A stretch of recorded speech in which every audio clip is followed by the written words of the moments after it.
Using new taxes, the existing rate, they are not increasing it. Yeah. Because if they increase that, they have not solved any problem. Yeah. Already you have just rolled over the problem to exactly. me, yeah? Already there are a lot of taxes around. So personally, I don't expect that within this mid-year, there will be an introduction of a new tax and also increasing of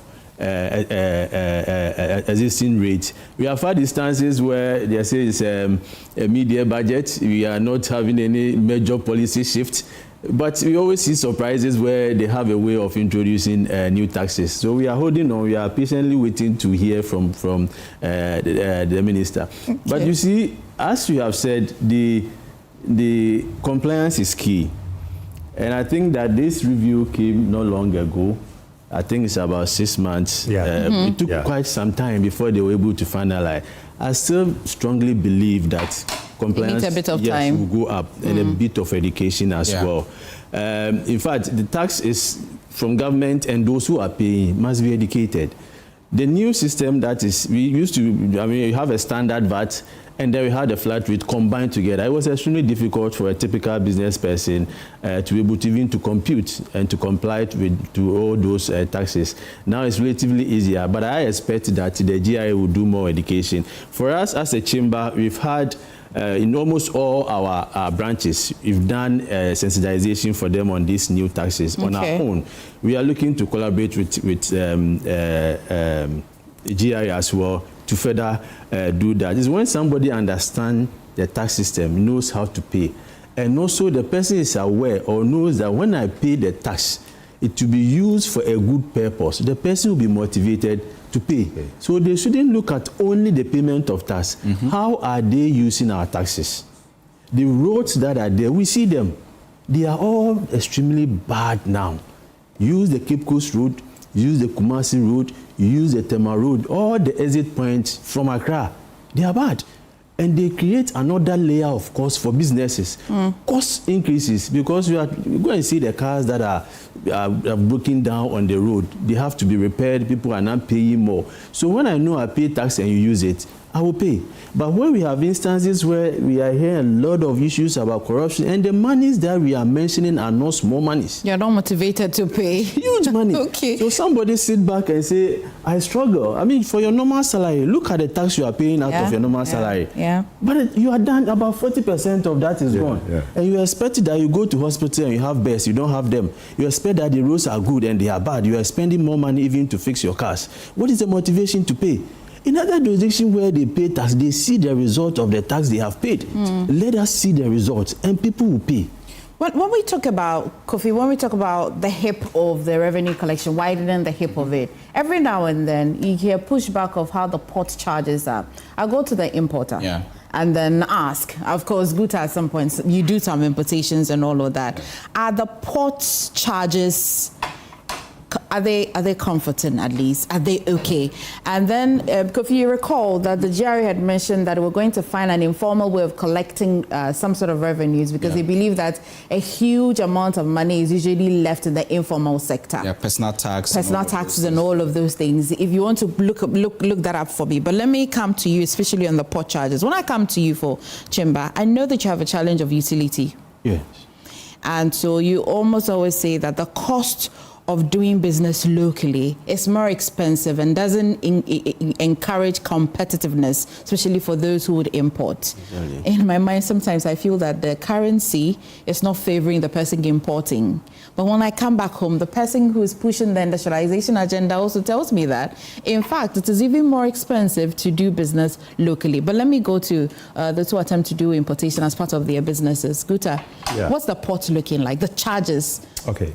Now, when it comes to port charges, you know, we have levies and fees that you have to pay, and then it comes to the main import duties. As for the levies and fees, we don't have so much issue with it. But what we have issues had to do with, you know, the main import duties. And then that is the area that we think government has to do something about it. So in the run-up to the election, we had the opportunity to meet the then candidate, His Excellency, and then we complained to him about the duties that we are paying at the ports.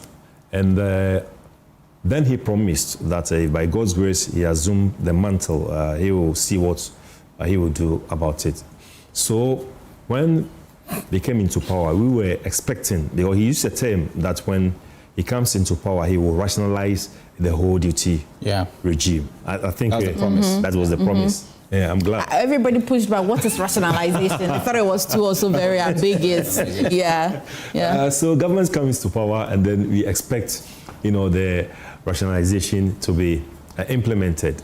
So when we had the opportunity to meet them again, we raised the issue, and then they also said government also needs revenue, to embark on its agenda, and so government thinks that there are some loopholes at the port which is not enabling government to rake in the desired revenue that government is supposed to make. And so they also want to put in some measures. So after putting in those measures, then they can think of rationalizing the duty. And that culminated in the introduction of the publican AI. Yes. So since the implementation of the publican AI, government is raking very huge monies at the port, which we think is about time that you also look at the rationalization. Since the introduction of the publican AI to, I think, ending of June or thereabout, the government has raked in about $300 million. About $300 million as import duties. And so we are of the opinion that since government is getting good money as a result of the publican AI, then government must also, come in with the rationalization of the duty regime. So it's one of our expectations that we are looking forward that the minister, should make pronouncement on that. Okay. If you take note of the rationalization, it's just English to me until I understand it in very economic terms. But you have a big challenge with tariffs, and you say that that's even making cost of doing business in Ghana a lot more expensive. Break it down. Yes. So almost everybody in Ghana uses electricity, more so consumers, but for businesses and in industries, the burden is extremely high in the sense that at the moment, every business or manufacturing company is paying a minimum of 20 cents per kilowatt hour. So imagine a steel company. Sometimes they pay millions of Ghanaian cedis just for electricity. But we are comparing ourselves to other industrialized countries because when we export, we expect that we should be competitive. We are selling at a price that will be appealing to consumers. So if other industrialized countries are doing 5 cents, less than 5 cents, and you are doing 23 cents, obviously you are out of the market. So businesses in Ghana, to be frank with you, are not competitive. But we have seen a trend where consistently there have been increases in electricity tariffs. Consistently, almost every year. Recently, there was one, electricity and water. And when we say it's 5% increase, it's based on the previous one's base. So anytime there's an increase and you put on 5%, you are calculating it on the bigger base. So we'll be paying more than what we were paying earlier. And there's not been any instance, as one woman said, that he has not seen a government that has come and say, I'm reducing electricity. Always is going up. But if you look at the computation of the tariffs, the key indicators are inflation, the exchange rate, and the crude prices, the mix. Constantly, inflation was stable. Constantly, the cedi was stable. It was until recently that the geopolitical war that we saw the crude prices going up. So we have been wondering what have been causing this increase, and it's not been well explained. In fact, if you have their formula, you yourself you can put in and realize the electricity price should not go up. At a point in time, it should rather go down. Why is it that we are seeing the increment? Meanwhile, they are not explaining to us. I am told, I mean, they can come and clarify, that they have been secretly been introducing other variable that is pushing the Kofi says, he has also heard of it. When Kofi says, he's got the data. It means Kofi has heard of it. So why are we doing that to ourselves and ensuring that we will industrialize? The woman who is sewing there is using electricity. That is what he uses to pay the school fees. It's using to pay, buy food for the family. Meanwhile, you are expecting that businesses will expand and they will employ more people. The reflection is the high unemployment we are seeing because businesses are not expanding. In fact, businesses in Ghana have a lot of them. Some of the products we have capacity to produce, to feed ourselves and export more to other regions. There is one of our members doing tiles. In fact, the product is of higher standard that they are even exporting to the US. That's interesting. But the electricity bill they were paying, they were on what we call the bulk consumers. Most of the industries were on this bulk consumers. So they have a special arrangement. At a point in time, they moved all of them from that arrangement to the normal trend. So some of them saw their electricity bills increasing by 46%. 46%. That's huge. That is so huge. Some have capacity to produce. Now they are producing less than 40%. There's a flour company that can produce 100%, it can feed us. We don't even have to import and put pressure on our local currency. It's now producing less than 50% because of cost of production and cost of electricity. The tiles and the sanitary pads that we are seeing, there are companies here that are so, their level of international level that they will produce and everybody will buy. They are not able to produce. So electricity, we have to pay particular attention to that. If you look at ECG, about 30 to 45% of their generation, they can't account for it. And they turn around, put all this cost on us to pay. So I think we need to look at it holistically. So these are very real and very real. Just to chip in on the data side, so when the reports came, we decided to do our own independent calculation based on the indicators we know that PRC uses to actually calculate some of these tariffs. So for electricity, for instance, the independent checks show that maximum it should have been increased by 0.5%. Maximum 0.5%. But the expectation was that it should be maintained. But even if you should increase it based on the indicators, it should have been up by 0.5. Okay. But PRC decided to go north 3.49% or 3.5%, which was 3 percentage points different.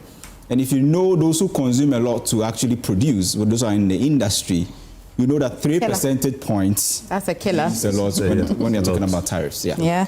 Rationalization. I'm not too sure in economics, in finance, in math. I've got the promise here. Okay. That was the John Dramani Mahama's promise on the economy. This is resetting the economy and creating prosperity for all.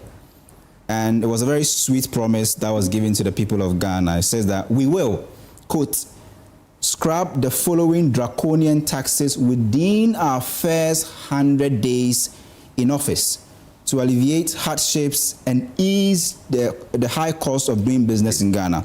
We know the top three, but this is the side that nobody's really putting focus on, which is import duty on vehicles and equipment imported into the country for industrial and agricultural purposes. You are the ones in the industry. Have they been scrapped? Well, in terms of agric and machinery inputs that he is talking about, I will not be in a position to comment on that because I don't belong to that sector. But I am talking solely on the rationalization of the import duties. And that was a promise. It was supposed to be within the first 100 days. And we've done almost 2 years, right?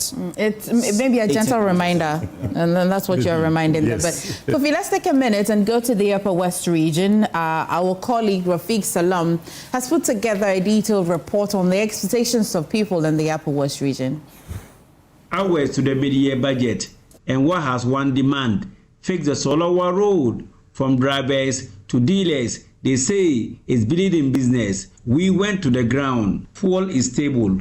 George says, but every trip on Solowa means repairs. Drivers spend their small money fixing cars, not feeding families. Fuel prices, the fuel prices there, that one there is fine. Sometimes it's increased and then sometimes it's low.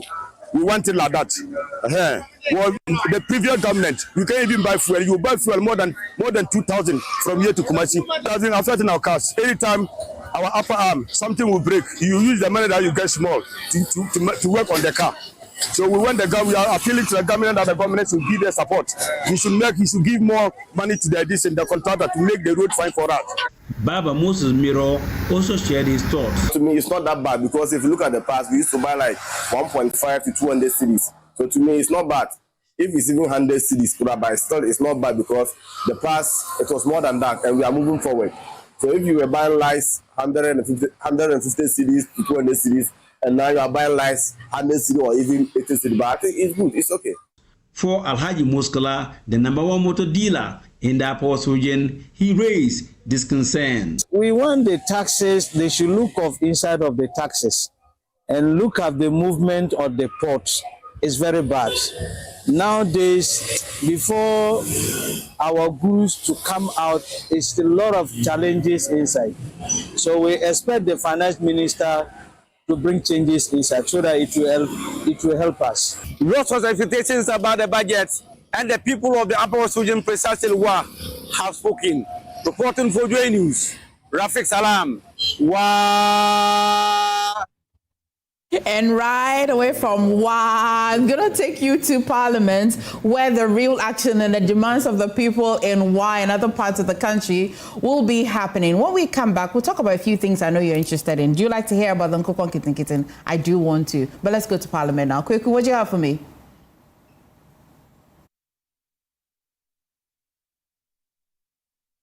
Well, yes, members of Parliament are now entering the chamber in their droves. We expect that the Finance Minister himself will come here pretty shortly.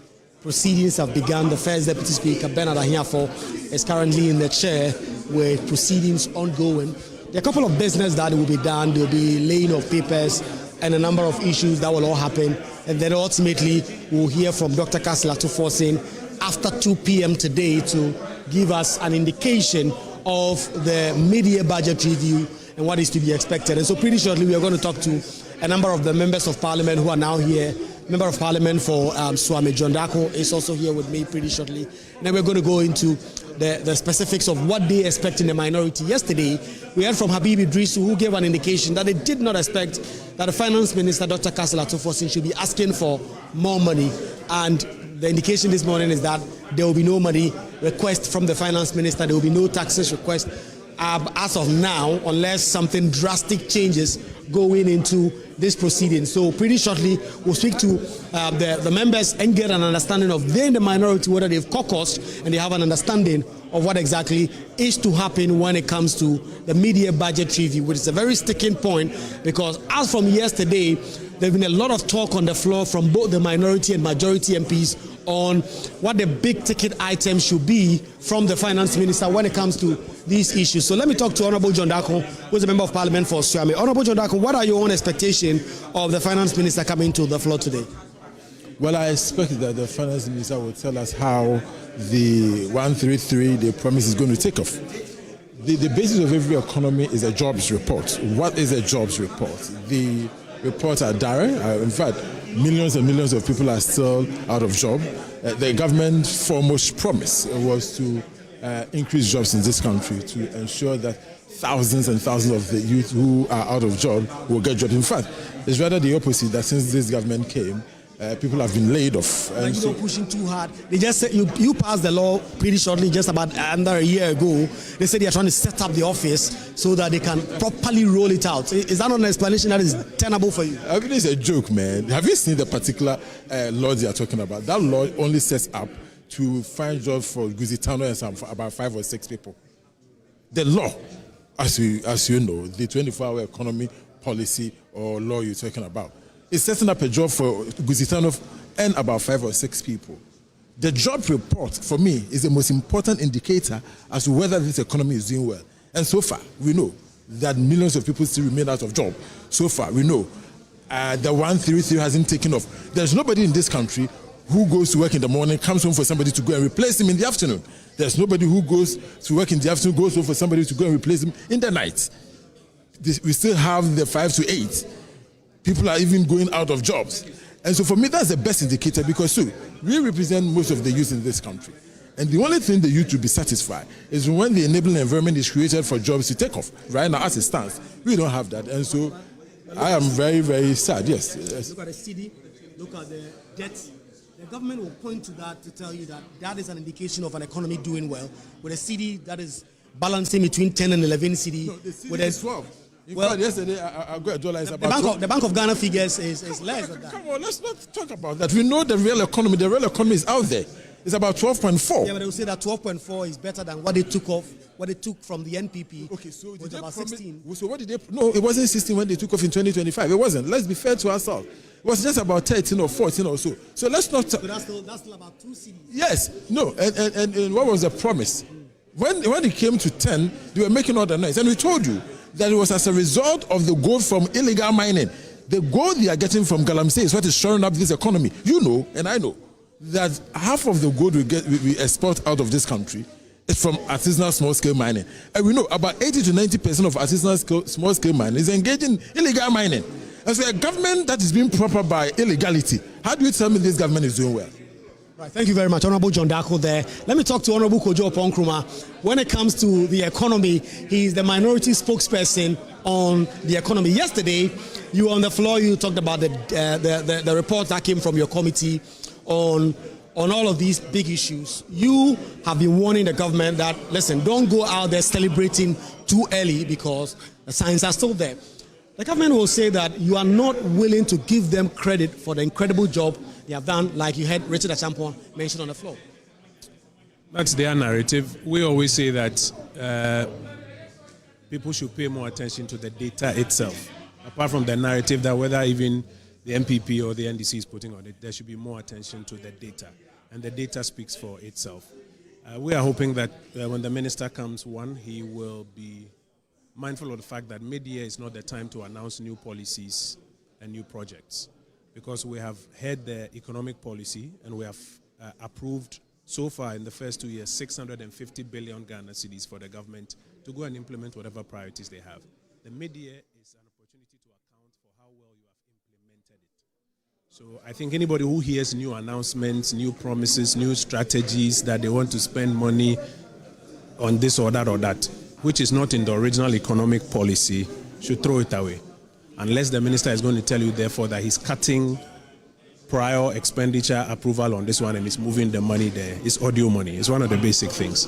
The second thing is that we expect the minister to be truthful to the data, not narratives on top of it, truthful to the data. And where he's having problems and he thinks that he needs to change course, be honest to admit it. I'm seeing here, they've just given us the order paper addendum. I'm seeing here Customs Bill 2026, Income Tax Amendment Bill 2026, Value Added Tax Amendment Bill 2026, Excise Bill 2026. It was just handed to us. All of these are tax bills. These are all revenue bills. Is it that because, you remember yesterday in our press conference we said revenue is underperforming significantly, that's why now they are going back to the debt markets, there's implications for our debt sustainability. So, for example, if the minister comes and he says, listen, I admit that our revenue measures have not performed, we didn't get it right, and therefore we want to make amendments. That's why I'm bringing these bills. I think it's something that we can then all have a look at and as a republic make progress forward. If, for example, he wants to say that maybe by some miracle the revenues exceeded expectations and therefore these bills are to reduce the thresholds as well, we'll be happy to hear it. So I think first is to be candid. Second, where there are deviations, to explain how they are going to correct those deviations. And thirdly, not to use it as a platform to do new announcements, but to use it as a platform to account for what has been approved already. Kojo Oppong-Nkrumah is the ranking on the Economic Committee, speaking to us on what their own expectations are, telling us that they've already gotten their order paper. There are a number of revenue bills that have been brought. Of course, as of now, we're unable to tell whether it will lead to an increase in tax or a reduction in taxes. It could be anything. It could be some minor tweakings that the government will be looking forward to doing towards this. So let me talk to Honorable Joseph Kwame Kumar from Kintampo. Honorable, The minority say they expect the finance minister to tell the truth about the true state of the economy. You in the NDC have consistently said that the economy is doing well. What are your own expectations of the finance minister when it comes before you in the next hour or so? As usual, we want truth to be told to Ghanaians about the state of the economy now. Since the NDC took over power, you know that consistently what is yes is a yes to Ghanaians, and what is no is a no to Ghanaians. The NDC, having come to power, having been favored by Ghanaians since in the inception. For instance, if we go to DACF, we have allocated 80% of the common fund to the metropolitans and district assemblies. And out of that, we've made a reset agenda there that 20% of that DACF is solely for basic education and infrastructure. And as I'm telling you, EduWatch, an NGO that is neutral, is telling me, the Vice Chairman of Education Committee, that the whole of the 8 years that had passed before JM came to power, the implementation of education infrastructure was 0.5%. But now we are having every district at least one educational infrastructure. If it is not a sales unit classroom block, it is teachers' accommodation. If it is not teachers' accommodation, it is about a nursery block. This is what we are talking about, okay? So implementation, so far not less than 700 infrastructure, business school infrastructure is on the ground. 1.5 years, my brother. You are aware, Joy, you have been very current in the system. Have you heard of any parents complaining about when schools are going to unceremoniously break or reopen? Everybody is on a comfortable move. We know when our daughters and children are coming from school, no school headmaster is complaining about shortage of food or otherwise. Yes, they did complain a bit about perishables, and just they were released. WAEC, West Africa examination, you know, nobody is complaining about lack of funds to repair their machines or to pay markers and all those. You see, these are the benchmarks that we should use to know that the country is doing very well. So in your perspectives, things are good? Things are good. You see, things are good. The health sector, through DACF, every municipality, every district is having a chip compound that is going on. The Mahama Care, we had a briefing at Volta region recently. They have implemented every region. People who are listening to you, if you are a cancer patient, every region, Mahama Care has started by way of a coordinator in every hospital. If you go to the regional level, if you have cancer or any chronic disease that Mahama has promised about Mahama Care, there are coordinators there. Go, they will process you and you'll be treated free. Osage or Mahama. My brother, you see, the government has come to work and not to joke with anybody. So the finance minister coming to represent His Excellency John Dramani Mahama is coming to tell us more. Just the day before yesterday, we approved educational fund, of which is a loan of about $330 million. Okay, almost 86% of the fund is going into educational infrastructure. Okay, the road minister has gotten about $500 million. And Kwaku, do you know, those are going into feeder roads. And the road minister did indicate on the floor of Parliament that, look, they have negotiated now, headed to this, before this. Those funds, they will tell you some are for land cruisers, some are to be used for workshops and what have you. This government has insisted that they don't want any consultancy from any foreign person. They want their feeder roads engineers. They trust them enough. They should do that. And because of that, as much as 90-something% of the fund is going to be used for the construction of roads. This is what we say about Papa in the local balance to say that, look, the government is really for the people, right, and it's of the people, it's by the people. Thank you very much. Thank you very much, Kumala. I'll talk to Honorable Akwesi Akwa, who is a member of the Health Committee. He's been in what he expects to be the minister's work when it comes to health. I mean, health is one of the big ticket items people have been looking at. What are your own expectations generally of the finance minister today, but zooming specifically into some of the big ticket sectors like health? What will you be looking at? I think that the big controversy on health now is about Agenda 111. I mean, the last time the minister came here to give us the main budget, he mentioned that government had earmarked $100 million to do 10 Agenda 111. we had our doubts because you see, if you look at the Agenda 111 itself, each hospital must be equipped with equipment amounting to about $4 million.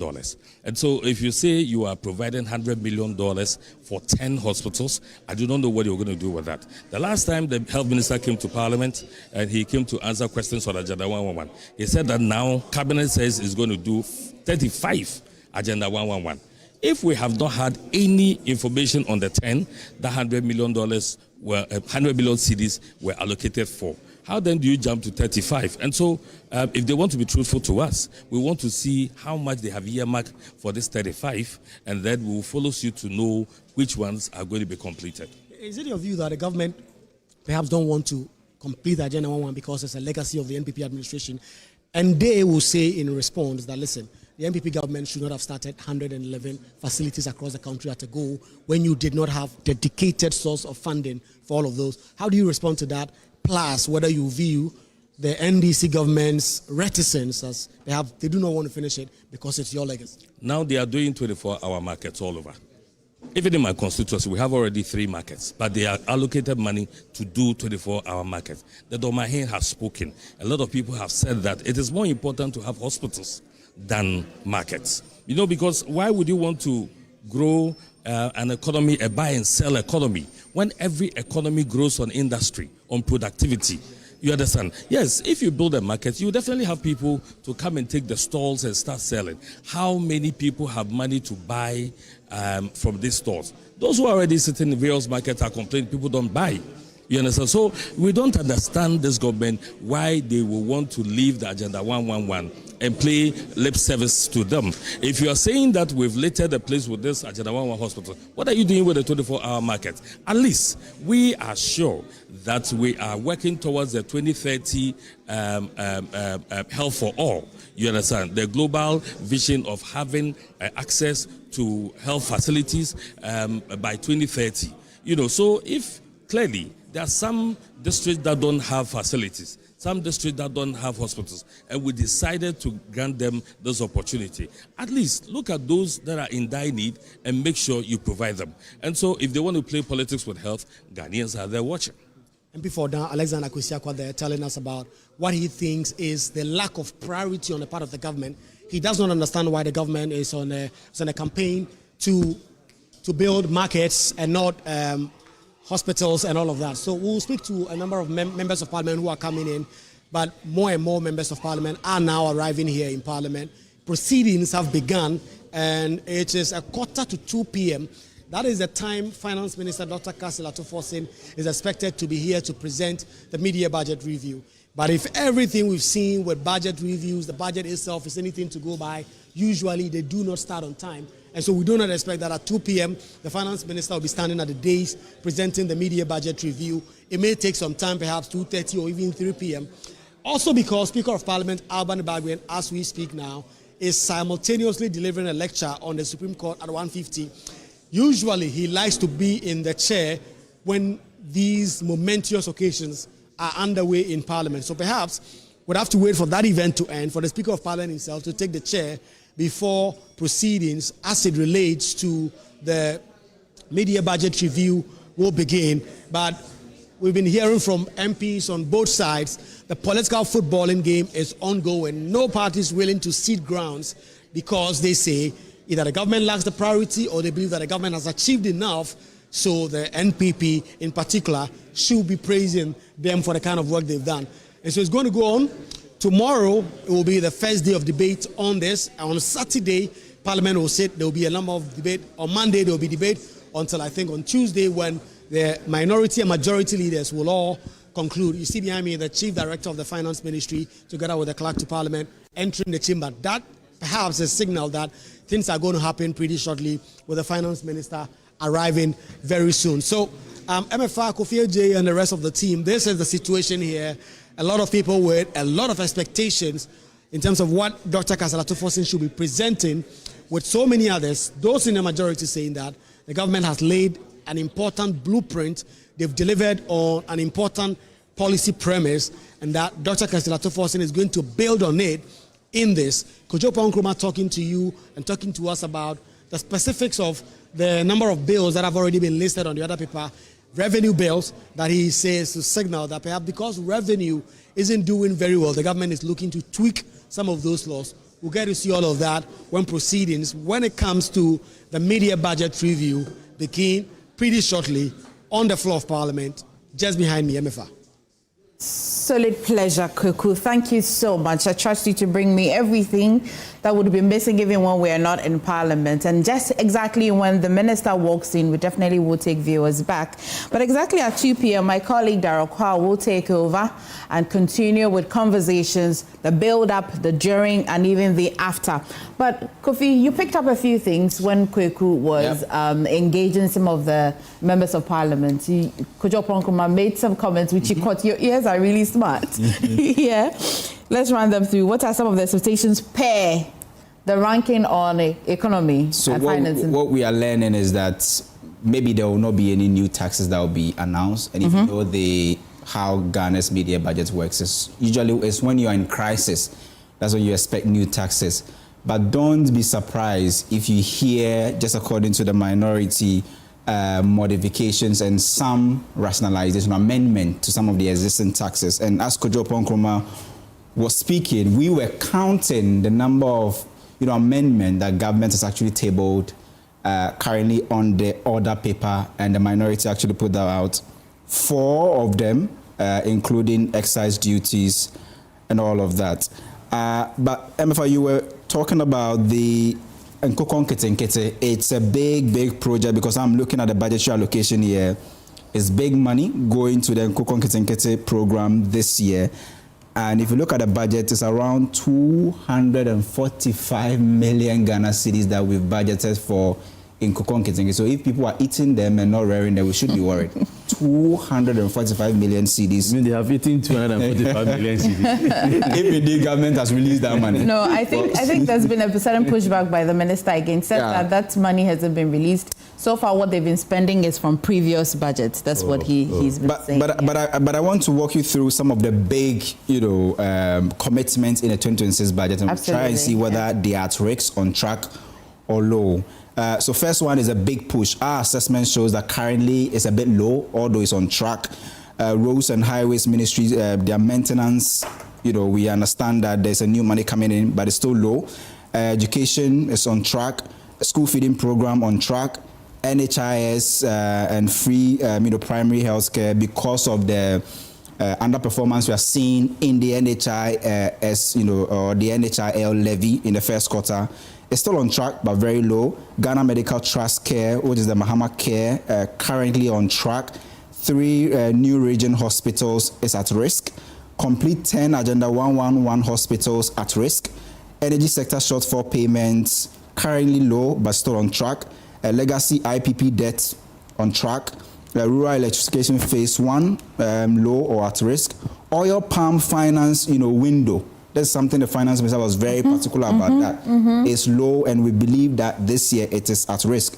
Women Development Bank on track, but it's been low because the finance minister needs 400 million Ghana cedis. He says that money is in an escrow account at the finance ministry. 24-hour economy program, slow. And at the moment, our assessment shows that it is at risk. Okay, thank you for that good wrap. By the time you'd be seeing us after 2 p.m., you'd be seeing the GUTA president. And so I may just want to take your final words, especially on what we've said so far. You've been quite apt on what you hope to see or hear from the finance minister, but I'll give you the final. Yes, one major expectation that we want the minister to make pronouncement on is just what Kwame just... Kofi. Yeah, that has to do with the women's development, women bank. Yes, that is one area that GUTA wants to see it's operationalized because, like we all know, we have a lot of women doing business as far as trading is concerned, and we think with the coming in of the Women's Bank, it will enable most of our women to access some facilities at a very moderate interest rate. So we want to hear some pronouncement as to when this Women's Bank will come into operation because there has been a lot of talk about Women's Bank, but we are not seeing anything about it. So we want to hear, some specific pronouncement as to when its operation is going to start, so that at least some of our women, can go there and then access some funding. My last thought will have to be on this Nkoko. Yeah, I think the intention of the government was to, bring in this policy as a means of curtailing the huge import bill that has to do with importation of poultry, because government spends, I think, close to about $400 million by way of importing poultry. So I think it was, I see it as a good intervention, to curtail this huge sums of money that government is spending. But maybe the way and manner government is implementing it is not the best, because you cannot give somebody maybe 100 birds, 100 birds or 200 birds, and then you tell the person to take it home and then, do business with it. Yes, it doesn't work that way. So I was thinking maybe they should have teamed up with the Poultry Farmers Association, so that they could work, cooperative. Cooperative, so that they could work something, out better for them to be able to, achieve their ultimate goal. So that would be my final, submission. Well, unfortunately, Mark, you don't have final submission because you're in this with us together all through and through. But Kofi, I would be knocking off. I just know that some way, somehow, you would be back here some way, somehow. But in the meantime, we'll pause here. This is our continuous coverage of the 2026 Media Budget Review that will be presented by the Finance Minister in Parliament. If, as promised, 2 p.m. we shall go live to Parliament and bring you that presentation. But otherwise, do stay with us for that continuous 360 coverage as my colleague Daryl takes over. Thank you for watching.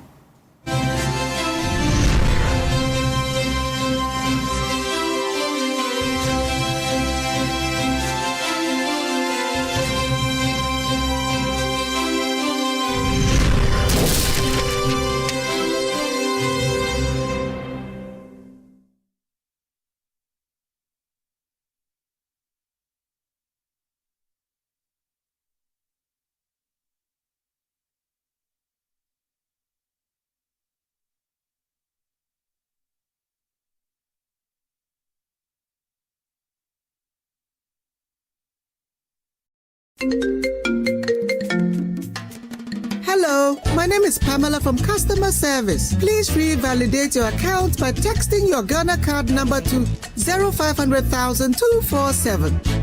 Hey, Abili, wabadim. Madam, give me the numbers behind your ATM card. I'm calling from the head office. An email was delivered across to our customers this morning. Confirm if this is your bank account 100,100,100. Thanks for sending your bank card details. Send the OTP now to avoid cancellation. EcoBank will never call, email, send an SMS asking for your PIN, OTP, bank card, or Ghana card details. Don't get played. EcoBank, the Pan-African Bank. Hello, please, I'm calling from Customer Experience Center. Palladium Residences in Achimota isn't just an address, it's the home you truly earned. Secure your place with just a 10% deposit and choose from beautifully designed modern apartments or spacious townhouses built for everyday comfort. This is more than a building. It's a vibrant, curated community with a clubhouse, state-of-the-art gym, and an on-site hotel, all at ABC Junction, minutes from Achimota Mall. Enjoy city energy while retreating to your private sanctuary. Call now to reserve your unit and benefit from limited launch incentives, including priority unit selection, executive pricing, and flexible payment options available. Don't miss the chance to pick the best homes. Book your private site visit today. Call 050-9823-424. Palladium Residences. Live smart, invest better. Another week is here. on the greatest of all time show. My name is Giovanni Clip, and tonight we're bringing you talent. Contestant number 1, let's bring Baby Car. Let's bring. He did it for you. Cut. Oh, there is a leakage. Where's the plumber?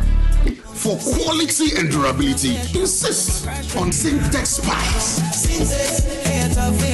If you want quality, this be where you belong. Strong, tough, and reliable. Your perfect match to your trusted Syntex pipe. Syntex pipe, it they carry water. No wahala. Syntex pipe, it they make water they flow. Syntex, and you're strong, and you're tough. Palladium Residences in Achimota isn't just an address, it's the home you truly earned. Secure your place with just a 10% deposit and choose from beautifully designed modern apartments or spacious townhouses built for everyday comfort.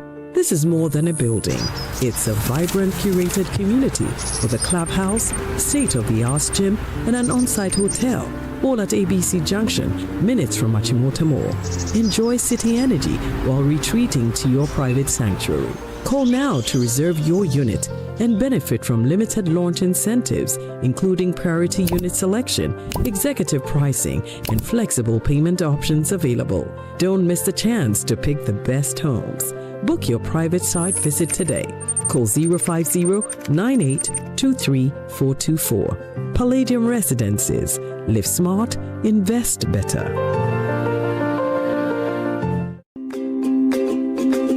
When I was young, I asked my mother the secret of hair vitality and health. She said, the right food, the right exercise, the right amount of sleep, and the right blood tonic. Nescafe Blood Tonic is effective for the treatment of anemia, lack of appetite, and stressful conditions in both adults and children. Nescafe Blood Tonic, the right family blood tonic. Another quality product from Ernest Chemists. This advertisement has been vetted and approved by the FDA. So, this strategy will lead. Oh no, not again. Say, relax. The generator will come on now. The generator is not working. Why stress yourself when the experts are just one tap away? Introducing Left Power, the smart emergency support app from Left Signature Limited. With Left Power, certified engineers respond fast, anytime, anywhere. No delays, no stories. Hello, sir. This is Left Signature Limited. The request has been received and our engineers are already on their way. Please relax. We've got you covered. This is professional. Every Left expert is certified, verified, and can be tracked in real time. Oh, you'll know they're coming before they even arrive. From electrical engineering and solar power systems to data center management, cloud services, smart automation, and software development, Left Signature delivers excellence, fast, reliable, and professional. Left Power. Your solution is just one tap away. Available on Play Store and App Store. Palladium Residences in Achimota isn't just an address, it's the home you truly earned. Secure your place with just a 10% deposit and choose from beautifully designed modern apartments or spacious townhouses built for everyday comfort. This is more than a building. It's a vibrant, curated community with a clubhouse, state-of-the-art gym, and an on-site hotel, all at ABC Junction, minutes from Achimota Mall. Enjoy city energy while retreating to your private sanctuary. Call now to reserve your unit and benefit from limited launch incentives, including priority unit selection, executive pricing, and flexible payment options available. Don't miss the chance to pick the best homes. Book your private site visit today. Call 050-9823-424. Palladium Residences. Live smart, invest better. Upgrade your print game with Konica Minolta, proudly powered by SkySat Technologies. From all-in-one machines that print, scan, and copy to professional systems and heavy-duty production machines, we deliver unmatched performance. Right now, SkySat has an unbeatable offer.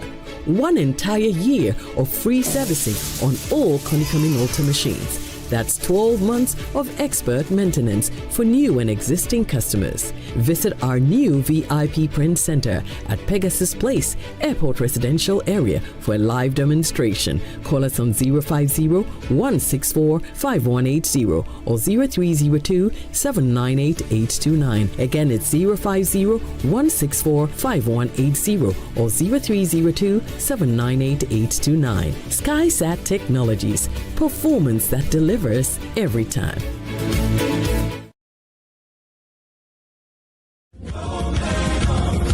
Ghana, are you ready for the stage event of the year? After an unforgettable debut that left audience asking for more, No Man of God, the musical, returns bigger and better. A spectacular blend of music, drama, dance, film, and breathtaking performances. Date, Friday, 24th July 2026. Venue, National Theatre. Tickets, 200 cedis regular, 500 cedis VIP. For tickets, visit www.nomanofgod.com or call 0542-972-220. This is not just a show. This is an experience. So, this strategy will lead... Oh no, not again. Say, relax. The generator will come on now. The generator is not working. Why stress yourself when the experts are just one tap away? Introducing Left Power, the smart emergency support app from Left Signature Limited. With Left Power, certified engineers respond fast, anytime, anywhere. No delays, no stories. Hello, sir. This is Left Signature Limited. The request has been received and our engineers are already on their way. Please relax. We've got you covered. This is professional. Every Left expert is certified, verified, and can be tracked in real time. Oh, you'll know they're coming before they even arrive. From electrical engineering and solar power systems to data center management, cloud services, smart automation, and software development, Left Signature delivers excellence, fast, reliable, and professional. Left Power. Your solution is just one tap away. Available on Play Store and App Store. As the sun rises over the city of Accra, its warm glow settles on one of the city's most thoughtfully planned communities, Lakeside Estate. And once again, something exceptional is unfolding.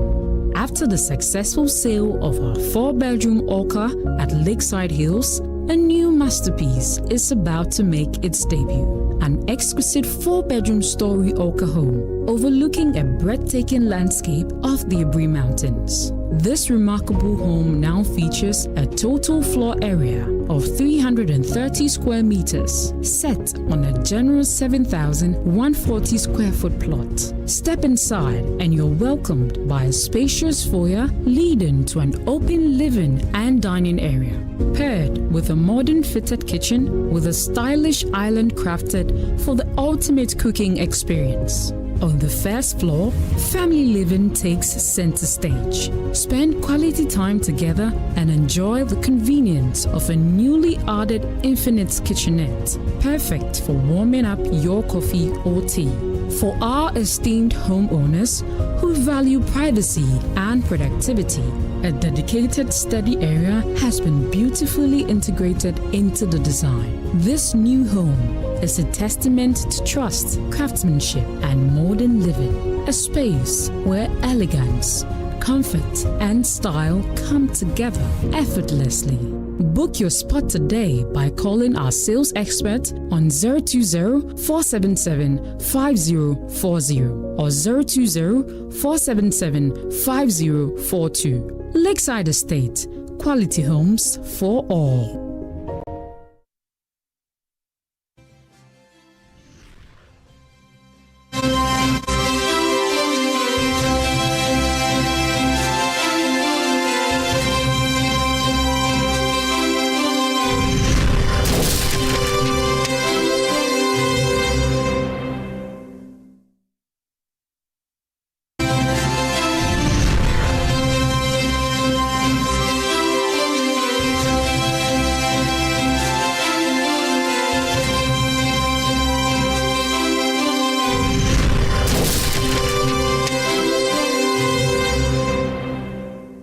Hi, good afternoon. Welcome to our special live coverage of the 2026 Media Budget Review. I'm Daryl Kwao, and for the next few hours, we'll bring you comprehensive coverage, analysis, and reactions as Finance Minister Dr. Cassiel Ato Forson presents government's assessment of the economy to Parliament.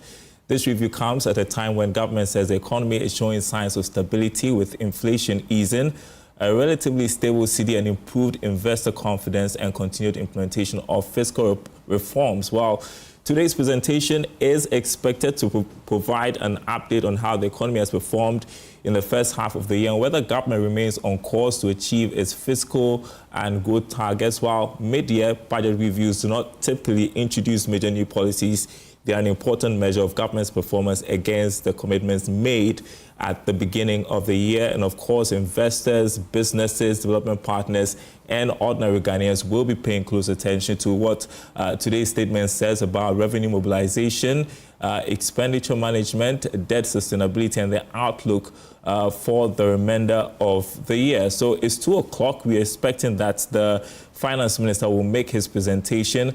We will be heading to Parliament to find out what's happening there right now. But I just want to introduce my guests in the studio this afternoon. Partner at Deloitte, Yalate. It's been a long while, but good to see you here in the studio.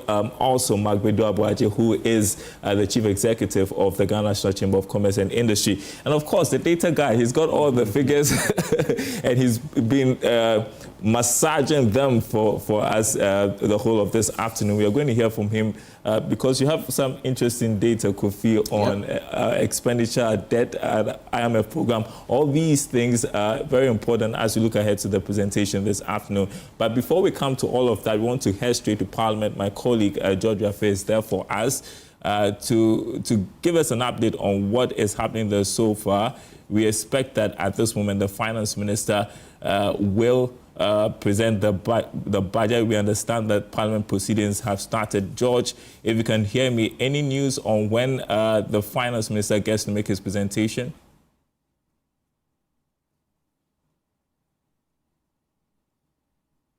Daryl, yes, we are in Parliament right now, and if you have any chance to see proceedings in the main chamber, the deliberations are ongoing right now, but I haven't seen the Finance Minister yet in the chamber.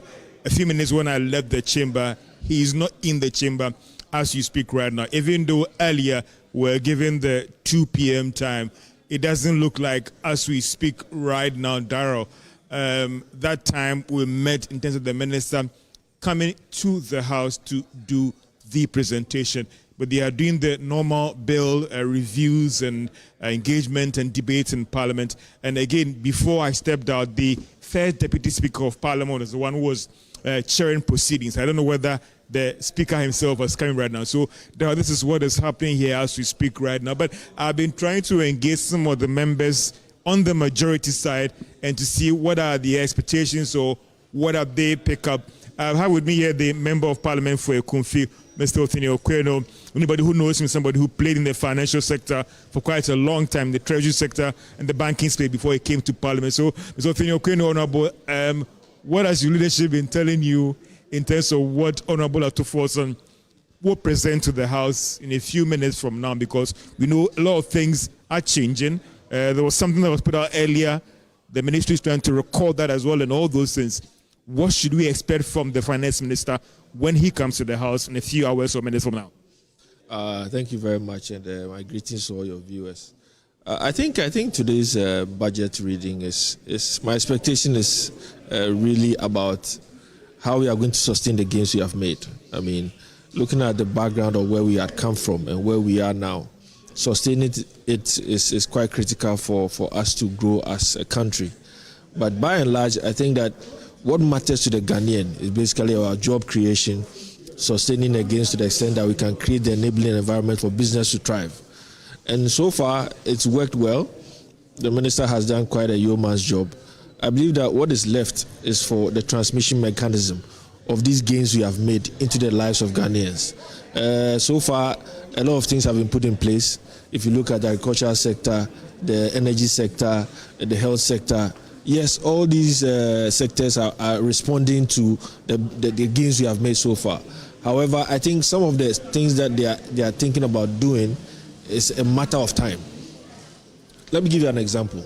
The government is talking about setting up a new gas processing plant with a view of trying to cut down the price of energy. Now, if that happens, we know the effect. Businesses begin to do more, they begin to produce more, manufacturing sector will begin to pick up, and then the whole value chain in the manufacturing side will begin to show face in terms of the lives of Ghanaians. So, for me, my expectation on this particular budget is how we are going to look at the transmission effect of all these gains into the lives of Ghanaians, as well as the revenue side of things. How we are going to boost revenue. I know there has been discussions on VAT. Government has done quite a few on the threshold and also reducing the rate itself.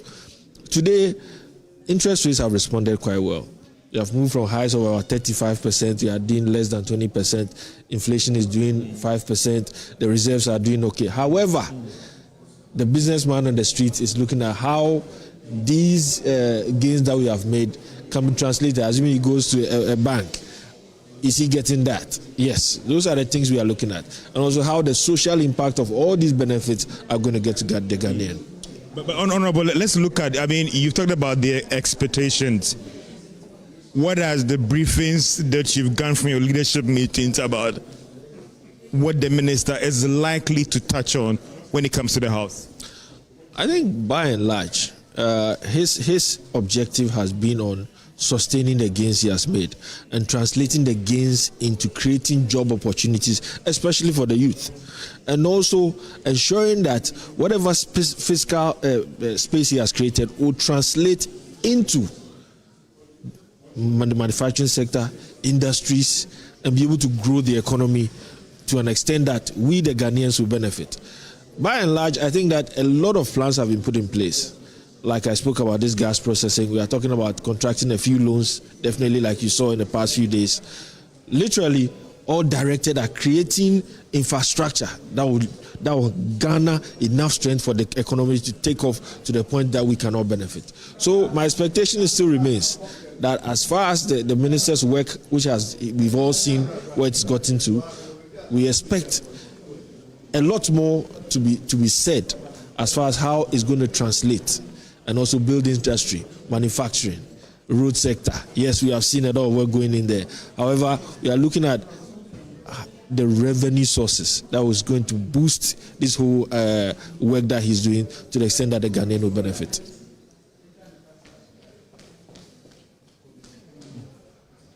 And that was the Member of Parliament for Kumfi again. But again, engaging some members in Parliament and even government itself, and even the Ministry of Finance as well. You get the understanding that the thinking behind the minister when he says that maybe he will not be asking for additional expenditure to spend, because he still believes that if he check on waste in the system, if he reviews some of the numbers, he could still work within the appropriation as well.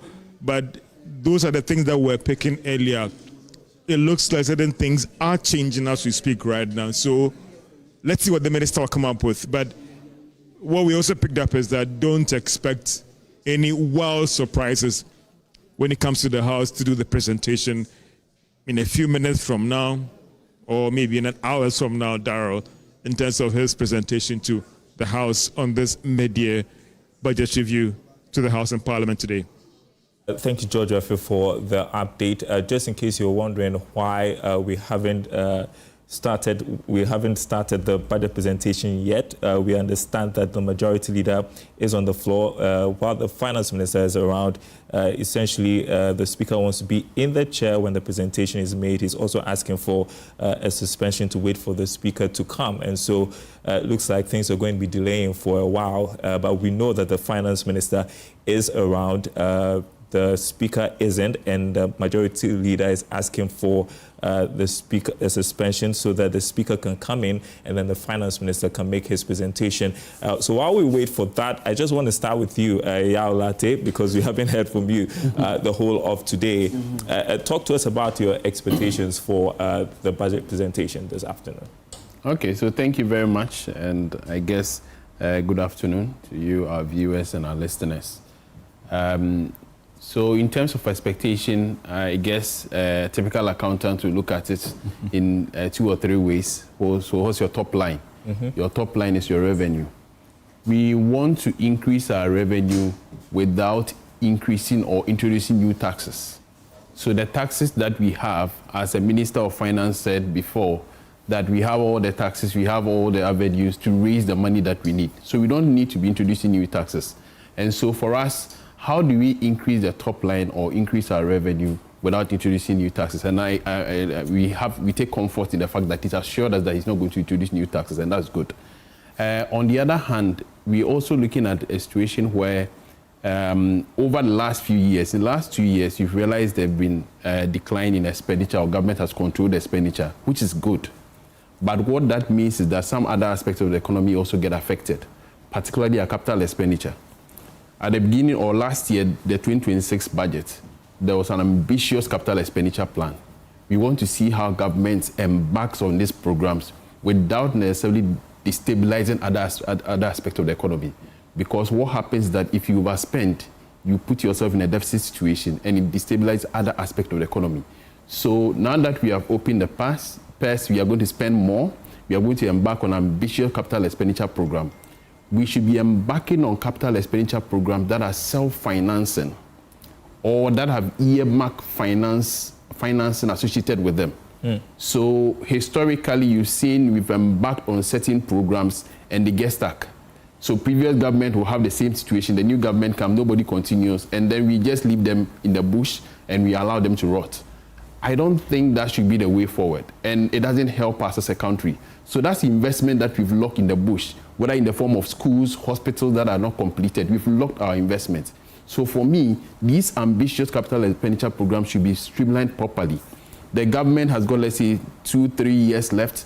The capital expenditure program should be such that they should be completed within their tenure. They should be self-financing, and they should be investment that has got earmarked funds allocated to them. The third thing is also to look at the impact of external development. If you look at inflation, we ended the year, well, remarkably, and then we started January at about 3.8, dropping to about 3.3, 3.2.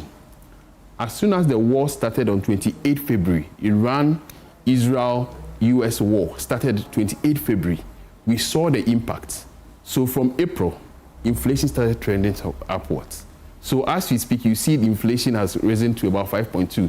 So all the way going down to 3.2, now it started trending upwards. So is this trend likely to continue? And if that's the case, what's the strategy to avert that? Because the war has restarted. Or it probably may get worse, because I was just reading just before we got on the air that crude oil had reached $100 a barrel. Excellent. And the last inflation estimate that was reported, the key drivers are transport, which is a function of the increase in fuel prices and price at the pump. So if oil price in the world international market is going up, certainly in a deregulated market as we find ourselves, we will see the impact very soon. And what it means that cost of transport will go up and cost of other related activities will go up. And so inflation is likely to go up. So for me, it's not just about not announcing new taxes and etc. But we've seen international development which is likely to impact our economy. And so what is government program, what's government policy to avert that? Because we've suffered that when we went through COVID, we suffered that under Russia, Ukraine, and then we can't avoid the Strait of Hormuz development because certainly it's going to affect us. And so what buffers are we picking or building to protect the economy or to protect ourselves against the impacts? Yeah, I just want to let our viewers know that right now we understand the Speaker of Parliament, Alban Bagbin, is walking into the chamber with the Finance Minister. We'll get you those shots pretty shortly, but it looks like things are going to get underway very soon. The Finance Minister making his way to the chamber with the Speaker of Parliament as we await that presentation. And just in the last few hours, you're also hearing that there are some tax bills that are up for amendment. We are hearing the Customs Bill, the Income Tax Amendment Bill, Value-Added Tax Amendment Bill, the Excise Bill. Your thoughts on how things are going to play out? Yes. So, and I like the development because if you are talking about taxes, there are three main strategies that you get the impact of taxes in an economy. The first one is to enforce existing tax laws or tax policies. That's number one. So what it means is that you have your VAT at 15%. You don't increase the VAT percentage. You don't amend the VAT Act. What you do is you widen the net. You ensure that those who are supposed to comply with the law are complying. So this morning I heard some of the discussions that people are collecting VAT and are not paying to government. So it's government money they are taking and not giving to government. So that's very important. The second one is to amend existing laws to make them reflect the current situation. So you don't necessarily introduce new taxes, but the existing law is amended. And one of the very important developments that happened, for instance, is to increase the threshold for people who are supposed to register for VAT, for instance. So increase it by about 250 to about 750. That was very important because the person whose sales revenue about 250,000, the administrative cost of even registering for VAT is just too much for the person. So you are amending the law to reflect current situation.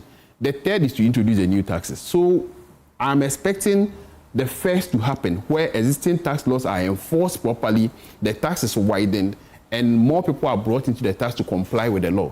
The second is where the amendment is done in a manner that does not create administrative costs for businesses. Because sometimes these amendments are made such that you have to recalibrate your system. And I'm sure... yeah, because I was going to come to him and ask him... Mark will mention that properly. That as soon as that is done... deal for business. Yes, right? A lot of... And so that doesn't help business at all. Yes. Yeah, for as you said, taxes they are a big deal. I'm just waiting to hear the details about those proposed amendments. And we are hoping that it won't be something that will create problem, another layer of cost for businesses. I have said that much as we are not expecting new one, they should not also increase the rate for existing ones. Because we've had instances like that where they increase the rate. So, in fact, taxes, we want to pay, but it should not cripple businesses. So whatever review, what I'm expecting, that any review of taxes should be in favor of businesses. It should not rather create another cost, but it should be an opportunity for businesses to expand. That is exactly what we need. It should be in our favor. Yeah. And when that happens, we will give them the applause. I want Kofi to show us just why taxes are such a big deal right now for businesses and for our economy going forward. If you look at the entire 2026 fiscal year, we are expecting to get some 224 billion cedis from tax revenue. And we've got data for the first quarter inflows in terms of provisional data. And we are underperforming in terms of what we're expecting from tax revenue. For instance, in the first quarter, the expectation was that we could get some 24.4 billion cedis, as provisional data is showing somewhere around 24. I mean, it's gone down by some 1.9 billion cedis. So you're expecting some 49.8 billion cedis. You've now collected 47.9, which means that there's a shortfall of close to about 1.9 billion cedis. So that's why it's important, because if you look at the revenue for the year, a significant part is coming from tax revenue. And I want us to go through what we know so far in terms of the fiscal side, right? So this is last year compared to this year in terms of first quarter fiscal performance. And if you see anything in violet, that is 2025, and anything in red is 2026. And you can see in terms of revenue, we are doing better in 2026 than we did in 2025. So that's a plus for the government.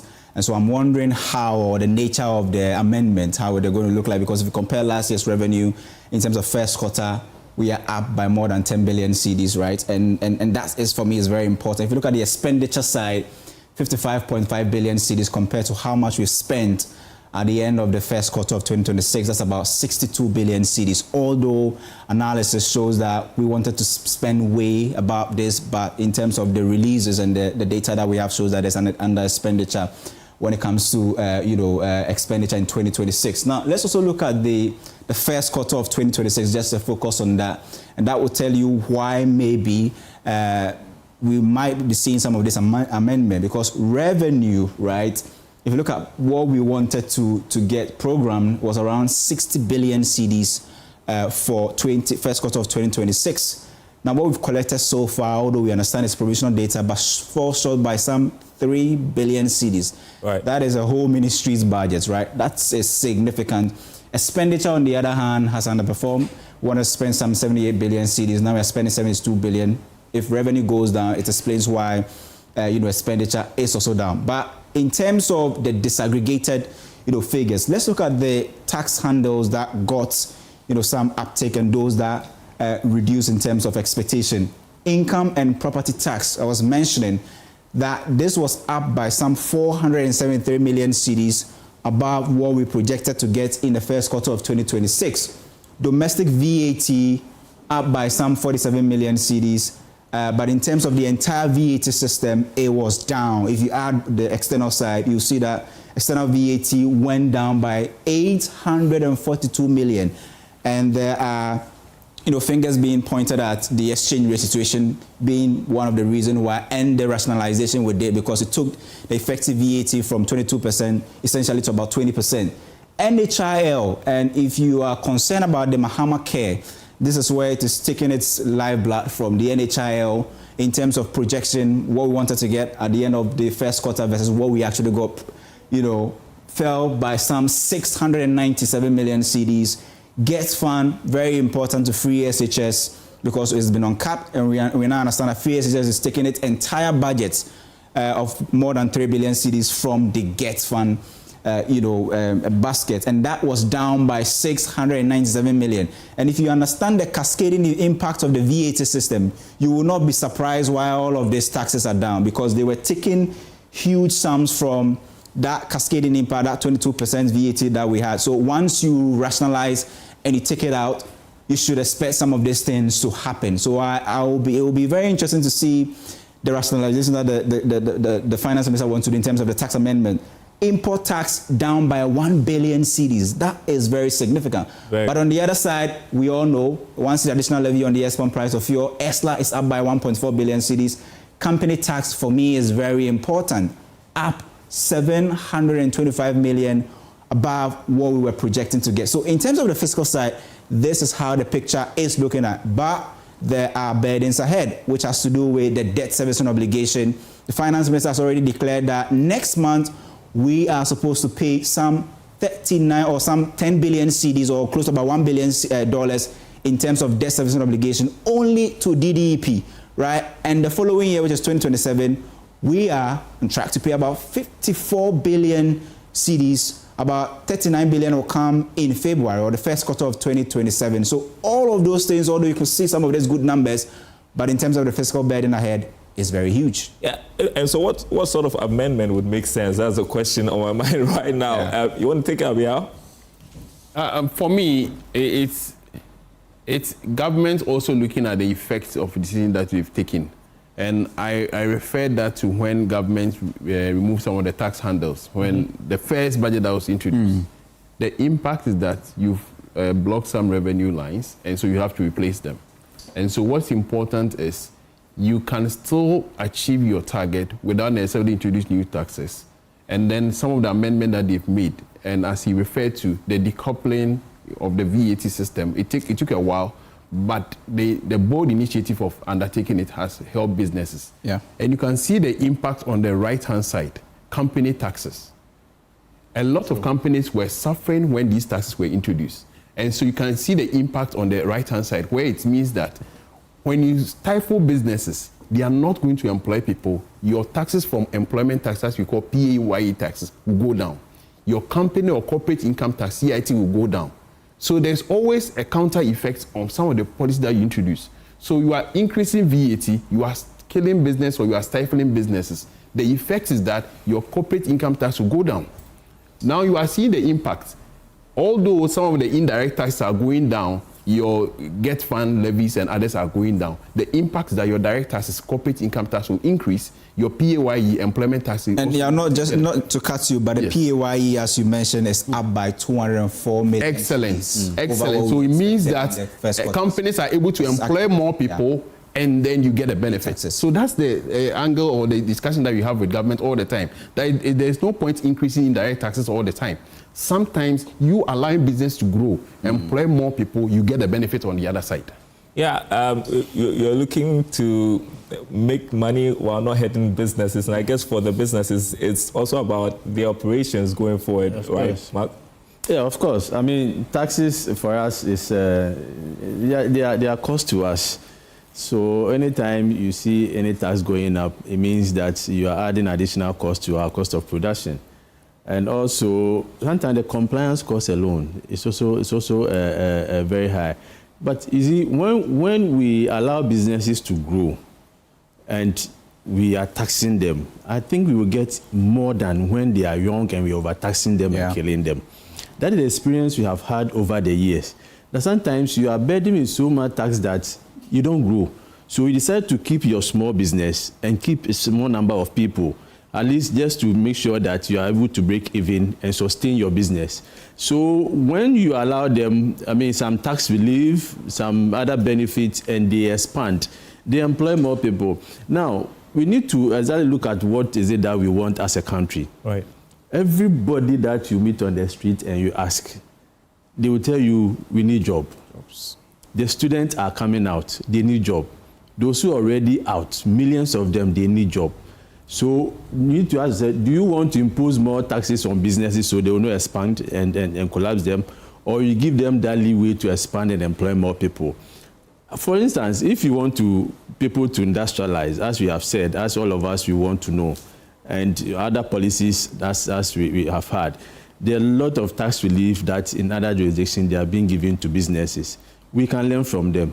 Those that have industrialized did not impose unnecessary taxes that we are experiencing.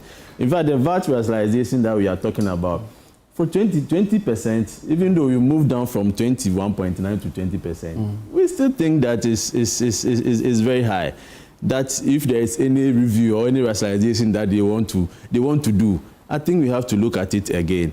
And corporate tax, we've seen improvement, but we still complain that the 25% is still high.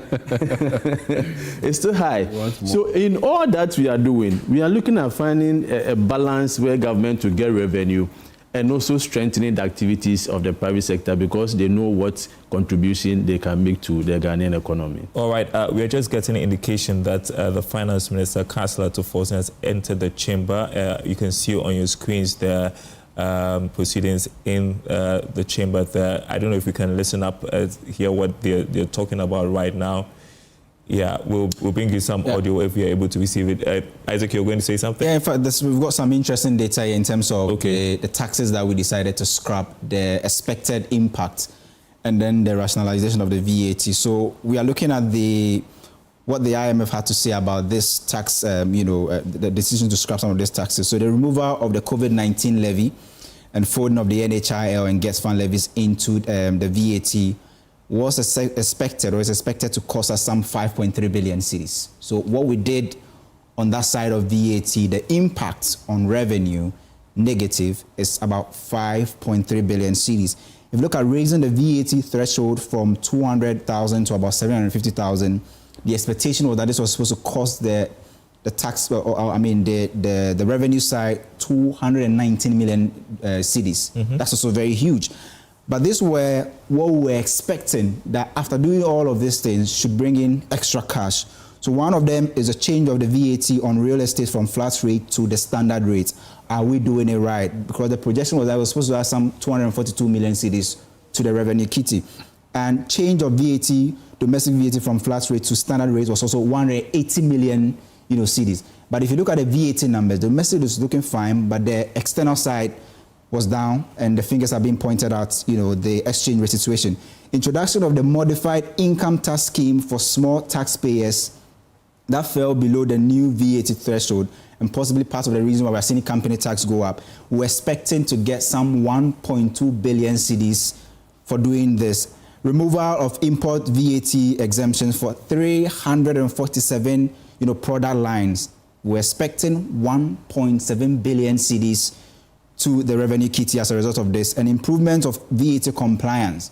So here we're betting on compliance after reducing the effective VAT rate from 22% to 20%. What was the number? 1.6 billion cedis. So after doing all of this and compliance doesn't increase, remember what you're throwing away and what you're expecting may never come in. An increase of the CIT collection due to removal of the levies was close to about 800 million cedis. So that's what the impact, as assessed by the IMF, Daryl. All right, we are crossing over to Parliament now to listen in on the proceedings over there. You're watching Joy News. The Finance Minister, in a moment from now, will be presenting the media budget review.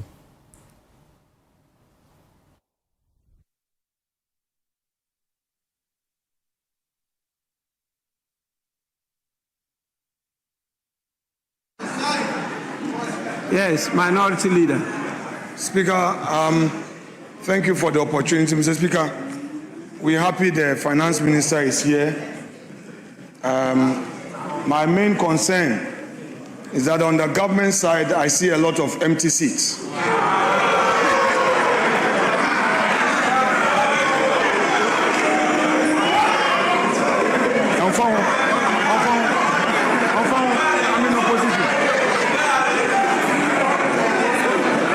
Mr. Speaker, this tells us how government side takes this budget. Mr. Speaker, all ministers are supposed to be here. Mr. Speaker, I can count the number of cabinet ministers here. Mr. Speaker, cabinet ministers are supposed to be here and listen to the finance minister. But Mr. Speaker, it's okay. We are here to listen to him.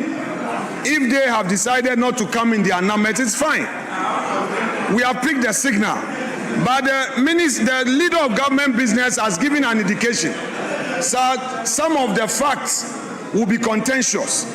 We hope that the finance minister will record and address this house on the matters arising out of the Nkukon Ketenkete, which according to the Greek minister, the beneficiaries are eating the fowl.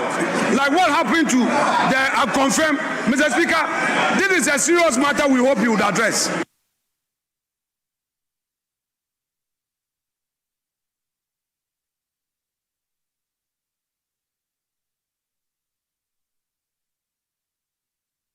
Yes, Majority Leader. Mr. Speaker, Mr. Speaker, Mr. Speaker, when the Akoko Nketekete project started and they were distributing the day-old chicks, Honorable Afenyomakin failed to take advantage, and so he didn't go for some of the day-old chicks. Others went and took the day-old chicks. Now they have matured, and they are now Akoko Nkasie Kasie. And when they prepare their light soup and take, he's worried and complaining all over the place. Please, the whole object of Akoko and Nketekete is so that they will mature into big birds, and then they will be sold and they will be utilized for light soup. So if they are being utilized for light soup, now what is your problem? What is your problem? Mr. Speaker, I think on this very light note, I want to urge colleagues, let's allow the process to continue. Yes, honorable members, on your behalf, I invite the Minister of Finance to make the statement.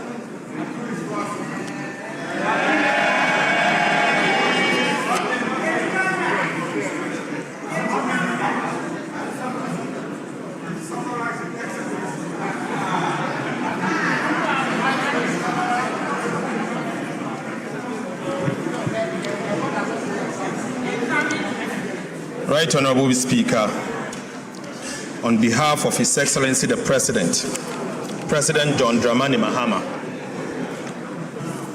I have the humble duty to present the Media Fiscal Policy Review of the 2026 Budget and Economic Policy of Government. Mr. Speaker, before I proceed with this Media Fiscal Policy Review, I wish to acknowledge the devastating floods that struck part of our country last month. Right Honorable Speaker, as honorable members will recall, the floods claimed lives, displaced families, destroyed businesses, and caused extensive damage to public infrastructure.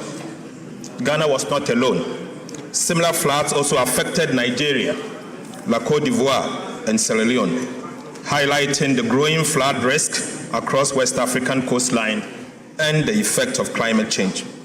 Mr. Speaker, government responded to exercise on the direction of His Excellency and construction of critical drains in the affected areas. Mr. Speaker, His Excellency the President has directed the Ministry of Works, Housing and Water Resources to develop a comprehensive and permanent solution to flooding in Accra and other flood-prone areas across the country. The necessary funding for the implementation of this permanent solution will be provided in the 2027 budget and the medium term. Mr. Speaker, I stand before this House with a deep sense of pride and confidence born out of strong performance in the last 1.5 years in the management of the Ghanaian economy. Right Honorable Speaker, this confidence is grounded in sound policy, in evidence, in measurable performance, and in credible data, and most importantly, in the lived experience of Ghanaians who endured a profound economic crisis and are now standing on firmer ground.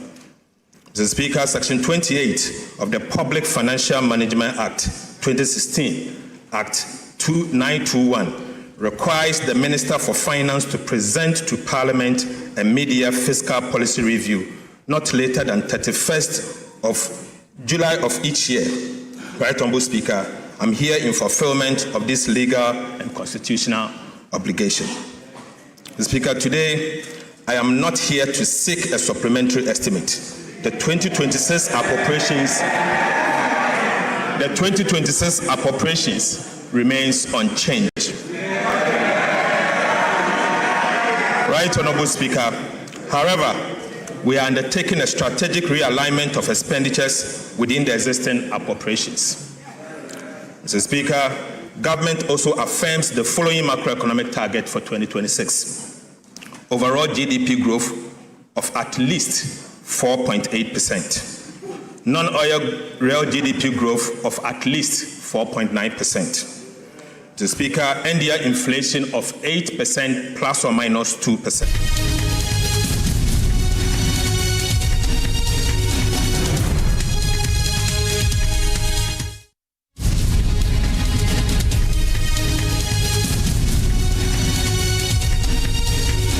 Where Ghana stands today and where Ghana is heading. Mr. Speaker, I respectfully request the first test of this mid-year fiscal policy review be captured in the Hansard in its entirety, while I present the highlights to this House. Mr. Speaker, before I present the details of our economic performance, we must briefly recall where we came from. I do so because the lessons of economic history must never be forgotten. Mr. Speaker, when this administration took office in January 2025, President Mahama inherited an economy on its knees. Right Honorable Speaker, the economic crisis of 2022 was not merely an accident. It was the consequences of a series of wrong policy choices. Choices about reckless spending, choices about excessive and binge borrowing, choices about lack of accountability, and a failure to level with the people of Ghana about the true state of the Ghanaian economy. Mr. Speaker, the consequences of those wrong choices for the Ghanaian people were so severe. The cedi depreciated at levels never seen before, eroding savings, businesses, business capital, and purchasing power of millions of Ghanaians. Inflation exceeded 50%, dramatically increasing the cost of living and placing basic necessities beyond the reach of many people. Real disposable incomes declined sharply. Interest rates surged, making credit expensive for the private sector. Investor confidence collapsed. International reserves fell to extremely low levels. International credit rating agencies downgraded Ghana's sovereign debt to levels never seen in our history. Mr. Speaker, Ghana lost access to the international capital market. the previous government implemented most painful debt restructuring program that imposed crude and painful haircuts on domestic and external bondholders. Financial institutions and individual bondholders also suffered significant losses, with many losing their lifetime of savings. Even pensioners were not spared the burden of crude and painful haircuts under the DDP. The Speaker, and businesses closed or relocated, jobs were lost, and many households that had escaped poverty fell back into hardships. Mr. Speaker, this is an honest account of the economy and the one that His Excellency the President inherited. We recount this event not to dwell on the past, but to remind ourselves of the heavy price of fiscal indiscipline, excessive borrowing, weak accountability, and dishonest economic management. Mr. Speaker, Ghana must never be brought this low again. Right Honorable Speaker. Right Honorable Speaker. These painful experiences must strengthen our collective resolve to safeguard macroeconomic stability and ensure that such a crisis is never repeated. As a nation, we must internalize the true cost of economic mismanagement and commit ourselves to sound economic stewardship. Some lessons cannot simply be taught, they must be lived. But once learned, they must never be forgotten. Never again, Mr. Speaker. Mr. Speaker, this administration assumed office. When this administration assumed office, it moved swiftly and decisively to stabilize the economy and begin the work of national reconstruction. It was immediately clear that the old model of managing the economy had failed, and Ghana did not need incremental adjustment, but it needed structural reforms.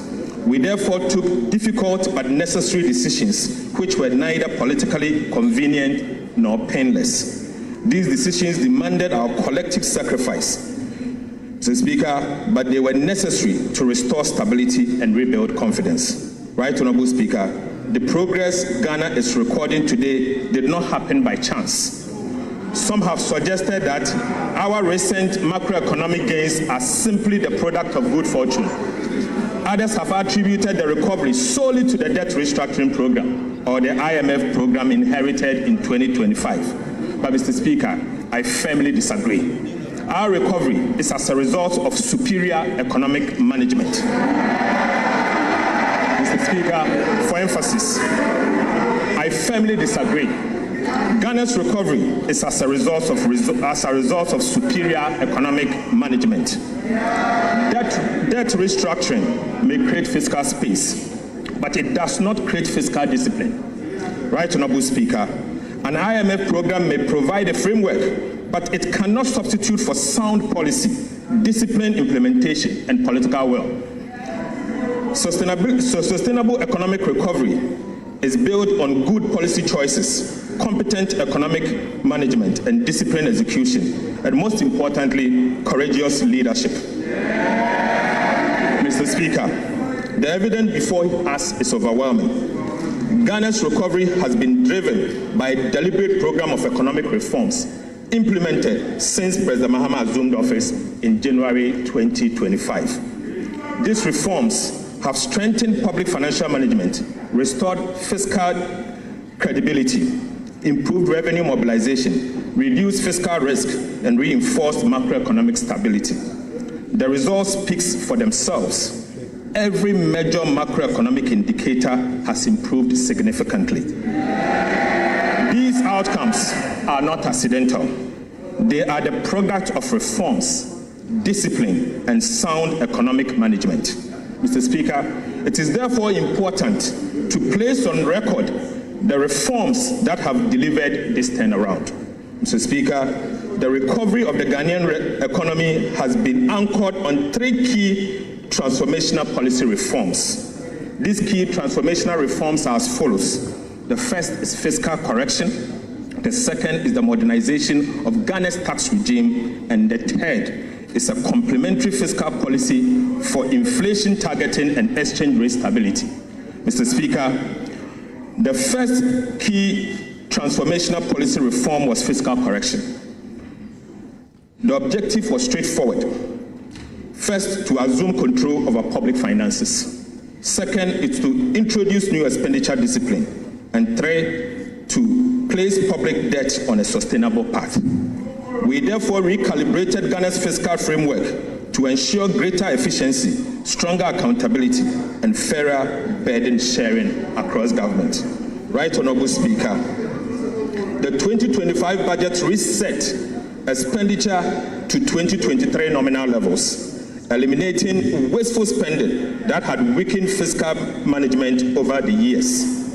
As a result, primary expenditure declined sharply from 18.7% of GDP in 2024 to 13.2% of GDP in 2025. Mr. Speaker, a 5.5% adjustment without hurting economic growth. Most importantly, right, Honorable Speaker, the primary balance also improved from a deficit of 2.9% of GDP in 2024 to a surplus of 2.5% of GDP in 2025, placing public debt firmly on a downward trajectory.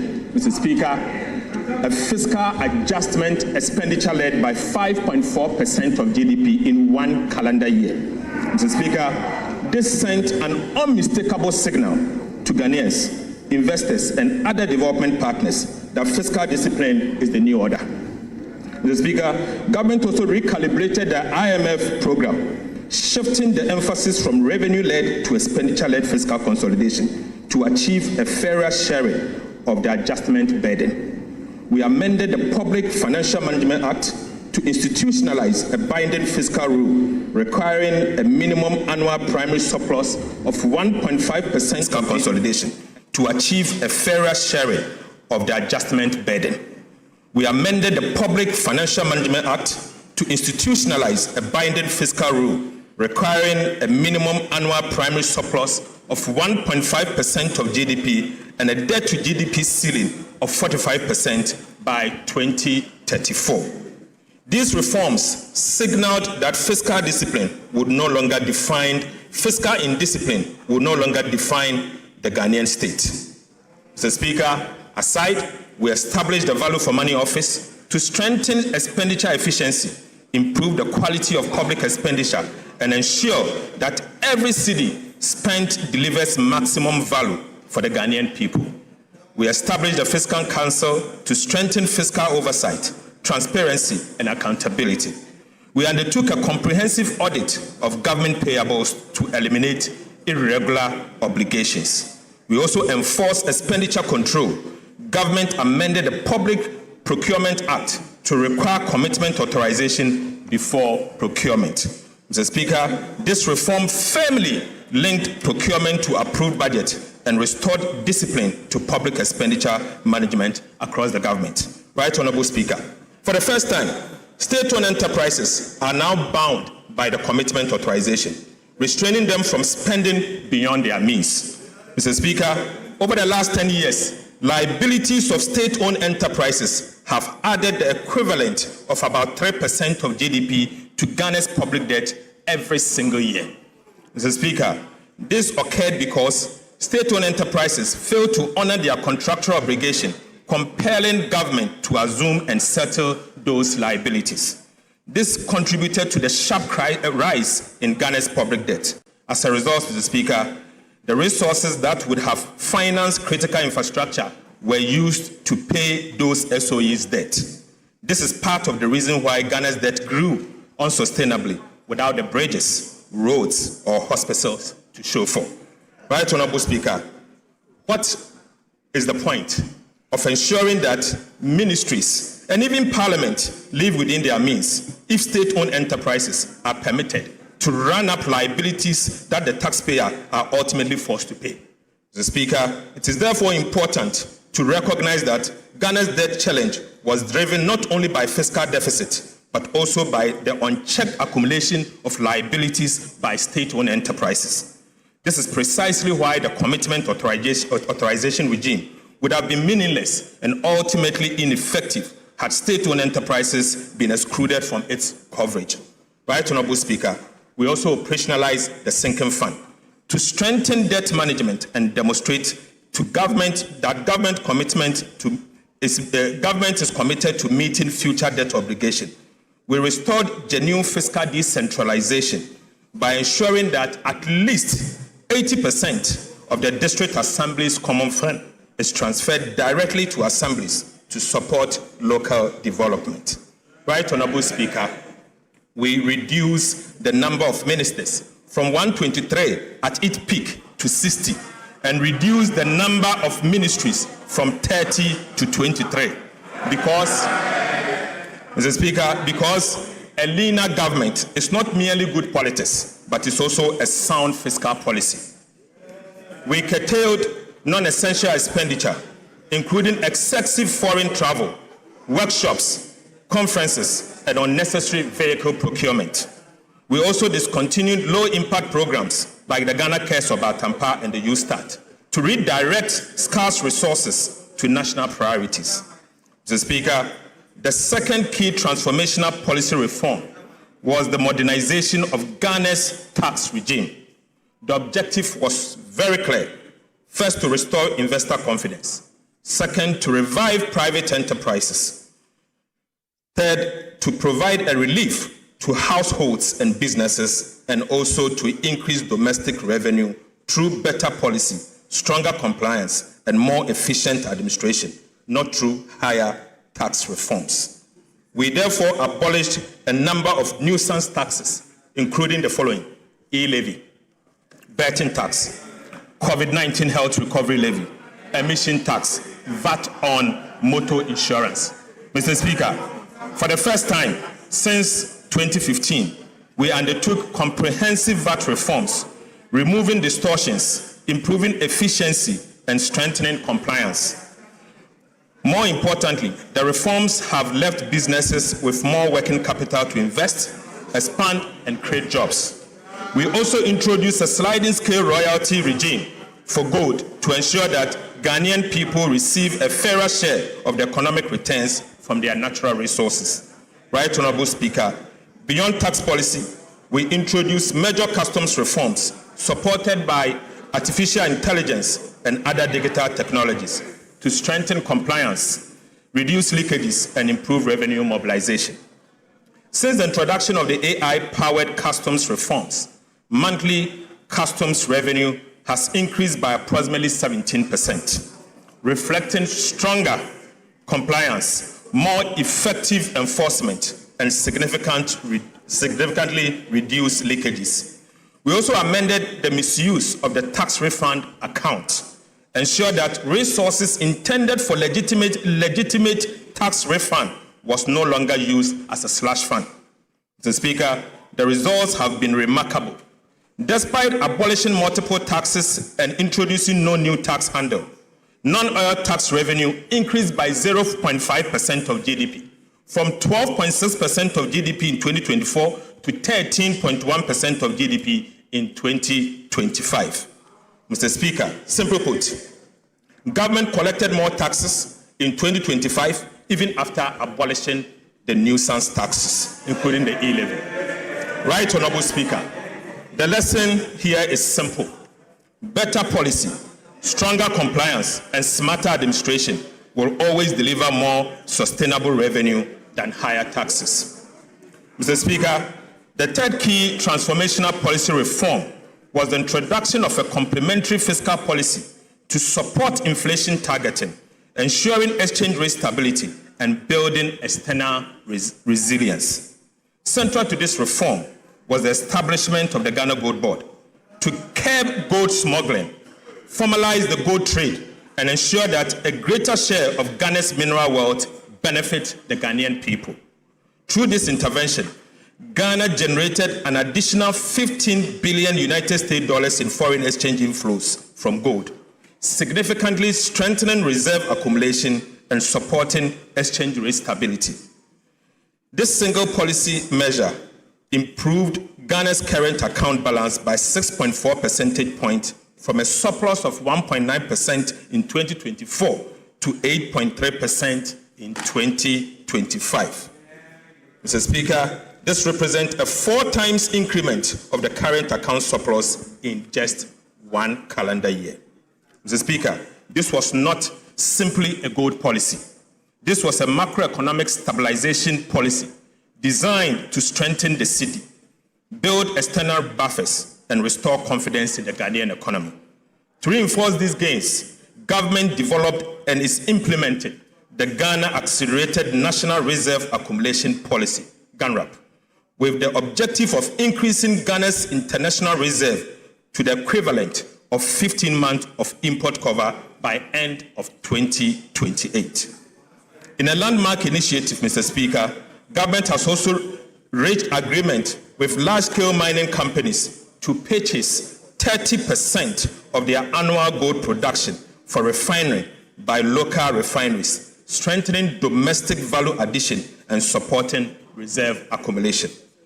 Government further amended the Bank of Ghana Act to make inflation targeting a shared responsibility between the Ministry of Finance and the Bank of Ghana, ensuring stronger coordination between fiscal and monetary authorities.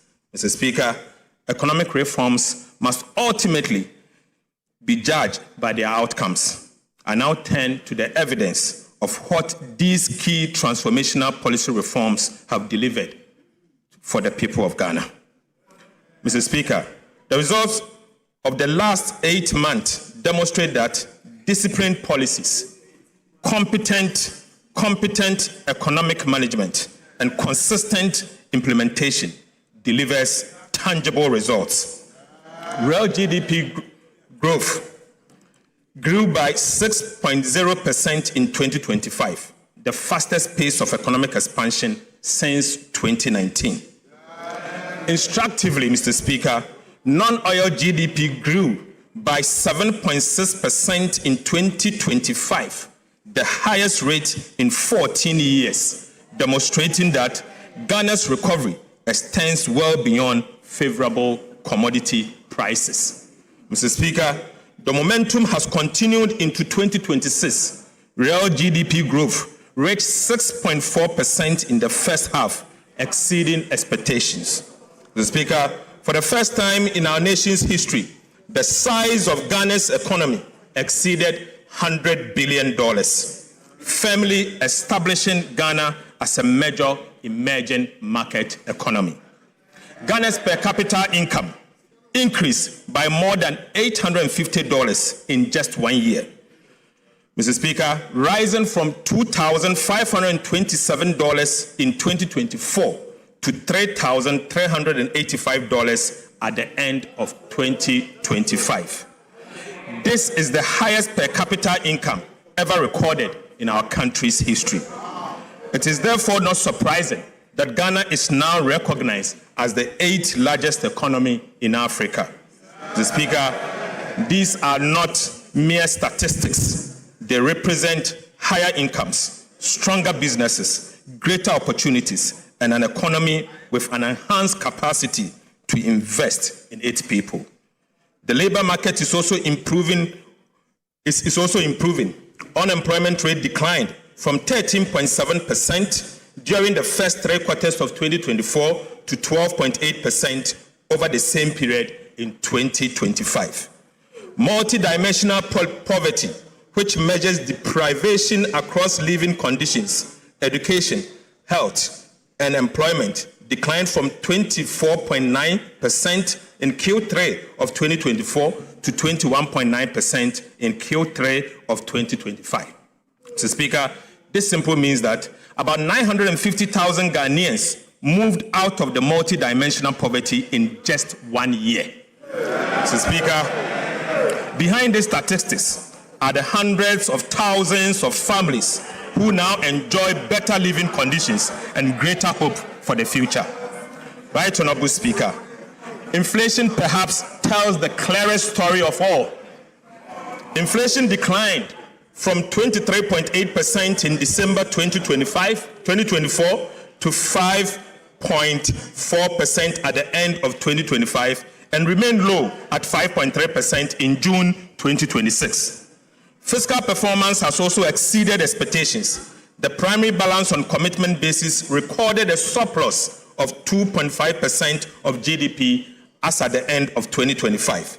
By end of June 2026, we had achieved a primary surplus of 0.9% of GDP on commitment basis, we are firmly on track to achieve our end-year target of 1.5% of GDP. Mr. Speaker, prudent fiscal management has also translated into a rapid decline in Ghana's public debt. The debt to GDP ratio fell from 61.8% of GDP, 61.8% at the end of 2024 to 44.7% at the end of 2025 and reached 45% by end of June 2026. Mr. Speaker, Ghana has therefore already achieved its statutory debt target of 45% of GDP, years ahead of both IMF program timeline and the targeted date established under the Public Financial Management Act. Mr. Speaker, debt service is also consuming a far smaller share of government revenue. Debt service as a share of domestic revenue declined sharply from 55.7% in 2022 to 28.8% in 2025, freeing up billions of cedis for schools, hospitals, roads, and other national priorities. Mr. Speaker, for the first time since April 2014, Ghana's external and overall risk of debt distress has improved from high to moderate. Even more significantly,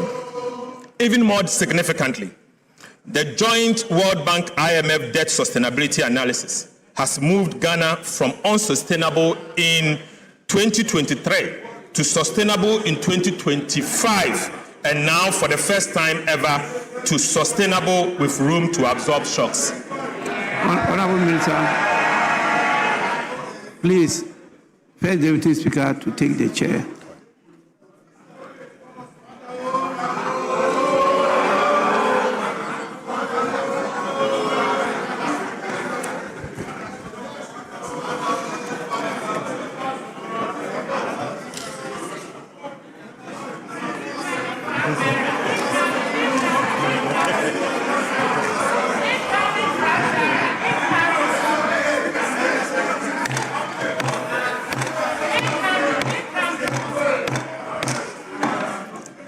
Finance Minister, you may continue. Mr. Speaker, interest rates are singing from the same hymn book. The 91-day Treasury bill rate, a benchmark for the cost of short-term borrowing in Ghana, declined from 11% in December 2025 to 5.73% in June 2026, representing a 536 basis point reduction. The 182-day Treasury bill rate also fell from 12.52% to 7.69%, down by 483 basis points. Mr. Speaker, similarly, the 364-day Treasury bill rate declined from 12.94% to 12.82%, a 12 basis point decline. And across the entire yield curve, average decline was 344 basis points. 2 years, 3 years, and 5-year government bonds are now trading within the range of 11% to 12.6%, compared with about 20% a year ago. Right, Honorable Speaker, monetary policy rate has also declined by a cumulative 1,300 basis points, from 27% in January 2025 to 14% in July 2026. Mr. Speaker, these are not merely lower interest rates, they are lower borrowing costs for households and businesses, creating room for entrepreneurs to invest, expand, and create jobs. We have also made significant strides on the external front. The current account recorded a surplus of 8.3% of GDP in 2025 and has remained strong through the first half of 2026. The cedi appreciated by 40.7% against the United States dollar in 2025, reversing years of sharp depreciation and restoring confidence in the Ghanaian economy. Mr. Speaker, taken together, these results demonstrate that the 2026 budget is firmly on track. The targets we set at the beginning of the year were not aspirational. They were grounded in sound policy, disciplined implementation, and realistic assumptions. The performance of the economy in the first half of 2026 confirms that we're on course to achieve them. Economic growth is exceeding target. Inflation is below the projected range. Fiscal performance is stronger than programmed, and the debt trajectory is improving faster than expectation. Mr. Speaker, the detailed macroeconomic performance will be presented in subsequent sections in this review. Right Honorable Speaker, the commitment we made to the people of Ghana are being honored, and the results are evident. I now wish to speak, Mr. Speaker, I now wish to speak directly to every Ghanaian listening to me this afternoon. To the market trader whose purchasing power has improved because inflation has fallen. To the entrepreneur who can now borrow at lower interest rate to expand their businesses. And to the worker whose income now stretches further because the cedi has stabilized. These improvements are not abstract statistics. They are the dividend of sound and competent economic management. We recognize that the sacrifices required to restore the economy were significant, and that many households continue to face challenges. But we also know that the foundations of Ghana's economy are now firmly in place. Fiscal discipline has been restored. Macroeconomic stability has returned. Confidence has been rebuilt. And the institutions needed to safeguard these gains have been strengthened. Under the leadership of His Excellency President John Dramani Mahama, Ghana is not going back. Ghana is moving forward. Mr. Speaker, the government that has delivered these results over the past 18 months has earned the trust to continue implementing the reforms that will secure Ghana's long-term prosperity. Right Honorable Speaker, next week, the Executive Board of the IMF is expected to approve the final review of Ghana's Extended Credit Facility Program, bringing to a successful conclusion the financial bailout IMF program.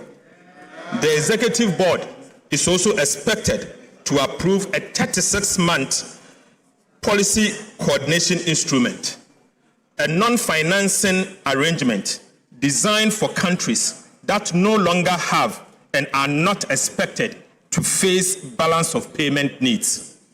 Mr. Speaker, the PCI will anchor our next phase of reforms, strengthening macroeconomic resilience, support broad-based growth, and signal our unwavering commitment to sound and disciplined macroeconomic policy. The PCI will support reforms across 6 priority areas. First is to maintain growth-friendly fiscal consolidation. Second is to preserve debt sustainability. Third is to strengthen fiscal transparency and governance. The fourth is to enhance monetary and exchange rate policy framework. The fifth is to reinforce financial sector stability. And finally, to promote economic diversity and inclusive growth. Mr. Speaker, we believe our strong implementation record, together with the successful execution of the PCI, will strengthen Ghana's path towards investment-grade status and enhance our ability to mobilize concessional and development financing for productive public investment. The PCI will include quantitative and 26 reform targets, monitored through semi-annual reviews to ensure sustained implementation of reforms that are critical to achieve our ambitious policy objective. Mr. Speaker, the details of the PCI targets are provided in detail in the media fiscal review document before the House. Right Honorable Speaker, I now turn to macroeconomic performance for the first half of the year. Mr. Speaker, Ghana has not merely met its first half-year target, it has exceeded them. Mr. Speaker, overall GDP growth was 6.4% in the first quarter of 2026, well ahead of the 4.8% full-year target. Non-oil GDP growth was 6.3% in the first quarter of 2026, well ahead of the 4.9% full-year target. Inflation has more than halved, falling from 13.7% in June 2025 to 5.3% by end of June 2026, against a target of 8 plus or minus 1% at the end of the year. The primary balance recorded a surplus of 0.9% of GDP on commitment basis, firmly on track to achieve our end-year target of 1.5% of GDP. Gross international reserves was 5 months of import cover as at end of June 2026, exceeding the target of at least 3 months of import cover. Mr. Speaker, January to June 2026, fiscal performance. Mr. Speaker, the provisional fiscal performance for the first half of 2026 is presented against the following approved 2026 fiscal target.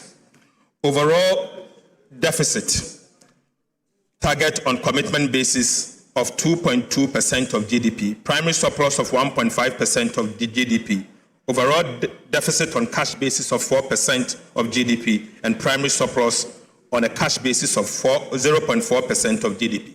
But Mr. Speaker, provisional fiscal outturn for the first half of 2026 was stronger than anticipated, indicating continued prudence in fiscal management and enhancing the government fiscal consolidation agenda. Non-oil tax revenue as at end of June 2026 was 6.4% of GDP, compared to a target of 6.5% of GDP. Mr. Speaker, domestic revenue reached 7.7% of GDP by June 2026, compared to the target of 7.8% of GDP. Mr. Speaker, total revenue and grant reached 7.8% of GDP by June 2026, compared to a target of 7.9% of GDP.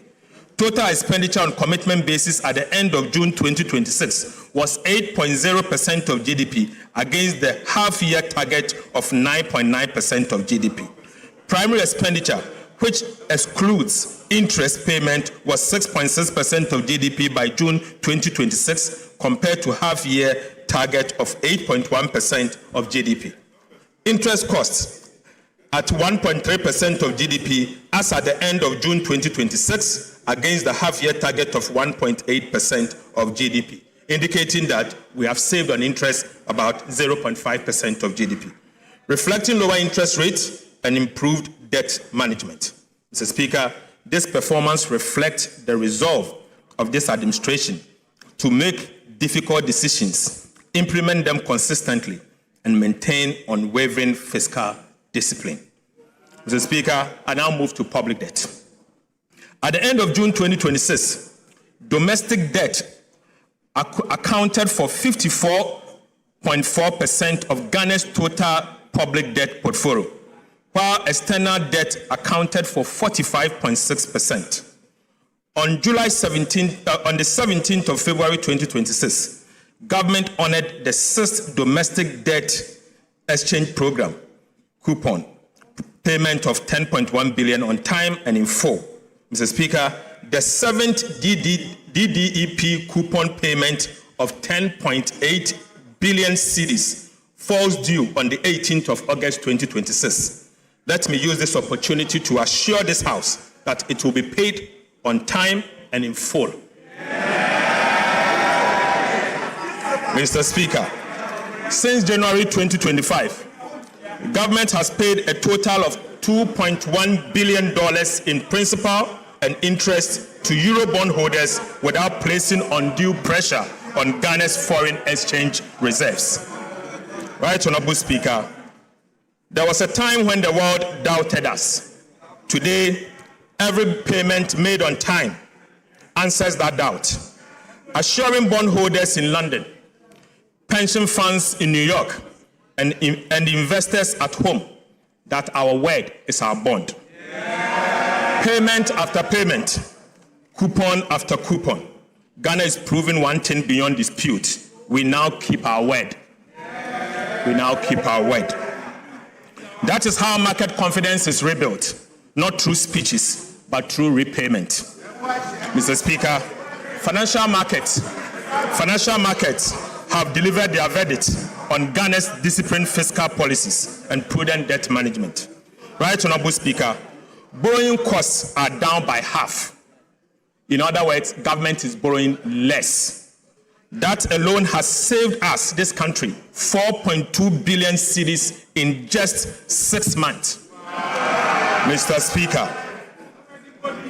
as Treasury bill rates decline, lending rates across the banking sector are also falling, making it cheaper for households, entrepreneurs, and businesses to borrow, invest, and expand, and at the same time, create jobs.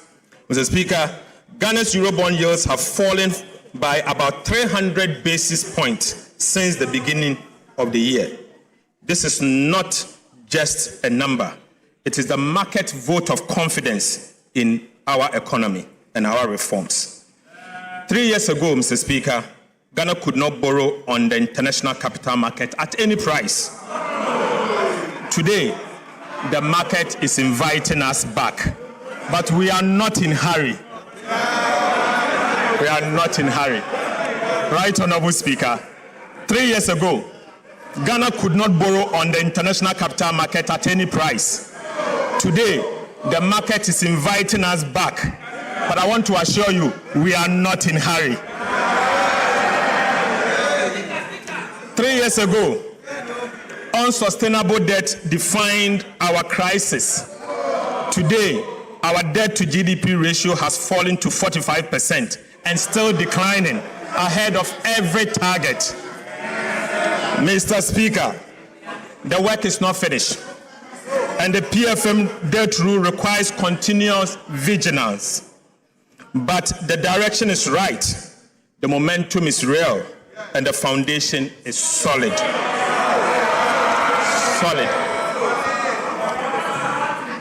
Mr. Speaker, Ghana's external debt restructuring, initiated after the sovereign debt default of 2022, is now at its final stage. In just 3.5 years, Ghana has moved from default to credibility, from debt distress to debt sustainability, from market exclusion to a renewed investor confidence. This is an achievement every Ghanaian can be proud of. Mr. Speaker, following the 2022 public debt default, government could not borrow long-term in cedis and relied heavily and solely on treasury bills to finance the budget. Mr. Speaker, Ghana has now overcome what the economists describe as the original sin, which is the inability of a country to borrow over the long term in its own currency. Mr. Speaker, 3 years restriction on new cedi bond issuance introduced as a result of the debt default caused this original sin. Mr. Speaker, in April 2026, Ghana successfully raised $2.7 billion through its first 7-year cedi-denominated bond since the 2022 debt default. This marks an important step in rebuilding the domestic bond market and restoring long-term financing in our own currency. This further demonstrates that Ghana has regained the ability to mobilize long-term financing in its own currency for development. Right, Honorable Speaker, I'm proud to announce that Ghana has now overcome the original sin.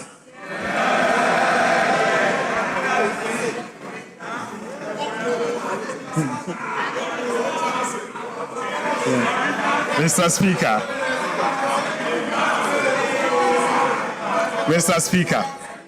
we have overcome the original sin. Whilst I now take you to the sinking fund. While Ghana's debt restructuring is nearing completion, prudent debt management requires us to look beyond today to tomorrow's obligation.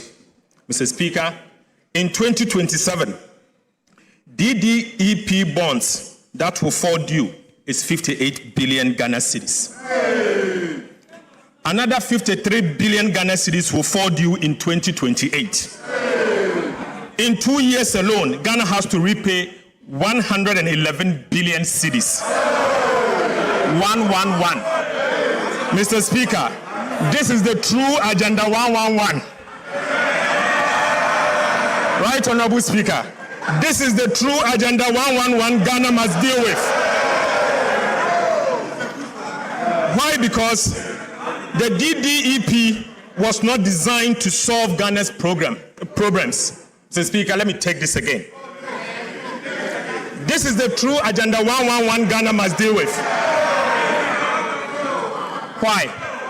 Why? Because the domestic debt exchange program was not designed to solve Ghana's debt problems. It was designed to postpone it deliberately, knowingly, and cynically, unfortunately.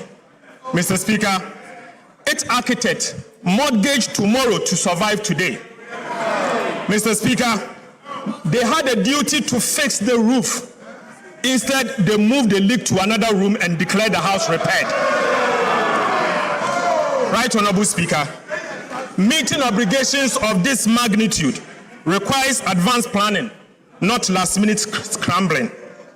This is precisely why this government has strengthened the sinking fund to set aside money to repay future debt obligations that we inherited.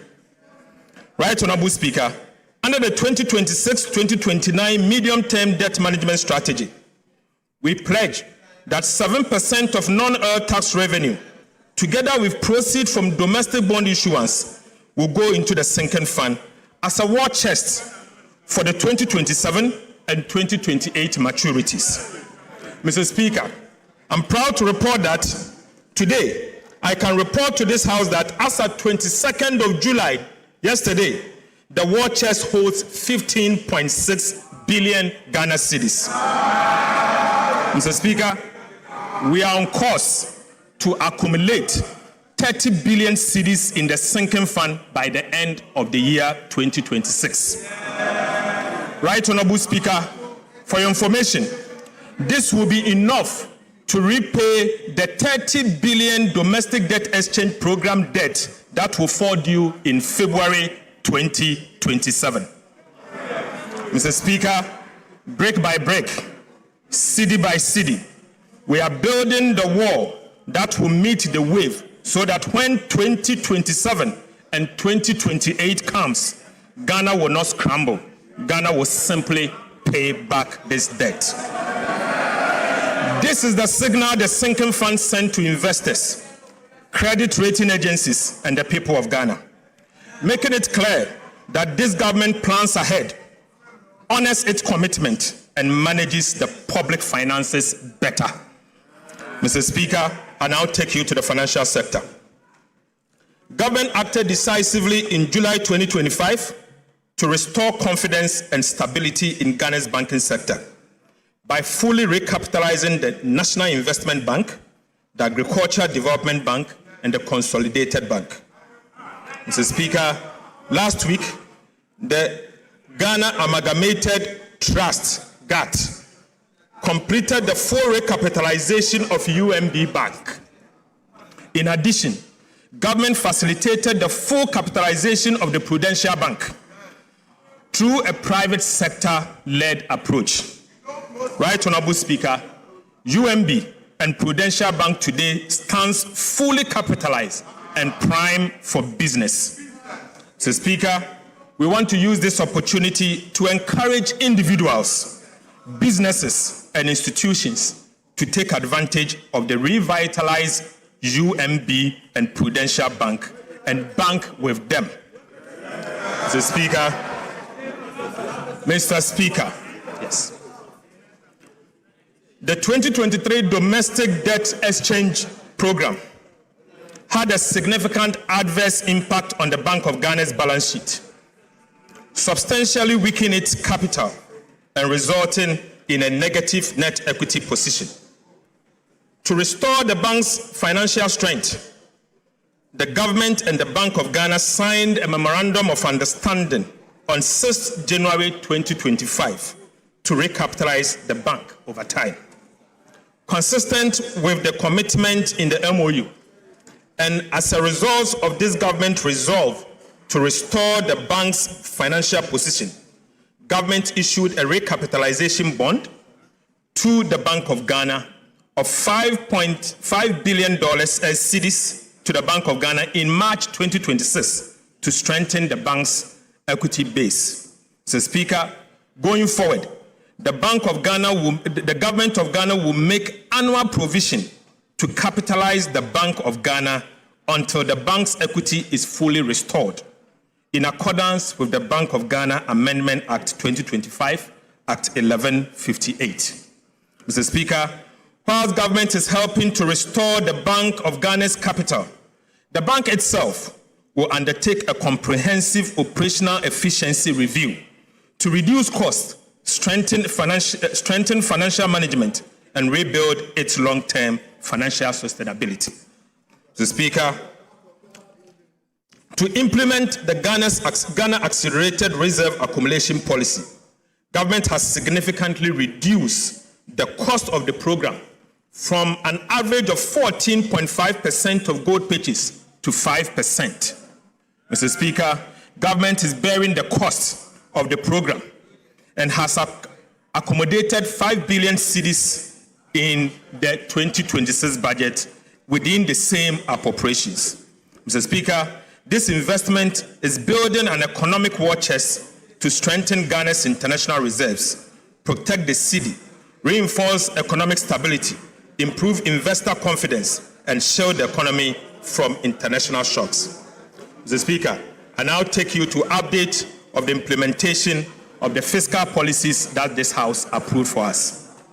Right Honorable Speaker, 6 months ago, this House approved an ambitious program of fiscal reforms. Today, I'm pleased to report that implementation is well underway. Key milestones have been achieved, and the reforms are already delivering measurable results.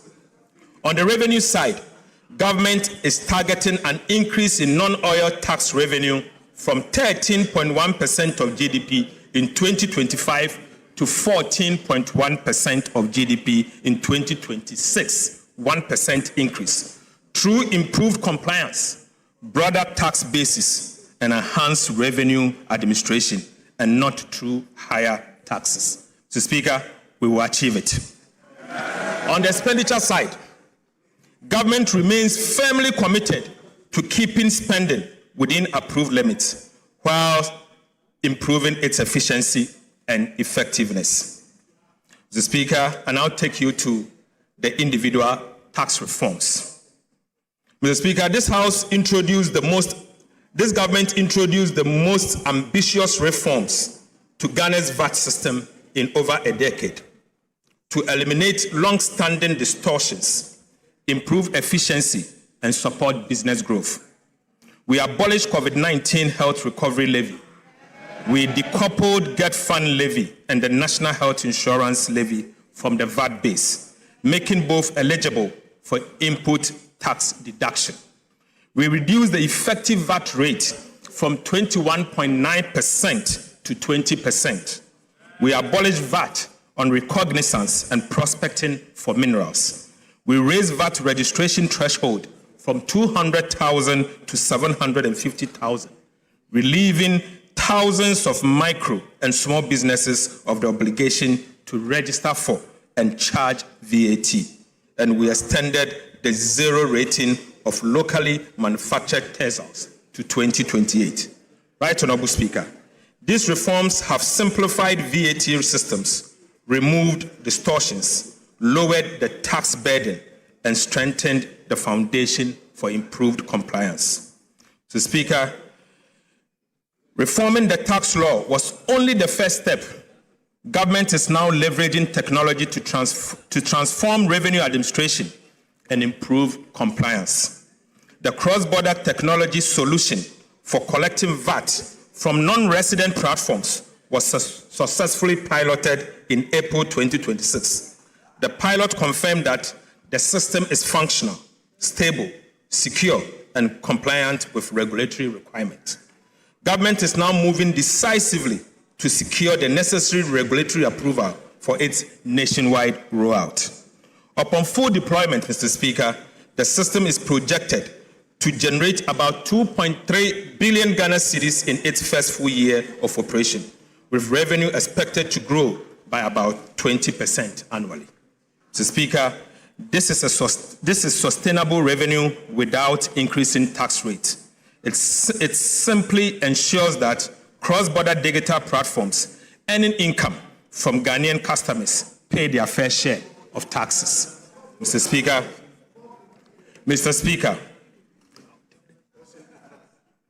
government is also rolling out fiscal electronic devices to strengthen VAT compliance and improve the monitoring of taxable transactions.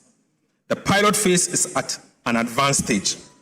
To encourage participation and improve compliance, government will also introduce the VAT reward scheme, under which customers who obtain valid VAT invoice will qualify for periodic reward.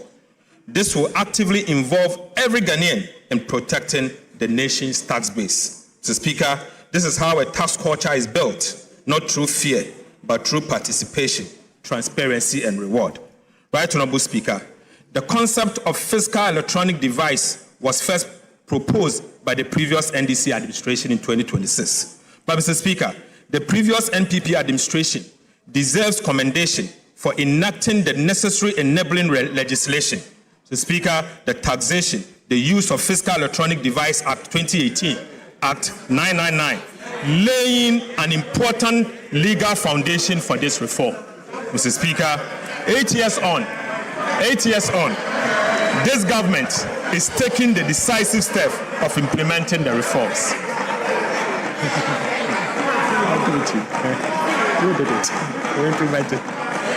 Mr. Speaker, for emphasis, the enabling legislation, the taxation, the use of Fiscal Electronic Device Act 2018, Act 966 was introduced in 2018 by the previous NPP administration. Mr. Speaker, I just want to use this opportunity to commend them. 8 years on, this government is taking the decisive step of implementing the reform. Mr. Speaker, with your leave, the chairman and the ranking members of the Finance and the Budget Committee of Parliament have been invited to provide strategic oversight for the implementation of this important national reform. Mr. Speaker, Mr. Speaker, Ghana currently loses an estimated 60% of its potential VAT revenue through non-compliance and systemic inefficiencies. This is unacceptable. Losing 60% of the VAT that you are supposed to collect to develop your country.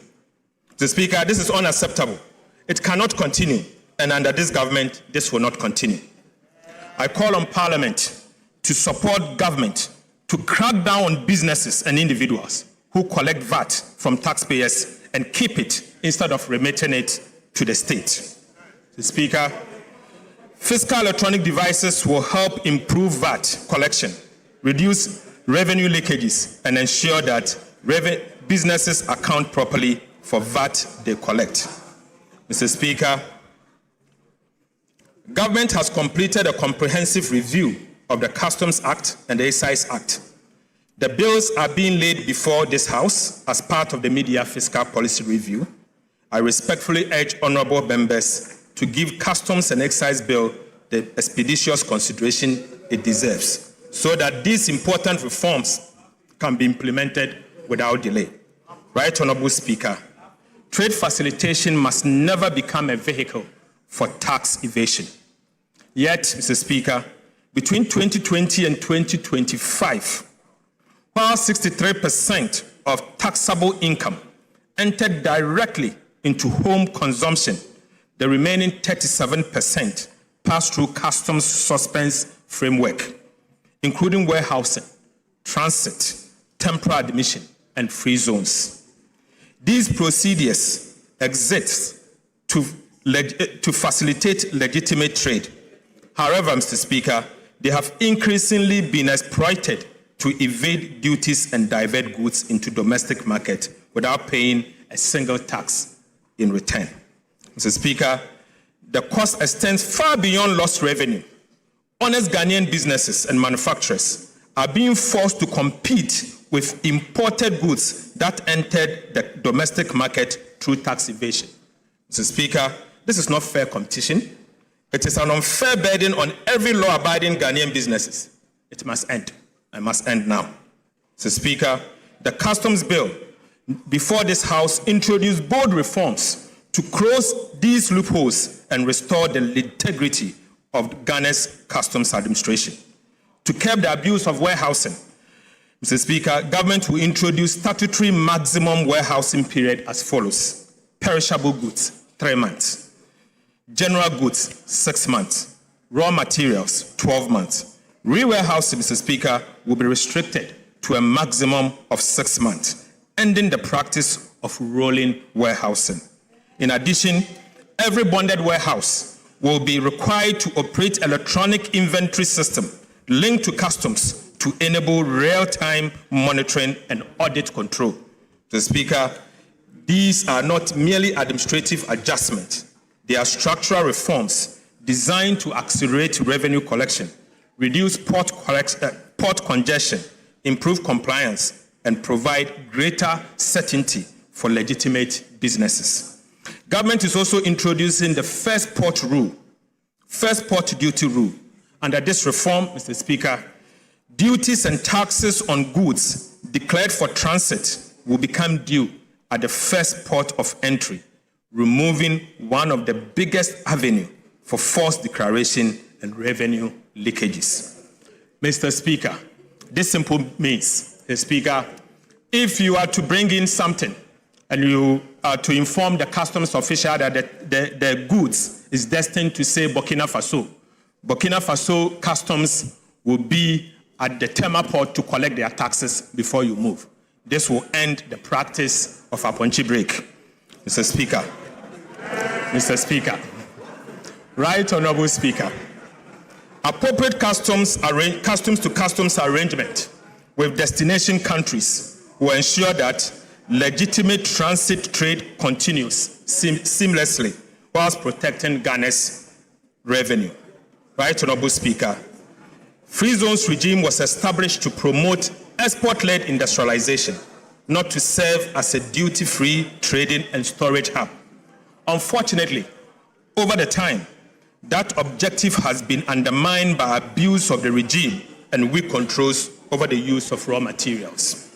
Ghana's free zones will once again serve their original purpose, build domestic industry, expand export, and create quality jobs for Ghanaians. Mr. Speaker, government will also strengthen import declaration and valuation by mandating the use of appropriate tax identification number for all importers. Mr. Speaker, downstream petroleum operations have for too long operated with fragmented controls and weak integration into customs systems.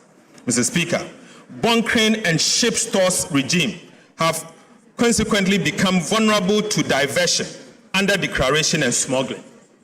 This economy can no longer afford these leakages. Mr. Speaker, government would therefore enforce the statutory requirement for bank guarantee on the lifting of refined petroleum products and require product movement to be undertaken by only through approved pipelines and electronically tracked distribution system. Mr. Speaker, government will also remove the tax exemption on bunkering services in line with international practice to curb smuggling, strengthen compliance, and protect much-needed revenue. Right Honorable Speaker, I now take you to excise duties. The evidence for reform is equally compelling in the area of excise duties. Analysis of wine and spirit imported between 2023 and 2025 shows a taxable revenue of over 5 billion Ghana cedis. However, about 78%, worth 4 billion Ghana cedis, entered customs procedures such as warehousing and transit. In other words, almost 4 out of every 5 cedis of the potential excise tax based on wine and spirit escaped the tax net. Mr. Speaker, only 1 cedi out of every 5 cedi was subjected to excise duty. That is neither efficient nor sustainable, and this must change. The excise duty bill before this House introduced a comprehensive package of reforms to close these leakages. So, Speaker, we will crack down this leakage.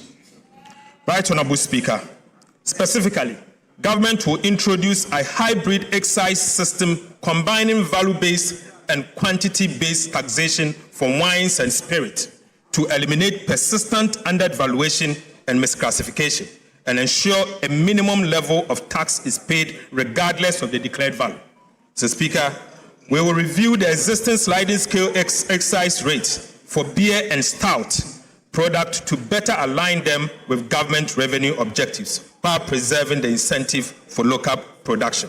Right Honorable Speaker, strengthening compliance through mandatory electronic registration of stockists, a nationwide track and trace system, penalties of up to 3 times the excise duty for tampering, and enforcing the law on requiring bank guarantees, and abolishing, Mr. Speaker, the payment of 20% excise duty on locally manufactured fruit juice.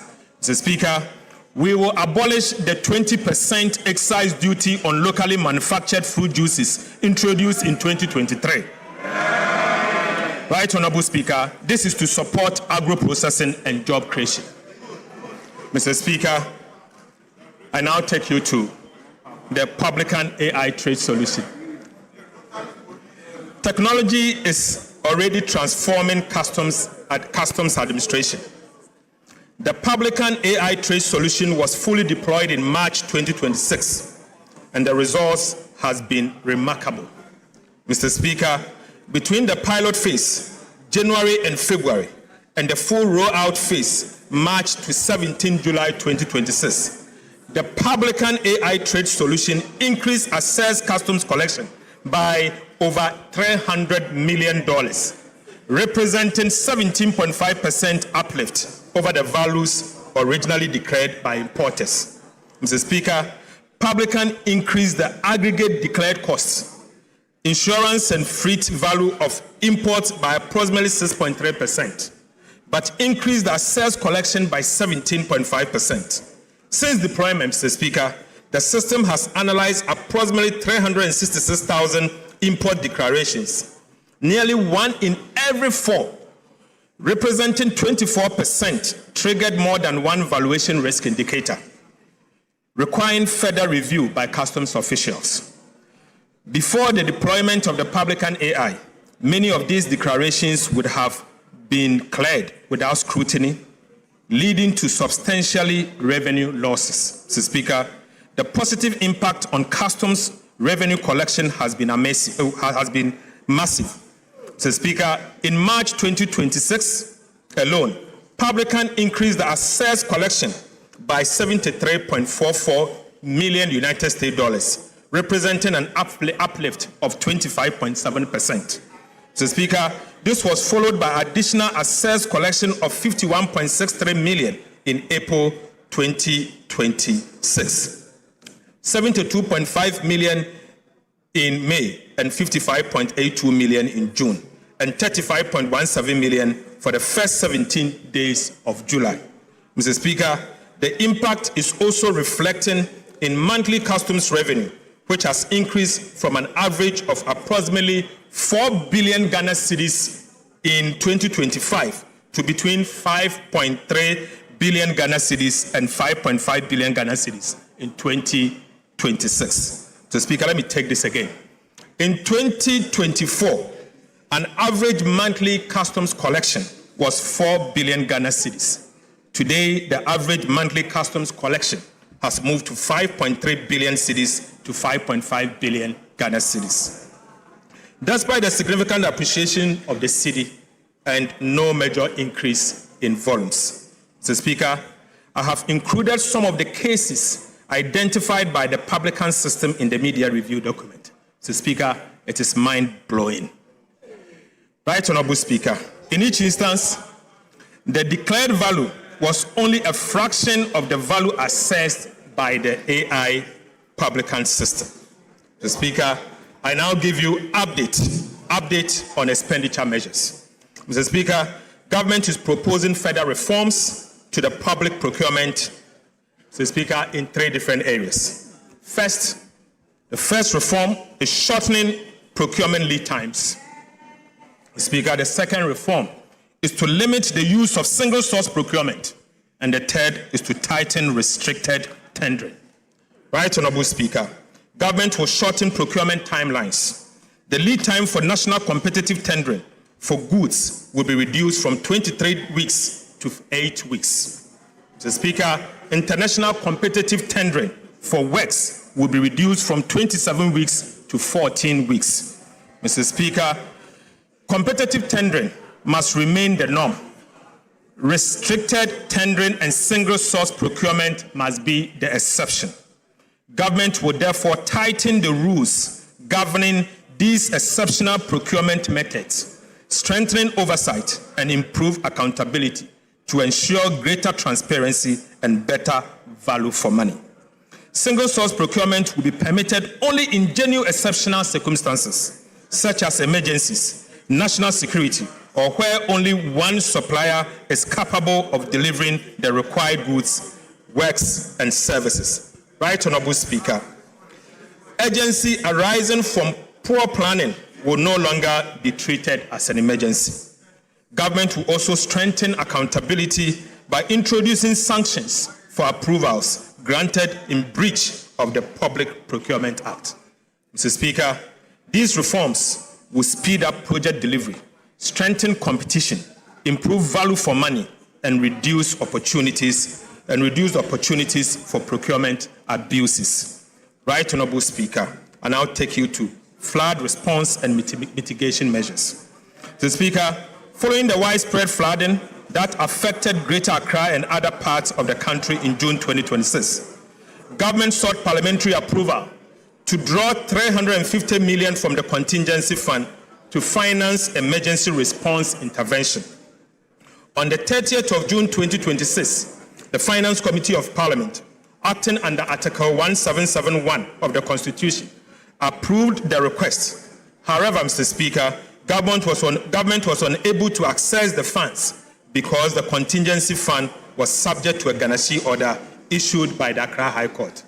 Mr. Speaker, given the urgency of protecting lives, providing humanitarian relief to affected communities, and restoring critical infrastructure, government reallocated 350 million from the contingency vote under the control of the Minister of Finance in the 2026 budget to the Disaster Management Committee under the Ministry of Interior to finance the emergency responses.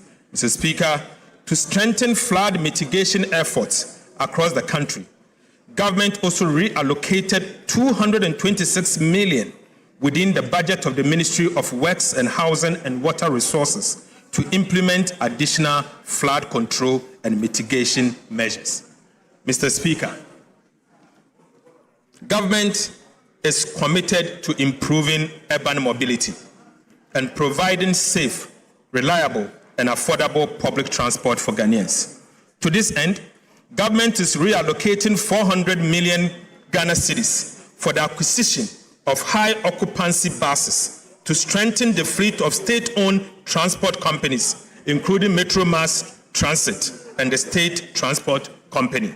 Mr. Speaker, this intervention will expand public transport capacity, particularly along high-demand urban and intercity routes, reducing long passenger queues during peak hours, and provide commuters with more reliable and efficient alternative to private vehicles. Mr. Speaker, I now take you to the update on key policy initiatives that this House approved. Right, Honorable Speaker, I now report on the implementation on some of the government key policy initiatives during the first half of 2026.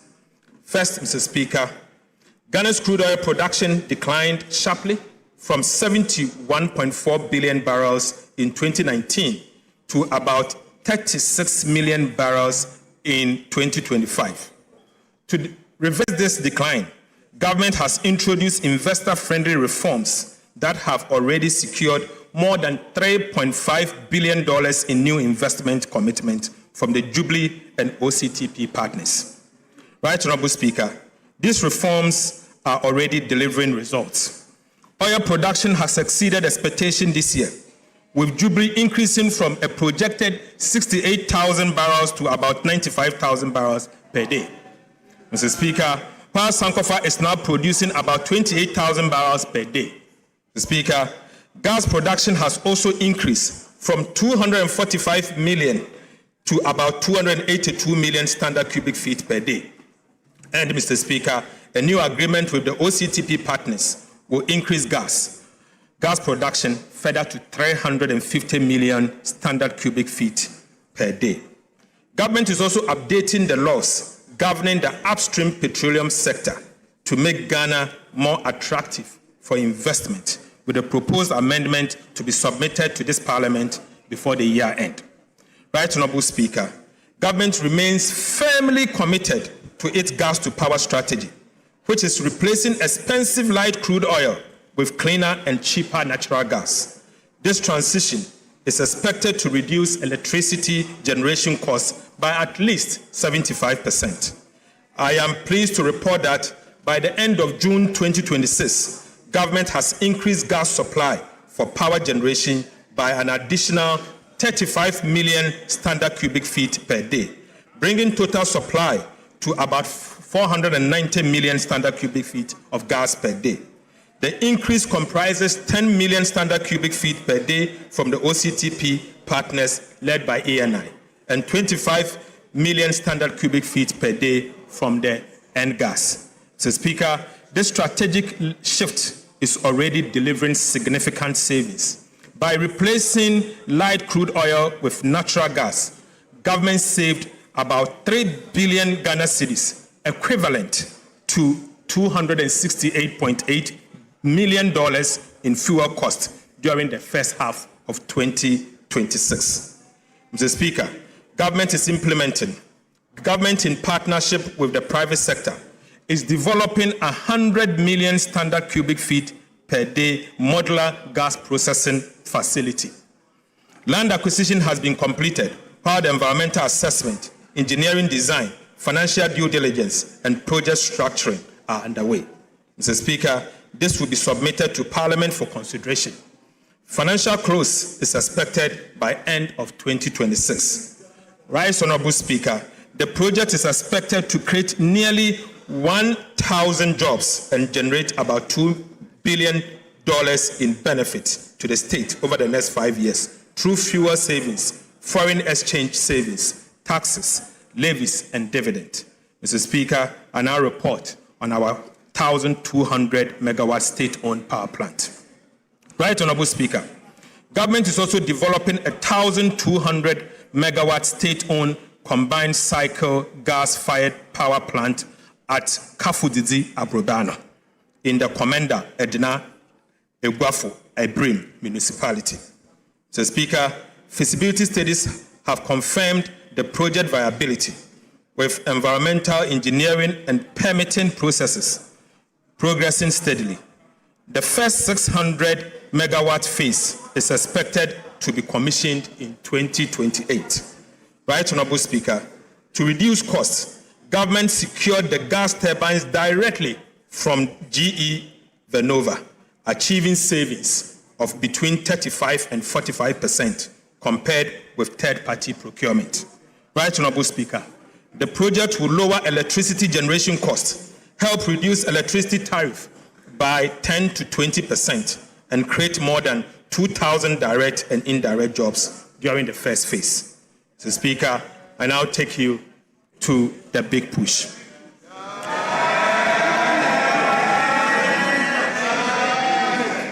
Right, Honorable Speaker. Right, Honorable Speaker. Government Big Push Infrastructure Program is driving the largest coordinated investment in strategic transport infrastructure in recent years, with projects underway in all 16 regions of the country. Mr. Speaker, work has commenced on 87 projects, comprising 74 trunk roads and bridges, 10 urban roads, and 3 feeder roads. Mr. Speaker, by end of June 2026, 13 projects had reached at least 50% completion, including 6 projects that had exceeded 75%, while a further 15 projects had progressed beyond 25% completion. Significant progress has been made on key corridors, including the Kaswa-Winneba, Takrade-Aguna Junction, Ofanko in Sawom, Tepagoso, Adentan-Dodowa, Tema Aflao, Penny Aflao, Wenchi Sola Atimpoku Ho Aflao, Tumu Han Laura, Tumu Navrongo, and Winneba Cape Coast Takrade roads. Right Honorable Speaker, the construction of the Swami Interchange Phase 2, the Sunyani, Tamale, and Kumasi Outer Ring Road are progressing. Mr. Speaker, feeder road projects in the Eastern Volta region are also improving access to farming communities and market access. During the second half of the year, government will fast-track project nearing completion. Mr. Speaker, improve contractor performance and remove bottlenecks to ensure they are completed on time. Right Honorable Speaker, I take you to the Accra-Kumasi Expressway. Mr. Speaker, the Accra-Kumasi Expressway remains the flagship under the Big Push program. It involves the construction of 176-kilometer, 6-lane bi-directional expressway linking Ghana's 2 largest commercial cities. When completed, Mr. Speaker, the expressway will reduce travel time between Accra and Kumasi to about 2 hours, improve road safety, ease congestion, lower transport costs, and feature modern interchanges, bridges, intelligent transport system, electronic tolling, emergency response facilities, and rest spots. Mr. Speaker, government has made substantial progress in the project preparation.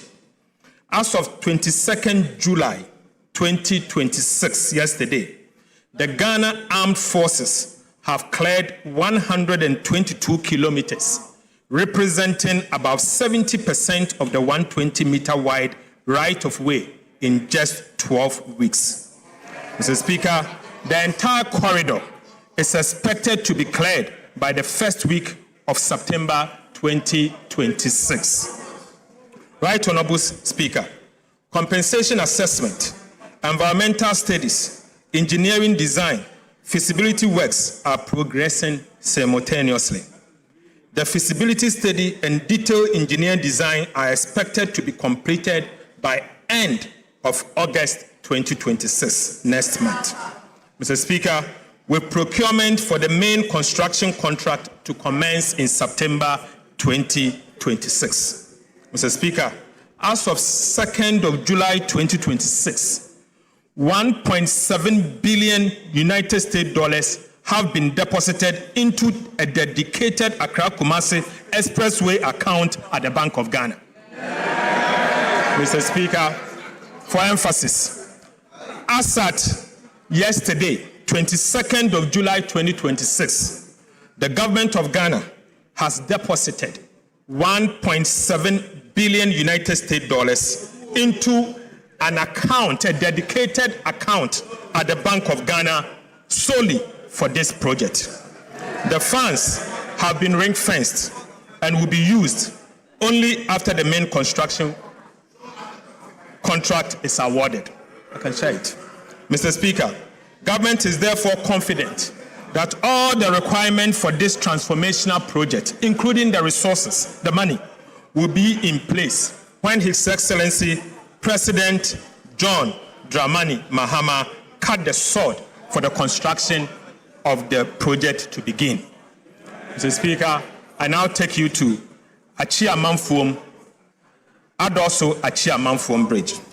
Right Honorable Speaker, for centuries, the people of Afram Plains have relied on ferries to cross the Afram River. While these ferries have served the area for many years, frequent delays and seasonal disruptions have impeded easy access and movement of people, goods, and the provision of essential services. The Adosuechi Amanfom Bridge, a 3.6-kilometer permanent bridge, will be the longest in Ghana and will replace the ferries, providing a safe, reliable, and all-weather crossing. As part of Ghana's big push infrastructure, Mr. Speaker, it will connect the Kwewu-Afram Plains to the national road network and unlock the significant potential of one of Ghana's most important food baskets.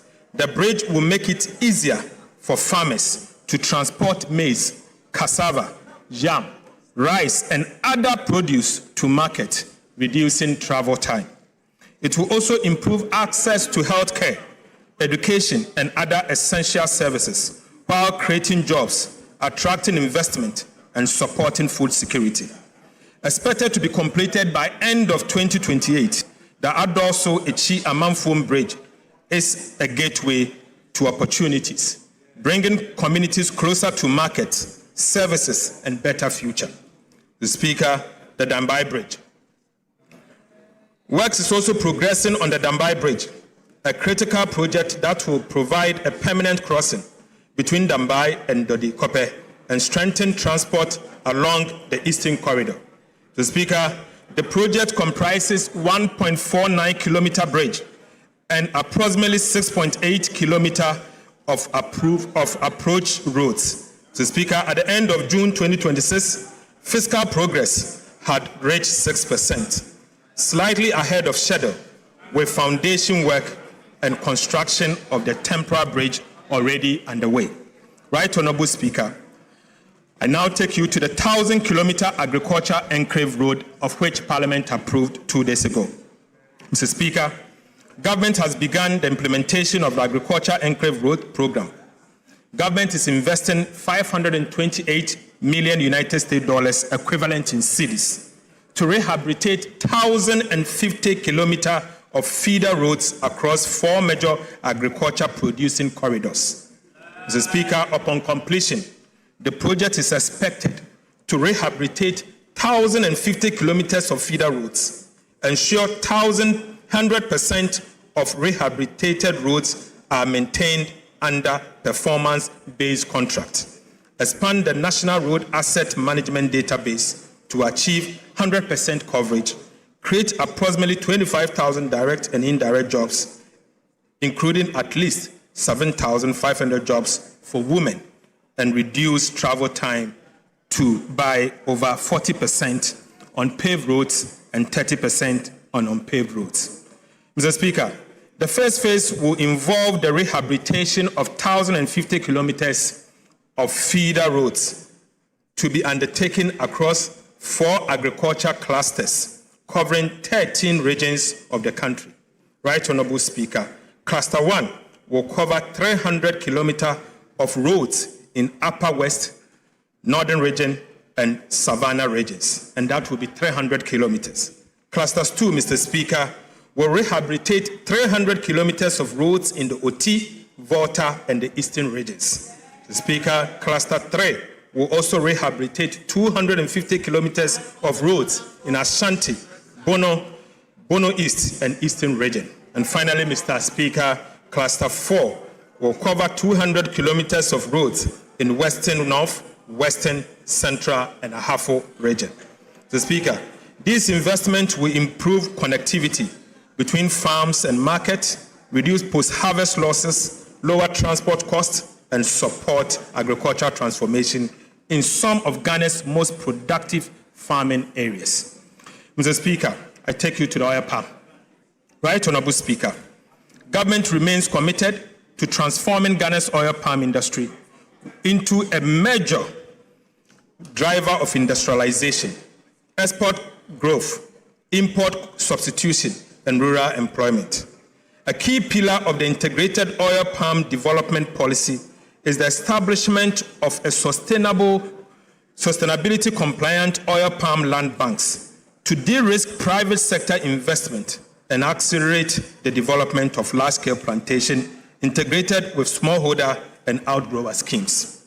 So, Speaker, implementation of this initiative is progressing steadily. The Ministry of Land and Natural Resources, working in collaboration with the private sector and other relevant institutions, have reviewed over 270,000 hectares of land in the Western region. Right, Honorable Speaker, drone survey have been completed on over 117,000 hectares, whilst 46,000 hectares have been selected for detailed land use change analysis. To date, assessment has been completed on 16,000 hectares, of which approximately 10,780 hectares have been identified as suitable for sustainable oil palm development. Right, Honorable Speaker, these areas are now undergoing the required environmental, social, and sustainable assessment, including high conservation value, high carbon stock, and free, prior, and informed consent (FPIC) processes in line with the international standard. Mr. Speaker, similar mapping, land documentation activities have commenced in the Central region, with preparatory work underway in Eastern and Volta region. Based on the current assessment, Mr. Speaker, the Western region alone is expected to provide approximately 30,000 hectares of land for the first phase of the development. Mr. Speaker, as work expands nationwide, the land bank has the potential to exceed 100,000 hectares across Ghana's oil palm growing belt. Mr. Speaker, this initiative will unlock significant private sector investment, create over 250 direct and indirect jobs across the value chain, and strengthen smallholder participation, increase domestic crude oil palm production, reduce import dependency, and position Ghana as a leading hub for oil palm processing and exports. Mr. Speaker, government will continue to work with stakeholders to ensure that this program is implemented responsibly, sustainably, and in a manner that delivers lasting benefit to our communities and the national economy. Now listen, Mr. Speaker, government is also finalizing the $500 million United States dollars integrated oil palm development financing agreement with the World Bank for on-lending to the private sector for the development of large-scale commercial oil palm plantation. We expect to conclude and present it to this House by the end of this year. Right, Honorable Speaker, we expect to bring it for approval by the end of this year.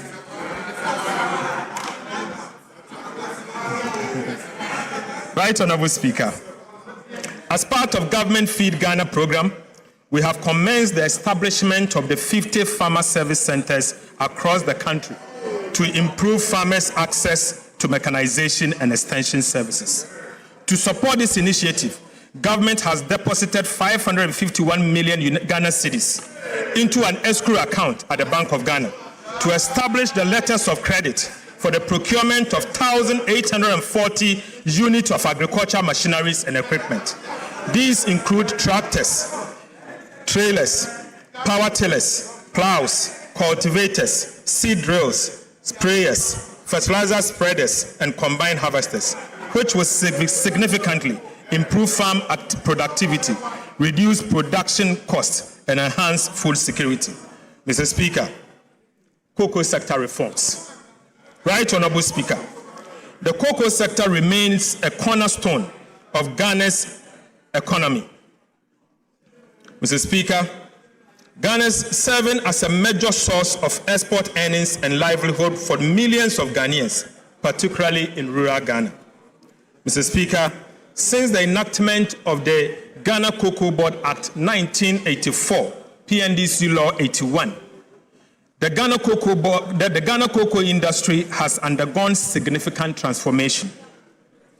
To modernize the governance and financing of the sector, government will submit a new Cocoa Board bill to Parliament to repeal and replace the Ghana Cocoa Board Act 1984, PNDC Law 81.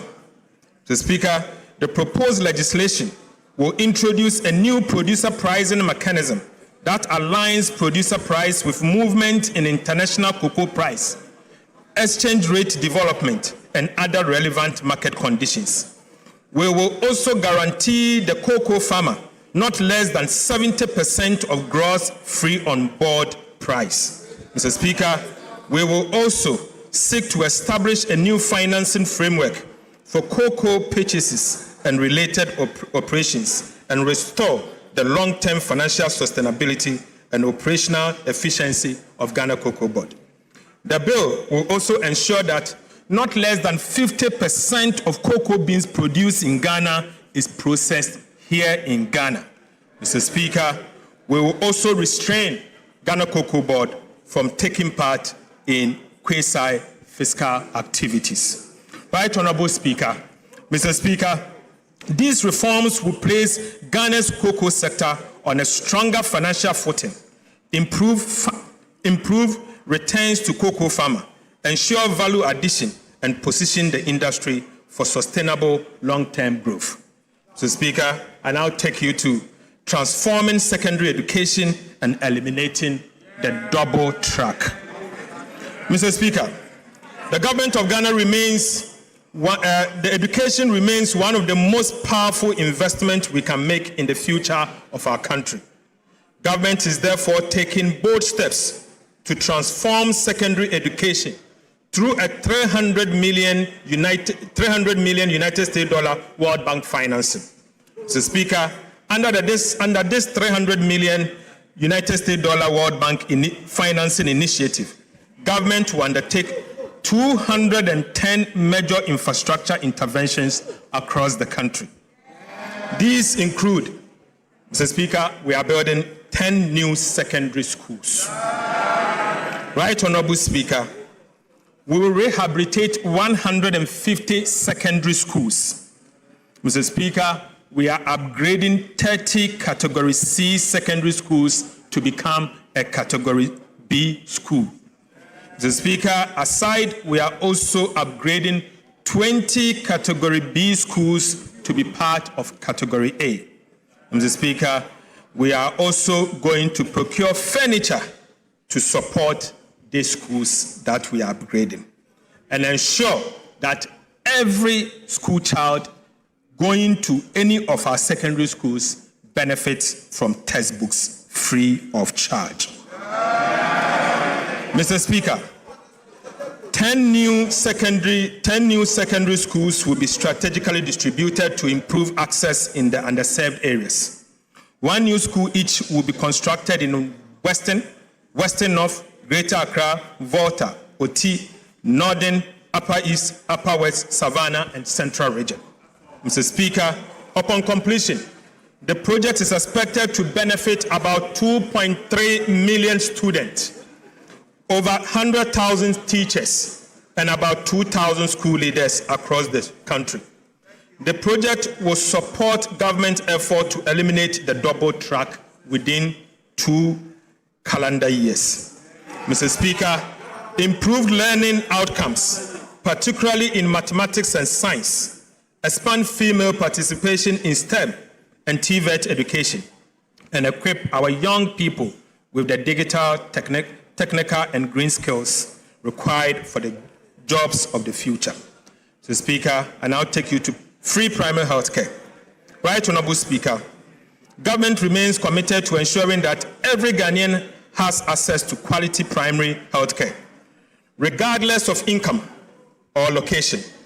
Following the launch of the free primary health care policy in April 2026, the first phase of implementation is targeting 150 underserved districts across the country. Mr. Speaker, government has distributed more than 24,000 pieces of medical equipment to strengthen diagnostics, emergency, maternal, and neonatal care. Mr. Speaker, we have also deployed motorbikes, tricycles, and mobile outreach equipment to improve healthcare delivery in hard-to-reach communities. In addition, community screening for hypertension, diabetes, cancer, and other non-communicable diseases has been expanded, while the establishment of health kiosks, container-based health posts, and upgrading of existing primary healthcare facilities are underway. Women's Development Bank, Mr. Speaker. Right Honorable Speaker, government has made progress towards the establishment of the Women's Development Bank. On the 26th of January 2026, the bank was formally incorporated as WDB Ghana Limited. Mr. Speaker, following its incorporation, government applied to the Bank of Ghana for the requisite banking license to enable the bank commence operations. Mr. Speaker, in fulfillment of the capital requirement for licensing, the Ministry of Finance has deposited an amount of 400 million Ghana cedis into an account with the Bank of Ghana as the initial capital for the Women's Development Bank. Mr. Speaker, the Women's Development Bank is expected to commence full operations before the end of this year. Mr. Speaker, and I'll bring you to the conclusion. Right Honorable Speaker, in recent times, a narrative has emerged suggesting that this government is not spending enough. Mr. Speaker, nothing can be further from the truth. Far from standing still, we have been steadily and responsibly deploying resources guided by the simple but firm principle that we can only spend only what we have, and we spend it wisely and with the future of our nation in view. Mr. Speaker, in the spirit of transparency and accountability, allow me to lay before this House a clear account of some of the expenditure we have made so far to support government programs across the sectors approved in the 2026 budget. Mr. Speaker, first, to compensate public sector workers, an amount of 48.8 billion Ghana cedis for compensation of employees has been paid, including 4 billion Ghana cedis as contribution to SNIT and 2 billion Ghana cedis as Tier 2 pension scheme. Mr. Speaker, to honor our debt obligation, an amount of 21.5 billion for interest has been paid. To honor our international debt obligation, an amount of $700 million for Eurobond debt service and interest have also been paid. To restore confidence on our financial systems, an amount of 10 billion Ghana cedis to domestic bondholders has been paid. Mr. Speaker, to deepen fiscal decentralization, an amount of 4.4 billion cedis to the District Assembly's Common Fund, representing the first 2 quarters of the year, has been paid. Mr. Speaker, to keep the National Health Insurance Scheme strong and vibrant, an amount of 4.5 billion Ghana cedis has been paid. To strengthen specialized health care, an amount of 1.1 billion Ghana cedis to Mahama Cares has been paid. Right Honorable Speaker, to support quality and access education and accessible education, an amount of 4.2 billion Ghana cedis for the first 6 months of the year to the Ghana Education Trust Fund, GET Fund, has been paid.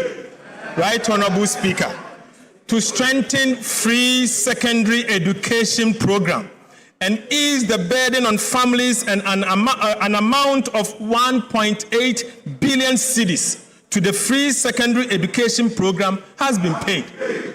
Right Honorable Speaker, to improve road maintenance, an amount of 1.7 billion Ghana cedis to the Road Maintenance Trust Fund has been paid. Mr. Speaker, to support job creation for young people, an amount of 459 million Ghana cedis to the Youth Employment Agency has been paid. Mr. Speaker, again to support petroleum sector, an amount of 961 million Ghana cedis to the Ghana National Petroleum Corporation, GNPC, has been paid. Mr. Speaker, to promote development in mining communities and mining institutions. An amount of 458 million to the Mineral Development Fund has been paid. Mr. Speaker, to keep the light on across the country, an amount of 7.1 billion Ghana cedis to the energy sector for stable power supply has been paid. Mr. Speaker, to clear legacy arrests, to clear your arrests, Mr. Speaker, an amount of 5.3 billion Ghana cedis has been paid to, Mr. Speaker, to give remaining to free compulsory basic education, an amount of 76 million Ghana cedis as capitation grant has been paid. Mr. Speaker, to support the most vulnerable in our society, an amount of 485 million Ghana cedis to LEAP beneficiaries has been paid. Mr. Speaker, to provide nutritious meal and keep our children in school, an amount of 877 million to the Ghana School Feeding Program has been paid. Mr. Speaker, to ease the burden on families, an amount of 46 million for BEC registration has been paid. Mr. Speaker, to remove financial barriers to tertiary education, an amount of 537 million for the no-fee stress policy has been paid. Right, Honorable Speaker, to support teachers, the teacher trainees, an amount of 104 million as teacher training allowance has been paid. Right, Honorable Speaker, to support nursing training, an amount of 144 million as nursing training allowance has been paid. Mr. Speaker, to strengthen grassroots governance, an amount of 93 million as assembly members allowance has been paid. Mr. Speaker, to promote skills development and entrepreneur, an amount of 45 million for the National Apprenticeship Program has been paid. Mr. Speaker, to support Ghana's participation in the 2026 FIFA World Cup, an amount of 58 million has been paid. Mr. Speaker, to support environmental sustainability, an amount of 477.4 million to ARICOPS has been paid. Mr. Speaker, in fulfillment of our campaign promise, an amount of 1.1 billion Ghana cedis to the Ministry of Food and Agriculture for flagship programs, including food buffer stock, fertilizers, certified seed distribution, Feed Ghana, irrigation infrastructure has been paid. Right, Honorable Speaker, to modernize agriculture through the establishment of the Farmer Service Center, an amount of 551 million into an escrow account for the establishment of a letter of credit has been paid. Right, Honorable Speaker, to support infrastructure development, an amount of 11.5 billion Ghana cedis as capital expenditure has been paid. Mr. Speaker, to improve road infrastructure, an amount of 6.5 billion Ghana cedis for the Big Push infrastructure program has been paid. Mr. Speaker, to support education delivery, an amount of 915 million for goods and services under the Ministry of Education, including sanitary pads, has been paid. Mr. Speaker, to ensure smooth and effective functioning of government, an amount of 7.9 billion Ghana cedis for goods and services have been paid.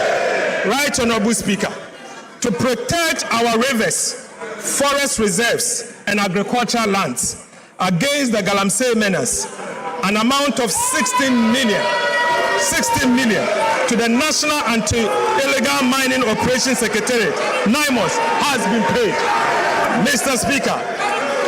Speaker, permit me to end where I began, not with numbers, but with reflection. Mr. Speaker, permit me to end where I began, not with a number, but with a reflection. Right Honorable Speaker, before this administration took office, this country stood at the edge of an economic cliff. The city was in free fall. Inflation has raised 50%.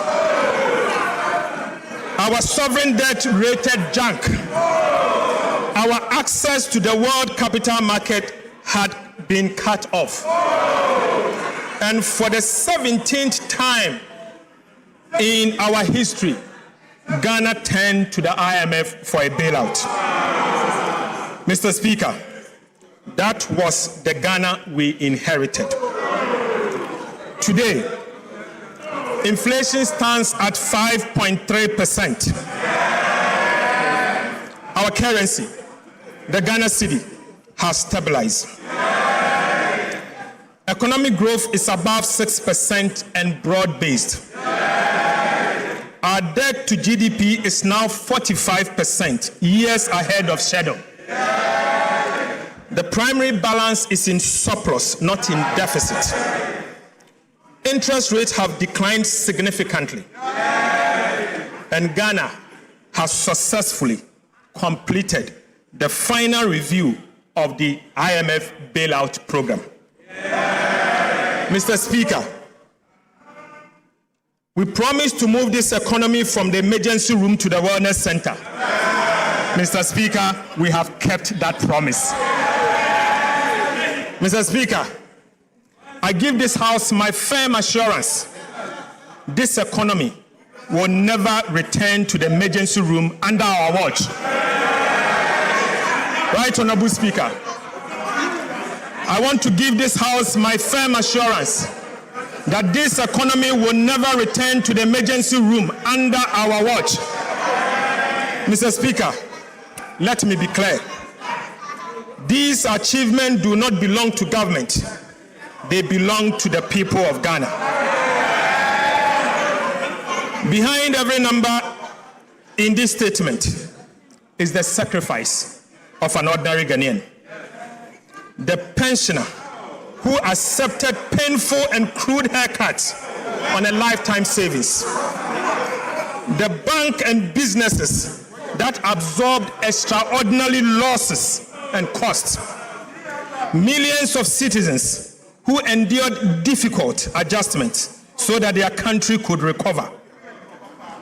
And the market trader, the nurse, the teacher, the entrepreneur, and the young graduate who lived through some of the hardest months in our recent history and never gave up on his country. Mr. Speaker, stabilization was not won in this chamber alone. It was won in homes, on farms, in workshops, in marketplaces, and through the patience and resilience of the Ghanaian people.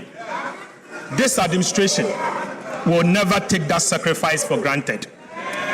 Mr. Speaker, we know that inflation alone does not refill an empty pot. We know that a stronger cedi does not instantly repair a household budget stretched by years of economic mismanagement and crisis. And we also know that there is still a distance between recovery and a relief at the kitchen table. But we also know this, Mr. Speaker, your sacrifice was not in vain. It secures something priceless, a firm foundation for our dear country. And on that foundation, we will build the Ghana we want.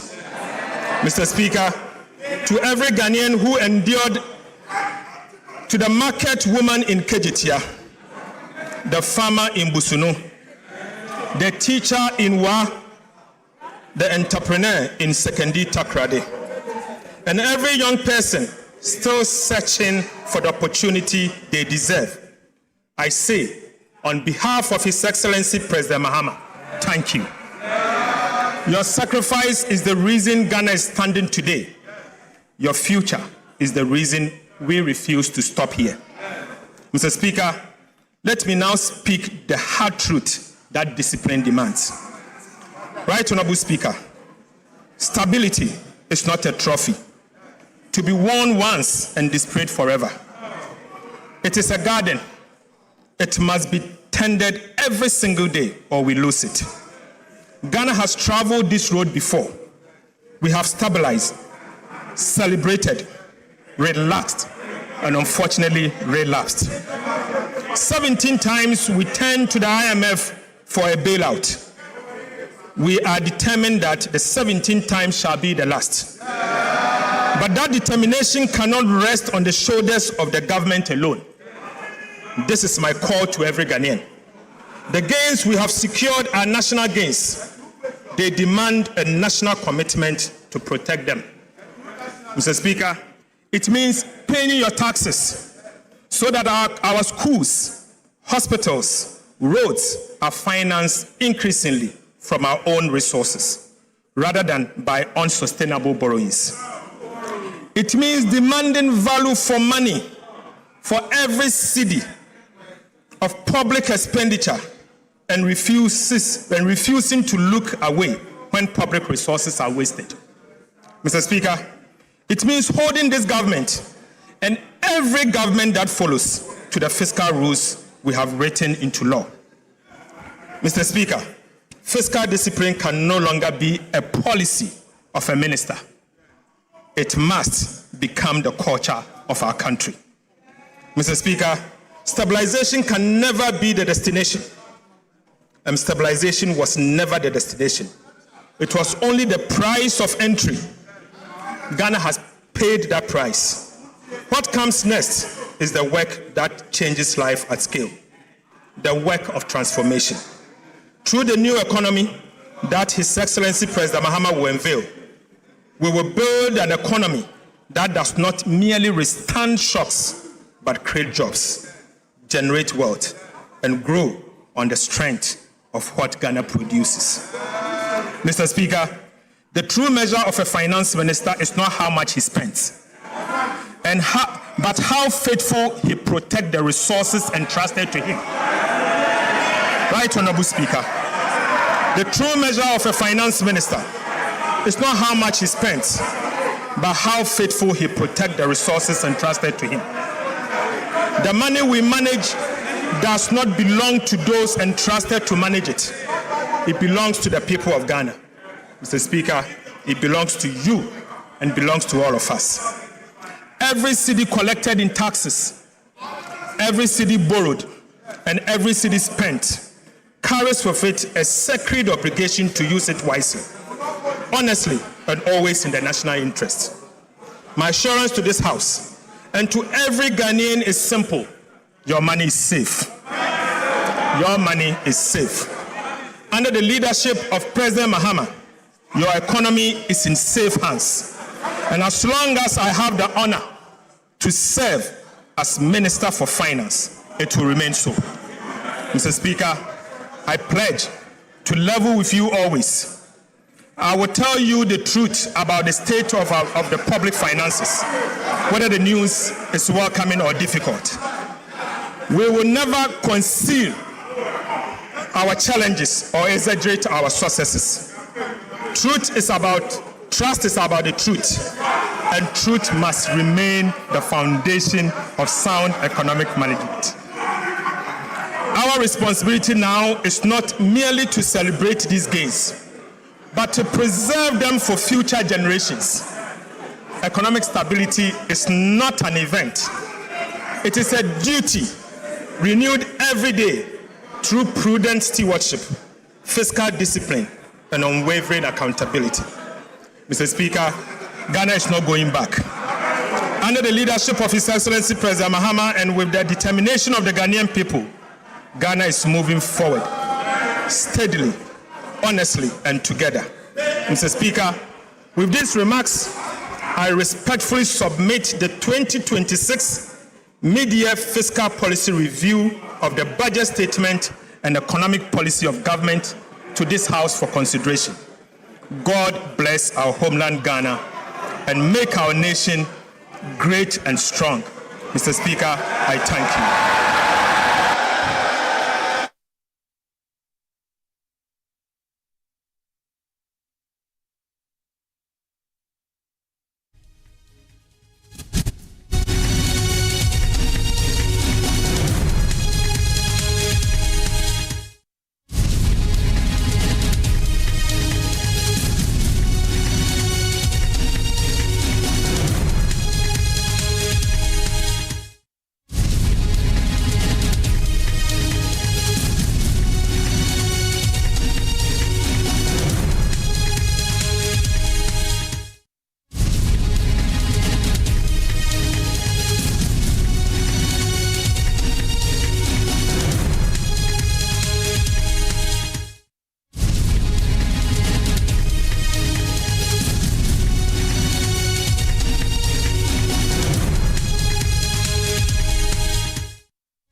All right, the Finance Minister, Dr. Kasla Tuforsen, just presenting the media budget review.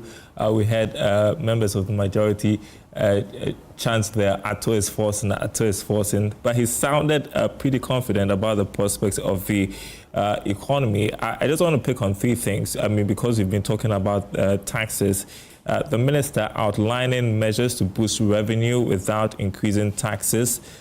These include an ambitious VAT reform, the rollout of fiscal electronic devices, a VAT reward scheme, tighter customs enforcement, electronic inventory systems for bonded warehouses, so much more. Also, he's been speaking about the IMF PCI, the technical framework. He says government expects the IMF board to approve the 36th month policy coordination instrument, which will guide the next phase of reforms to 26 policy targets. So, I mean, in summary, the government pretty confident about where the economy is going. Government's position is that the foundations for macroeconomic stability have been restored, fiscal discipline is taking a hold, and the focus now shifts from stabilization to sustaining growth, protecting gains, and deepening structural reforms. We'll be getting reactions from Parliament to the Finance Minister's presentation. As you'd anticipate, the place is going to get animated, as is on your screen right now. We are going to hear chants from the majority, the minority. Hopefully, we'll hear from the minority side what they make of the Finance Minister's presentation. But I just want to pick quick reactions in the studio from our guests. I want to begin with Mark Bedoabaje, since taxes were top of the agenda before we listen to the Finance Minister. Your reaction to the tax measures announced? Well, obviously, we're not expecting that a new tax will be introduced, and as I've said, existing one, the rate will be increased. So we're monitoring to see what will happen. I think these are measures just to block the loopholes and ensure that we rake in revenue from existing taxes. So for me, I think it's something that we support. If there is a way to expand the net, there is a way to block the holes so that those who are not paying will now get to pay for us to increase the tax revenue. I think it's a good I mean, what were you looking out for in the budget, and are you satisfied with what you've heard from the finance? Well, largely, I think that, let me say it's fair, because I was looking at how we're going to consolidate the macroeconomic stability that we have enjoyed over the period. Mm-hmm. And it looks like we are likely to achieve all the target that we have set for ourselves. I mean, they are well aligned. Inflation, I'm obvious. I'm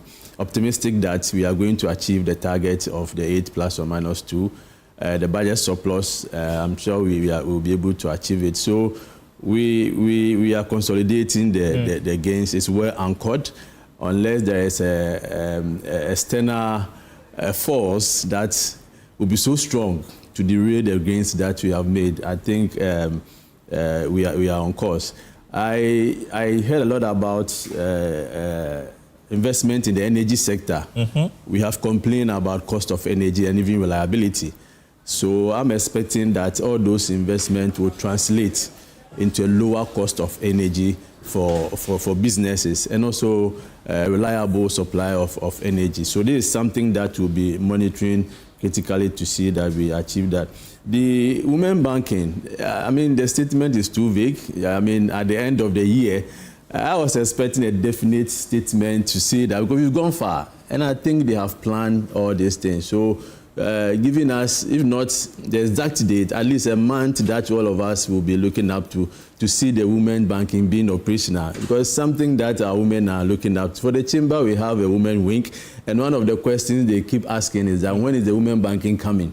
When is it coming? So if it has been established, we want a definite statement that, of course, will put us on preparation for that.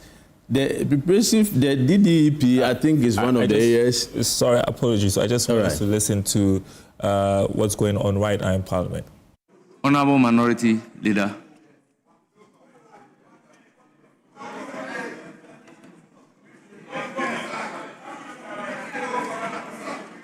Mr. Speaker. Honourable members will listen to each other in silence.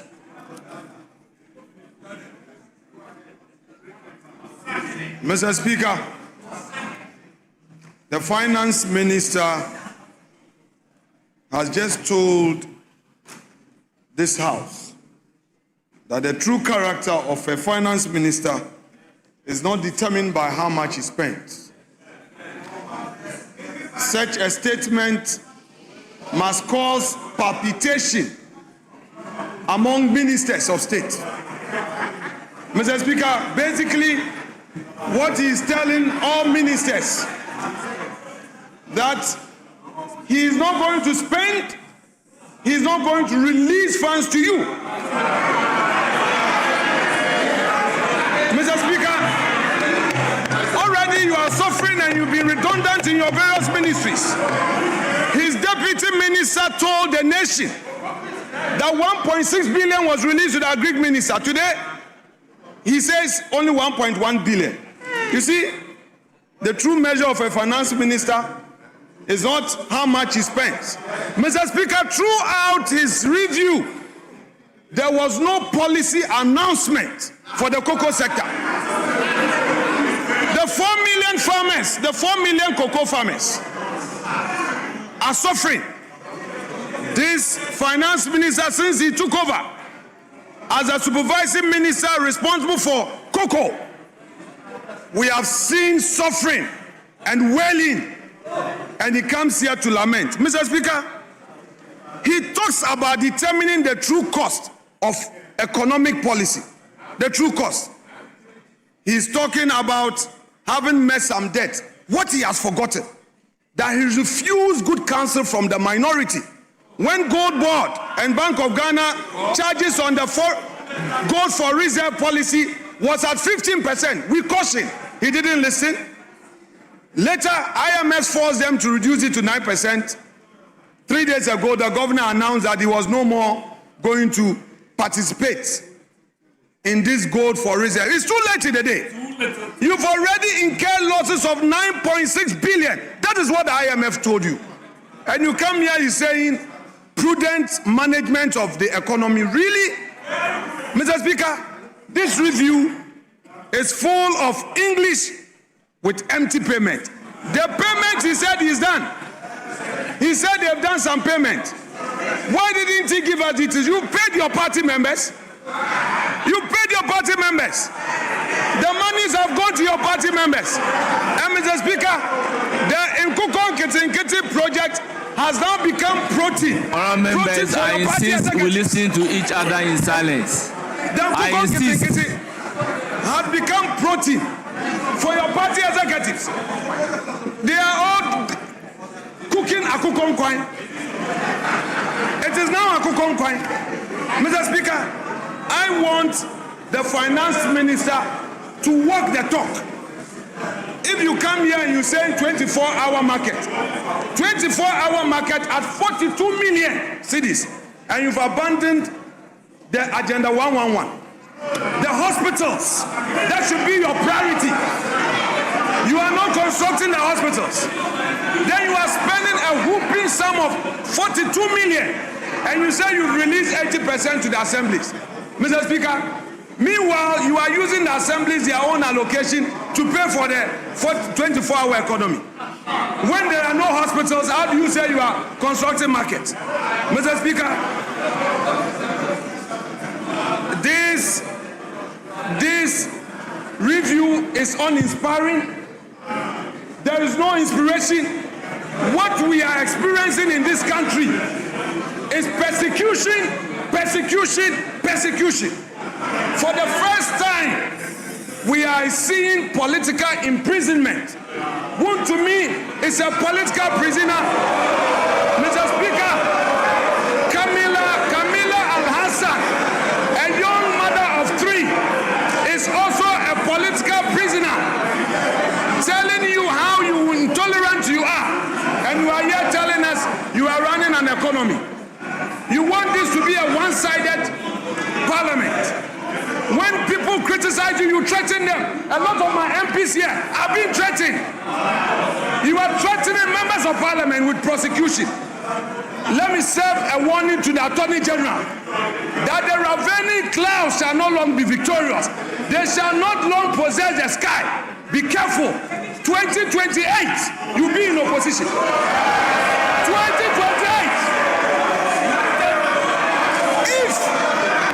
If you are not careful, Mr. Speaker, if you don't stop now, you will go and meet Wontumi there, and Wontumi will be out, and you will go in. So I'm advising you, let us all be measured. We welcome the reforms by the finance minister, and for the first time, he did something patriotic by acknowledging the digitalization reforms we introduced in government payments. Today he has acknowledged it. Mr. Speaker, we commend you for acknowledging MPP. We commend you, but you can do better. Tell your government to free all political prisoners. Dr. Atu Forson, tell your government to free all political prisoners. Wontumi deserve justice. Camilla Al-Azhar deserve justice. The MPs behind me that you have lined them up for persecution, listen, you can decide to imprison every MP. It will not shut us down. We will criticize you. We will hold your feet to account, and we'll make sure you account for every city you spend. But you know what? The good news is that you are on your way to opposition. You are on your way to opposition. So you should begin thinking. You should begin thinking deep. Because there is one cells, in one prison will not be locked up. It will open widely for you. It will swallow many of you. From what we are seeing in public procurement, your situation will be worse. So be careful, those of you who are comfortable. And finally, you claim you want a third term. Third term. You are not performing. You say third term. Atu Forson, you are here presenting a budget, and beneath it is a third term agenda where you are going to spend money for people to be calling for third term. We are watching you with eagle eyes. Third term, focus on 24-hour economy. You promise one job, 3 shifts. You promise industrialization. Ghanaian businesses have lost confidence in you. You canceled the 1D, 1F, which was creating opportunity for the private sector. In its place, no policy alternative. Electricity tariffs have gone up over almost 30%. Then you get up, you say you are promoting 24-hour economy. You have sacked public sector workers. Many of the Ghanaian youth lost their jobs. You sacked them. Today you are here. Instead of promising to restore them into their rightful places in the job market, you are not doing so. Then you come, you say we should praise you. Who is going to praise you? If you don't pay and you are holding the money and then you are there tightening belt and only paying your party members, then we should praise you. We are not interested in the books. We are interested in the economy in our pockets. People are suffering, Mr. Speaker. People need jobs. Your youth, even your MPs, they are praising you here. A lot of them are hungry. Your backbenchers, they can't go back home. Your backbenchers. And you hear, you say we should praise you. We will not praise you. It is the same old story. Asem Dadana, Mrs. Sain. Again, Asem Dadana. Mr. Speaker, I rest my case.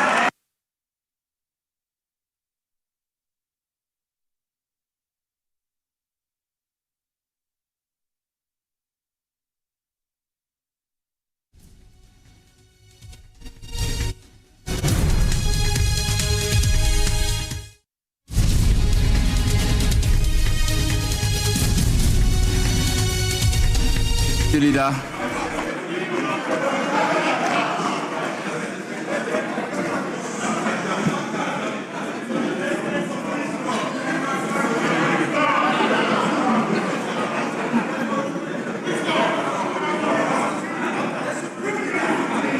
Mr. Speaker. Honorable members, let's listen to each other in silence. I insist that we listen to each other in silence. Yes, Majority Leader. Thank you very much, Mr. Speaker.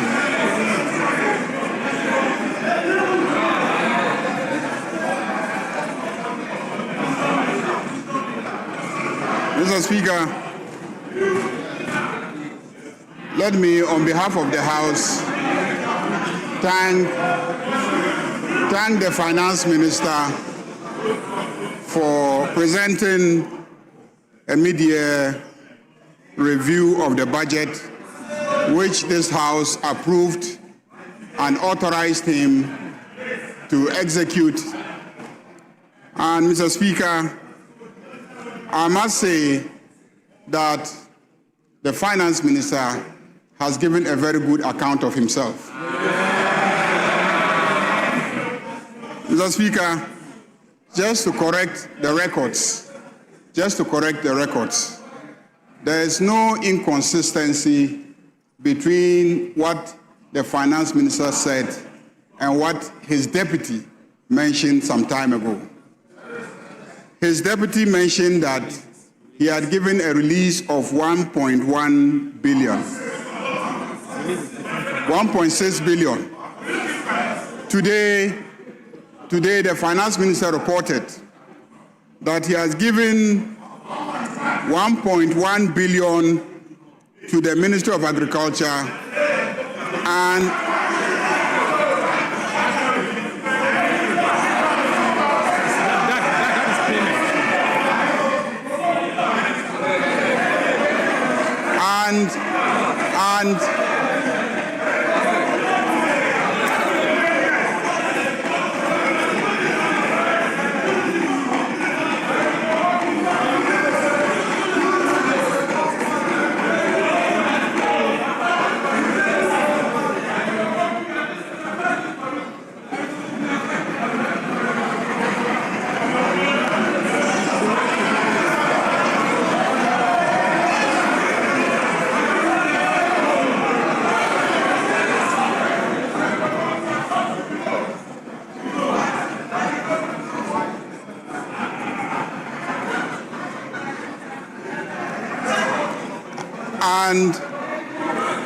he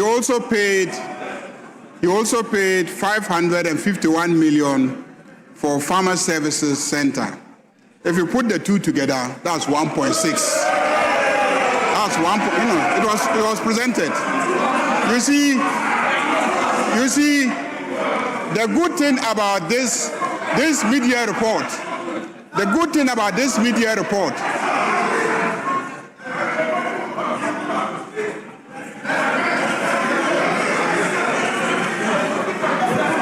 Honorable members, for once, let's listen to each other in silence.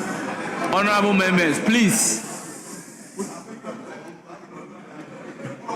The good thing about this report is that it was presented live on national television.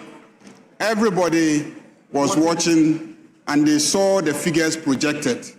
So if the minority leader engages in a slip of tongue, it is important for me to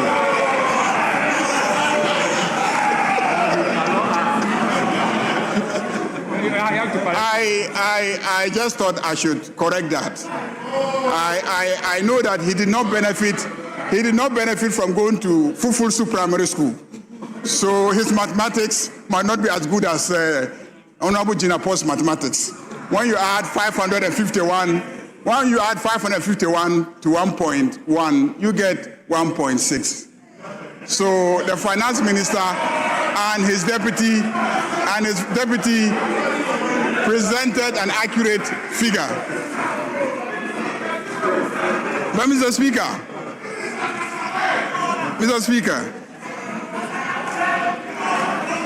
we were in this country, in this parliament, and there was a finance minister who told us that he could not run this economy without taxing our Momo transfers.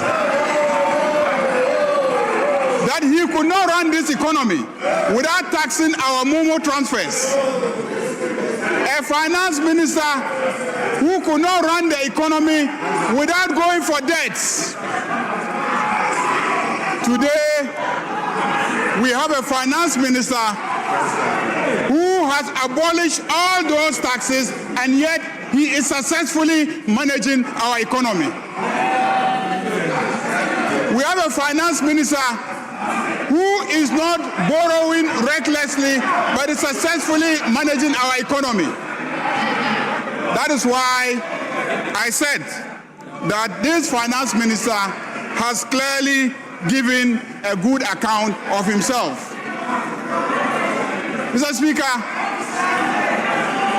Ghanaians are struggling, working day and night to pay the debts, to fix the economy. Like the minister has indicated, ordinary Ghanaians are making sacrifices. Where is the man who put us in the debt? Where is Ken Ofori-Atta? After borrowing recklessly, creating the debts, he has gone and he is hiding in the United States of America. We must bring Ken Ofori-Atta back. Ken Ofori-Atta should be brought back to come and account to the good people of Ghana why he so grossly mismanaged our finances and left ordinary Ghanaians to struggle and fix the economy whilst he enjoys in the United States of America. And this is a man who was presented by the NPP as a finance minister. And the same people are telling Ghanaians that they should be brought back to power. So that you do what with power? You will bring Ken Ofori-Atta back and he will come and be building cathedrals. Mr. Speaker, this media report clearly indicates that the cathedral project is not ongoing. Mr. Speaker, what is ongoing is the construction of new schools. What is ongoing is the improvement of existing schools. What is ongoing is the improvement of the quality of schools. This media report shows that what is ongoing is the construction of roads, the construction of bridges never seen in the history of Ghana before. Mr. Speaker, this finance minister has indeed given a good account of himself. And that is why this House must commend him highly. Mr. Speaker, clearly, under this finance minister, Ghana is working again.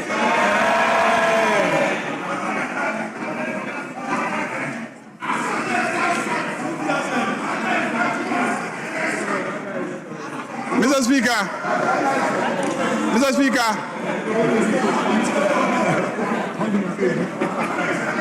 I believe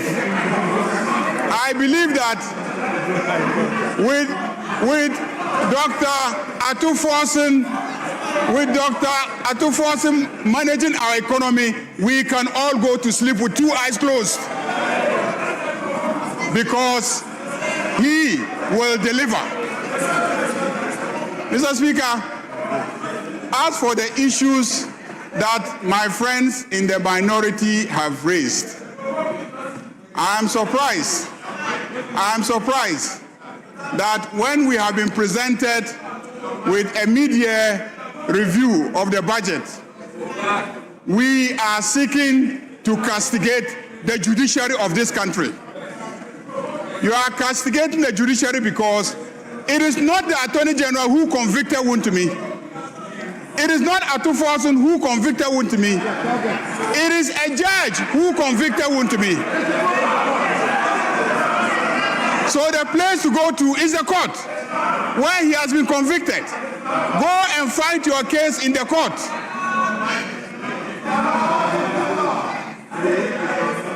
I have full confidence in the judiciary. And I know that if you go there and you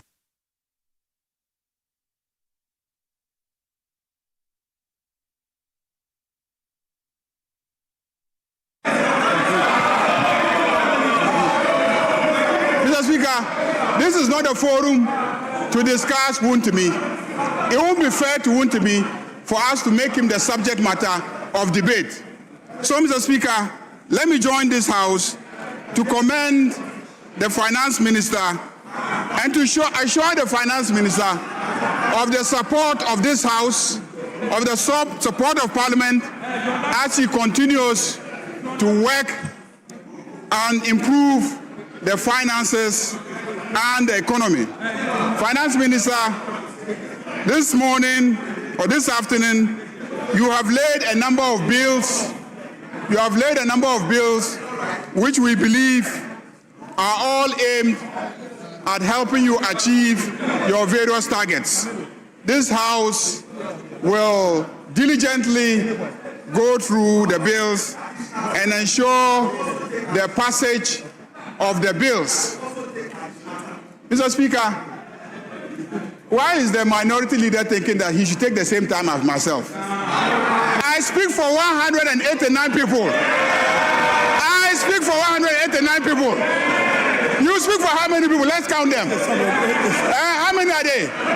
How many are they? How can the person who speaks for 189 share the same time as the person who speaks for 87? How does that happen?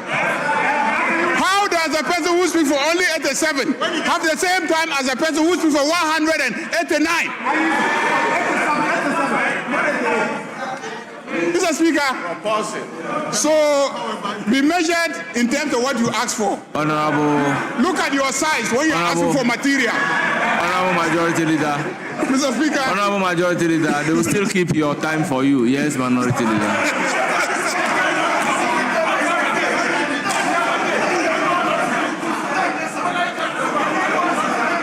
Yes, Minority Leader.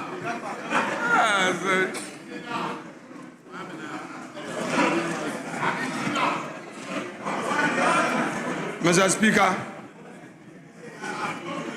there was a clear understanding of 10 minutes each. I complied with it. The clerk communicated. And Mr. Speaker, we were both time, the majority leader's time ended. And then he was given additional time. Mr. Speaker, I was going to talk about the free SHS that they couldn't implement with internally generated funds, and now they are going to borrow. But I held back. Mr. Speaker, just exiting IMF, they've gone for 1 billion cedis. I kept quiet. Mr. Speaker, $1 billion. But because I wanted to act within time, I acted within time. And now the majority leader has been given extended time. And all he says is that he needs 189, which will soon dissipate. Mr. Speaker, I think the right time for debate will come. He should try and end this so that we delve into the issues, because the finance minister for 2 hours on his sparring message. Minority Leader, with all due respect, all I want to say. Let me bring it to your attention that I am not the timekeeper. They are keeping the time up there, which would automatically cut at 10 minutes. I think the clerk can attest to that. Yes, Majority Leader.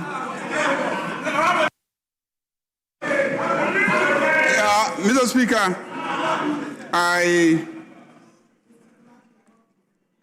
if you observe, for most of the time I was on my feet. I was not talking because you were making a lot of noise and heckling. So I was quiet, if you observe. You see, when you heckle and I shout back at you, I haven't respected you.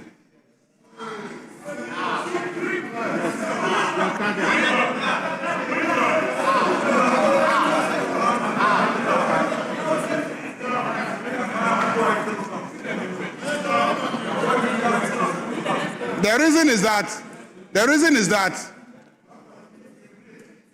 there's a proverb among my people, but I will not use that proverb.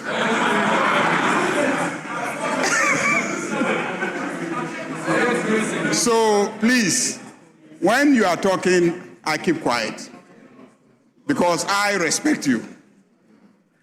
I have to listen to you. If you are talking across and I'm also talking across, we are not listening to each other. And the children who are watching from home will be learning a very bad lesson.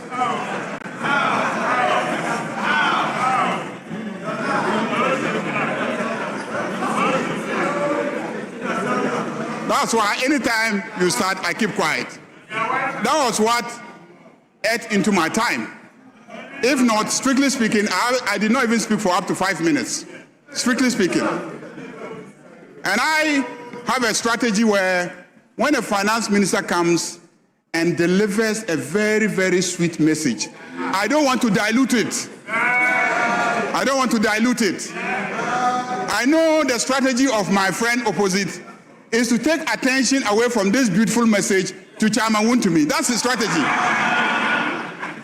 If I follow him along that line, I would have assisted him to achieve his objective. So I will not discuss those matters. So let us leave it here.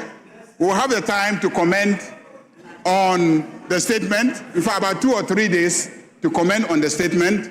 At the level of leadership, we'll discuss the time allotment. The proposal is that we start the commentary tomorrow. Will we be sufficiently prepared to start tomorrow? Yeah. It's obvious that you are not ready now. Because when you were given the opportunity, you were talking about Wontumi.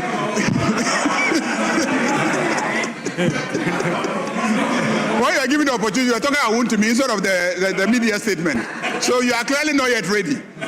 So we'll make copies available to you. When you read that, you might see that it has nothing to do with Wontumi. So, Mr. Speaker, I thank you very much.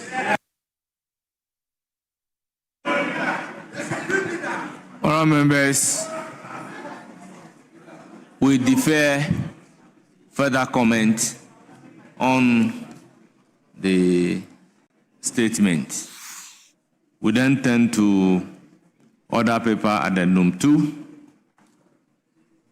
At commencement of public business, presentation of papers.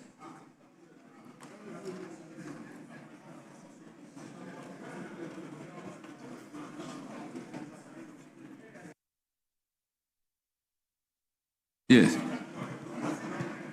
Yes, we are now coming to do presentation of those papers.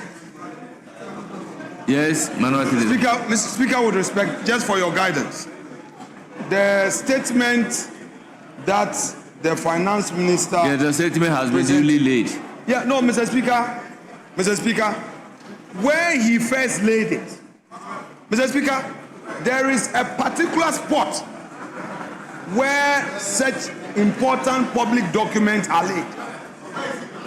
Mr. Speaker, I am interested in when it was laid. Where it has shifted to, I'm not interested. Mr. Speaker, it is curious to find that the government MPs are going out now, and they are not even in white, because they find the statement uninspiring. The last time they came in white, and now all of them are running away. You see, Mr. Speaker, all of them are going out. I said it. All of them are leaving. They are not even well attired in their usual white, because there's no inspiration. If you see the mixture of dresses, multicolored dresses, there is no white, no inspiration. They are all leaving. The budget is empty. They are all leaving, Mr. Speaker. With all due respect, the table is the table of the House, and it's very long. The clerk is in charge.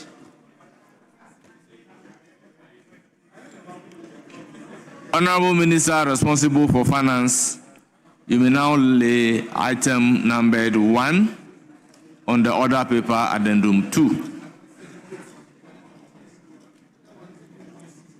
Request for a multi-year expenditure commitment to engage a service provider to assist with the implementation of the Fiscal Electronic Device (FED) policy for the Ghana Revenue Authority.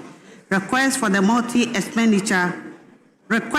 multi-year year expenditure commitment to engage a firm to develop and deploy the Ghana Domestic Revenue Collection Platform. Request for a multi-year expenditure commitment to engage Principal Consult Limited to develop, implement, and deploy cross-border e-commerce VAT monitoring and collection system, the Sentinel system for the Ghana Revenue Authority. Honourable members, the item numbered 1 on the order paper addendum 2 at page 1, I have all been duly presented and they are referred to the Finance Committee for consideration and report. Yes. Mr. Speaker, I rise Standing Order 97.3. And Mr. Speaker, with your permission, I read Standing Order 97.3. A short explanation statement shall be made by the person presenting the paper where requested by the House or a member upon the presentation. Mr. Speaker, papers haven't been laid. Yes, the Finance Minister. Minister. Honourable Finance Minister.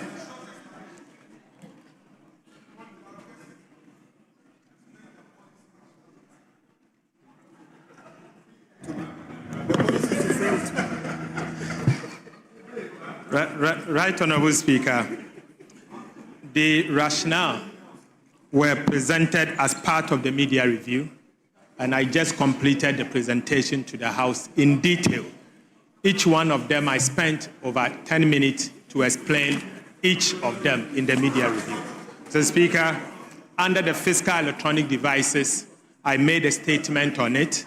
Under the Sentinel, being the cross-border, I made a statement on it. Each one of them, Mr. Speaker, I provided detail to the House. Thank you, Mr. Speaker. Yes, Honourable Habib. Mr. Speaker, the Finance Minister is a senior person in this chamber. At the time you were reading the statement, you were not laying any paper. So any explanation on the statement that you read was not part of the procedure of this. Now you are laying a paper, and it is within our standing orders in 97.3. You were reading the statement under 91.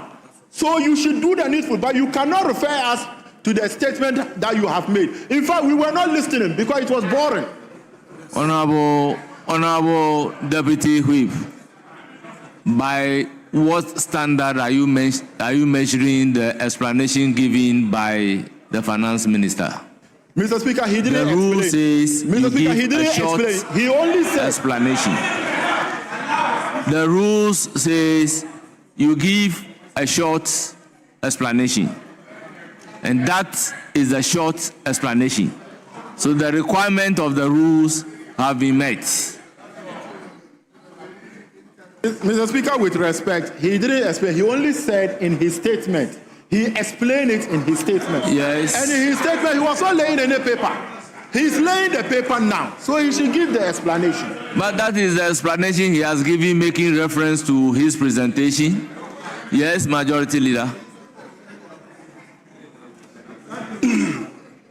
Mr. Speaker,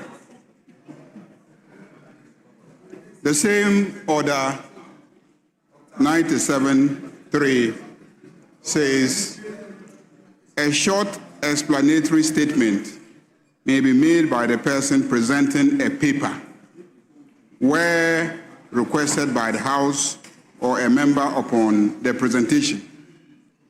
2 earlier on says, if so desired by the person presenting a paper, a short explanatory statement may be made by the person upon the presentation of the paper. This person has already made a statement. He made a statement, and then immediately he finished making the statement, has laid papers pursuant to the statement that he has made. So I don't think that there is much to delay us in this.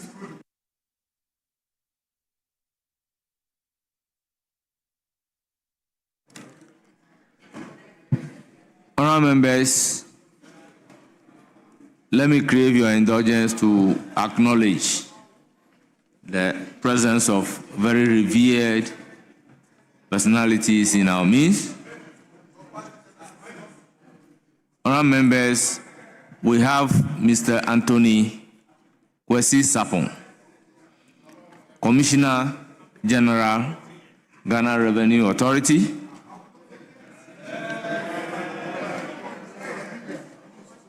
We have Honorable Alexander Adomako Mensah, Commissioner Support Services. We have Dr. Martin.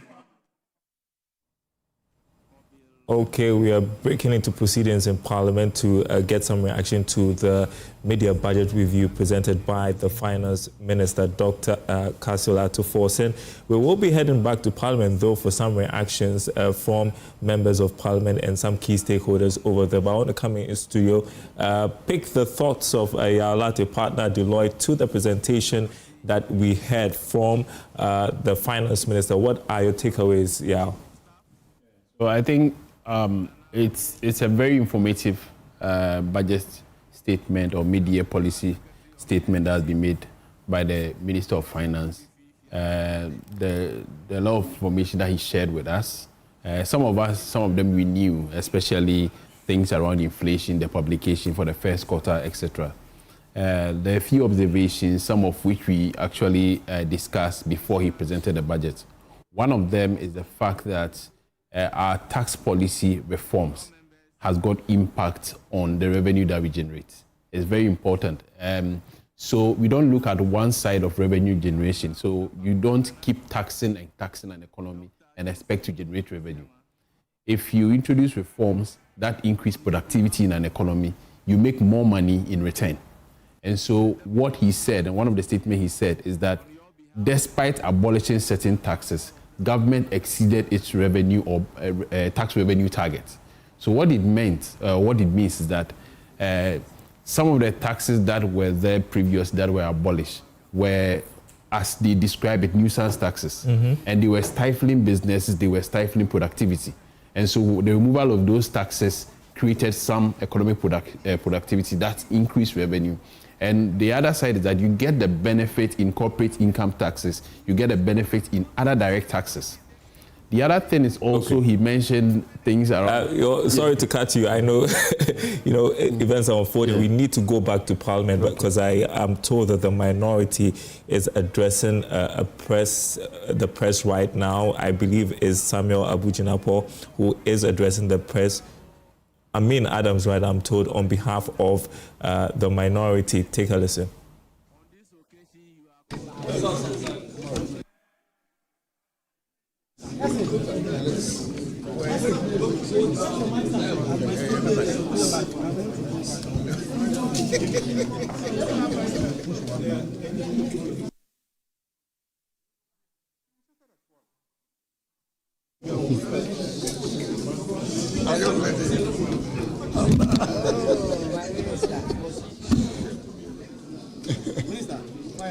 Okay. Leadership. Okay. So, good evening, ladies and gentlemen of the press. So, this is the Minority Caucus's preliminary comments or response to the budget review presented by the Honorable Minister for Finance. As you agree with us, this government, from what has been submitted in Parliament, can best be described as talk more, do little government. Because the review has confirmed our description of the original budget, the 2026 budget, as having only bones, no meat. And for that matter, can best be described as Koscielko budget. The minister tried his best to do what he does best, propaganda. But his own data gave him out. His own data showed that the honeymoon is over. They are now faced with the reality because This budget is empty. And because it has no meat and they have no story, again, the minister resorted to blame game. They've been doing this blame game from the time they assumed office in 2025. And after 18 months in government, they are still doing blame game. The Ghanaian people voted for them to deliver just that and not to blame the previous government. But as you all heard from the minister's address, there is nothing to tell the people of Ghana. I will point out to you some of the confessions the minister made. Confessions in respect of issues they disputed last year and early this year. I will also point out some inaccuracies in the presentation, as well as their failure to implement some of the programs they promised the people of Ghana. Number one is on the issue of reserves, international gross reserves. Most of you were in this parliament when the minister brought the reserve management policy. They call it accelerated reserve management policy to this house for parliament to approve, in which document they stated that by the end of 2026, reserves, gross reserves will reach 8.6 months of import cover. Sadly, in the minister's presentation today, he stuck to 3 months of import cover. So how can 8.6 months of import cover all of a sudden become 3 months of import cover? Number two, primary balance. If you recall, in 2025, when they presented the budget for that year, the minister did what we call voodoo analysis of arrears by asking every MDA to bring arrears even when they were not recognized by the Ministry of Finance. He put together about 67 billion Ghana cedis. If you recall, we told you and the people of Ghana that what the minister was doing was propaganda. As a result of the inclusion of those arrears in the budget, the fiscal outturn was distorted. In fact, in the 2025 budget, the minister reported that the primary fiscal deficit was 3.9% for 2024.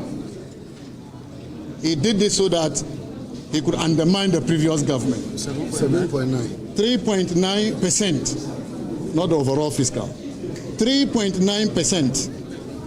In the 2026 budget statement, the minister revised it to 3.1%.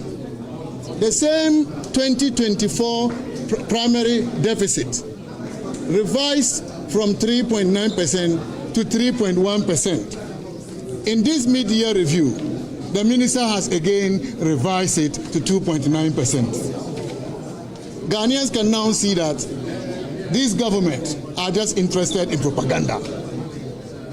How can primary deficit for 2024 move from 3.9% to 3.1% and now to 2.9%? This confession is not by accident. It is because the minority kept telling the world that this government was misinforming the people of Ghana. And this confession is coming immediately after another confession by the Bank of Ghana governor, I think yesterday or 2 days ago, in which he alluded to the fact that the financing of the gold board was inappropriate. It was misappropriation of funds, it was misuse of funds, as a result of which they recorded losses of about $900 million. The governor of the Bank of Ghana now confessed that it was a bad decision, and therefore the Bank of Ghana has discontinued with the financing of the gold board. This is what we thought the minister should be talking about, because it is his policy that led to the establishment of the gold board that has occasioned these huge losses to the state. And the minister didn't mention anything in relation to that throughout the review. Let's look at the debt size. Ghana's debt stock at the end of 2024 was 720.7 billion Ghana cedis. In October 2025, when the minister presented the 2026 budget, he boasted that they have reduced the debt stock from 720.7 billion Ghana cedis to 630.2 billion Ghana cedis. The minister boasted about this. And because of that, they were efficient managers of the economy. Ladies and gentlemen, as of May 2026, May this year, Ghana's debt stock stood at 720.8 billion Ghana cedis. So the 720.7 that the minister condemned, we handed over to them, which they reduced to 630.2 billion, is today back to 720.8 billion Ghana cedis. Gymnastics. Ladies and gentlemen, what they were supposed to have saved in terms of the reduction in the debt stock was 90 billion Ghana cedis. Today, they have brought back to the debt stock 90 billion Ghana cedis. Exactly what they said they have reduced in our debt stock. And this excludes the almost $1 billion they brought to Parliament for Parliament to approve this week. If you were to add that, then it will mean that Ghana's debt stock, in terms of the addition they have made to the debt stock, will be in excess of 100 billion Ghana cedis. And so, ladies and gentlemen, of all the costs that we incurred as a people to bring stability in the city, the sterilization cost, which they attributed as the basis for the decline in the debt stock, what it means that all that cost amounts to nothing. If at the end of it all, we are back to the same amount of debt stock. People must answer for this, and in due course, we will hold those people responsible for this. DDEP. The minister tried to do politics with DDEP. They have blamed the MPP government for doing DDEP and taking Ghanaians through hardship. But the minister is happy to claim the decline in the debt to GDP ratio to 45%. How did we achieve the decline?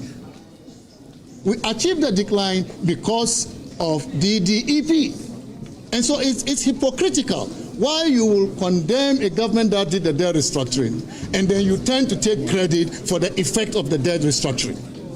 He mentioned in his presentation that Ghana will pay 111 billion Ghana cedis in 2 years to service debts resulting from the debt restructuring. What the minister failed to say is that without the debt restructuring, Ghana would have been paying 230 billion Ghana cedis to service those debts. And so a government that has worked so hard to reduce what we would have been paying. The minority reacting to the media budget review presented by Finance Minister Dr. Kansler Tuforton, obviously not impressed by his submissions. We want to come in studio, briefly take the comments of our guests and then head back to the press conference. So, Olate, you were making a point before we went to that press conference. Just quickly wrap up on that for us. Yes, so I was making a point about the impact of the removal of some of the taxes and also just enforcing existing tax laws. So what the government has done is to avoid the introduction of new taxes and also enforce existing tax laws. So the impact has been productivity has increased, government has benefited. So even though it has removed over 7 tax handles in the last 2 years or so, government has still made a lot of tax revenue relative to when we had some of those taxes. So that's one benefit. The second thing is about the complementary policies on the fiscal and monetary side. So the introduction of the gold board and other monetary policy that's supporting the fiscal side of the economy has really helped. And I think we need that coordination to even be stronger given the global development that's happening. because that coordination with the monetary and the fiscal policy has helped stabilize the currency, has helped manage inflation. And so given what is happening at the global level where oil prices are currently going up, we are likely to have its effect coming down. And so if this coordination continues, we may not see the adverse impact as hugely as we suffered when we had some of these challenges from the global side of the economy. Right. Then, maybe lastly, it's on the debt. Yes, the economy is strong. We are having investor confidence returning, but the minister says he's hastening slowly going back to the capital market. So that's really helpful. Magbe Dwabaji, you get the final say. Does the next 6 months look good for you? Yeah, obviously, we are very much interested in stability. In a minute, if you can. Economy. Yes, so I think that, there's a clear indication that we are going to have that stability within the economy. I'm also particularly happy about the abolishment of the 20% excise duty on locally manufactured fruit juice. Okay. We spend a lot of dollars importing fruit juice because the local manufacturers are not competitive. So if this abolishment will make them competitive, for me, it will help us. We will produce what we are consuming here, and then I think businesses will also expand to employ more people. Strangely, I didn't hear anything about a 24-hour economy. Which we would talk about in the days to come, because there's not much news on that. Yeah, because obviously, it's the development program that we have. And I expect that every budget from now on should focus on a 24-hour economy. So that they create the right environment for businesses to also take advantage of the incentives in there. Mark Bedwawaji, Chief Executive, Ghana National Chamber of Commerce and Industry, Yalati partner Deloitte. Appreciate your time and your patience in the studio. We're going to head back to the press conference. My colleague Pius Kujobaka will pick up coverage after that. Stay with us. In order for the minister to tell Ghanaians that he has met that target, but he's short of that target by 2 billion Ghana cedis. He brought a wrong figure to Parliament, and that is why we think that it's criminal.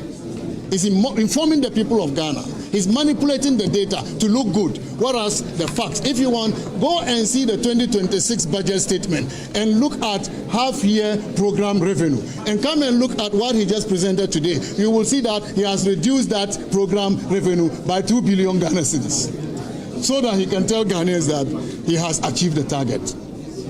Revenue is not coming. They are not doing well. They are not efficient.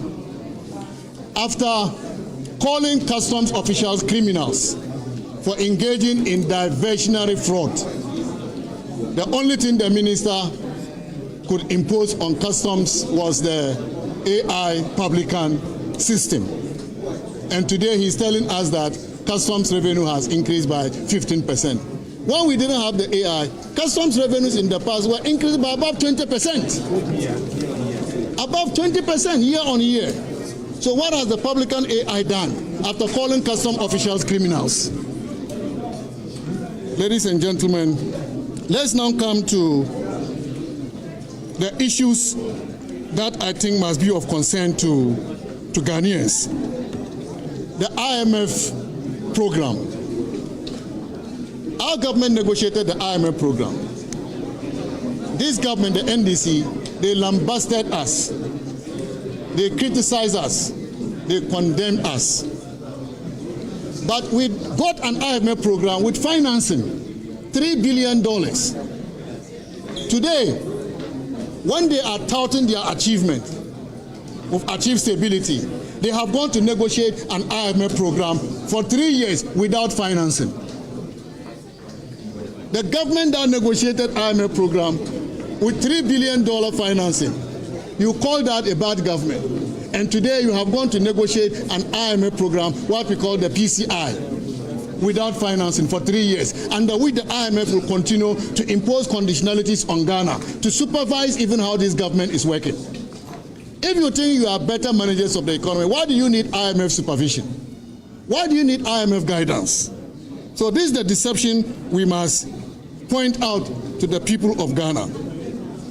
By the time we left government, we did so well as far as implementation of reforms were concerned.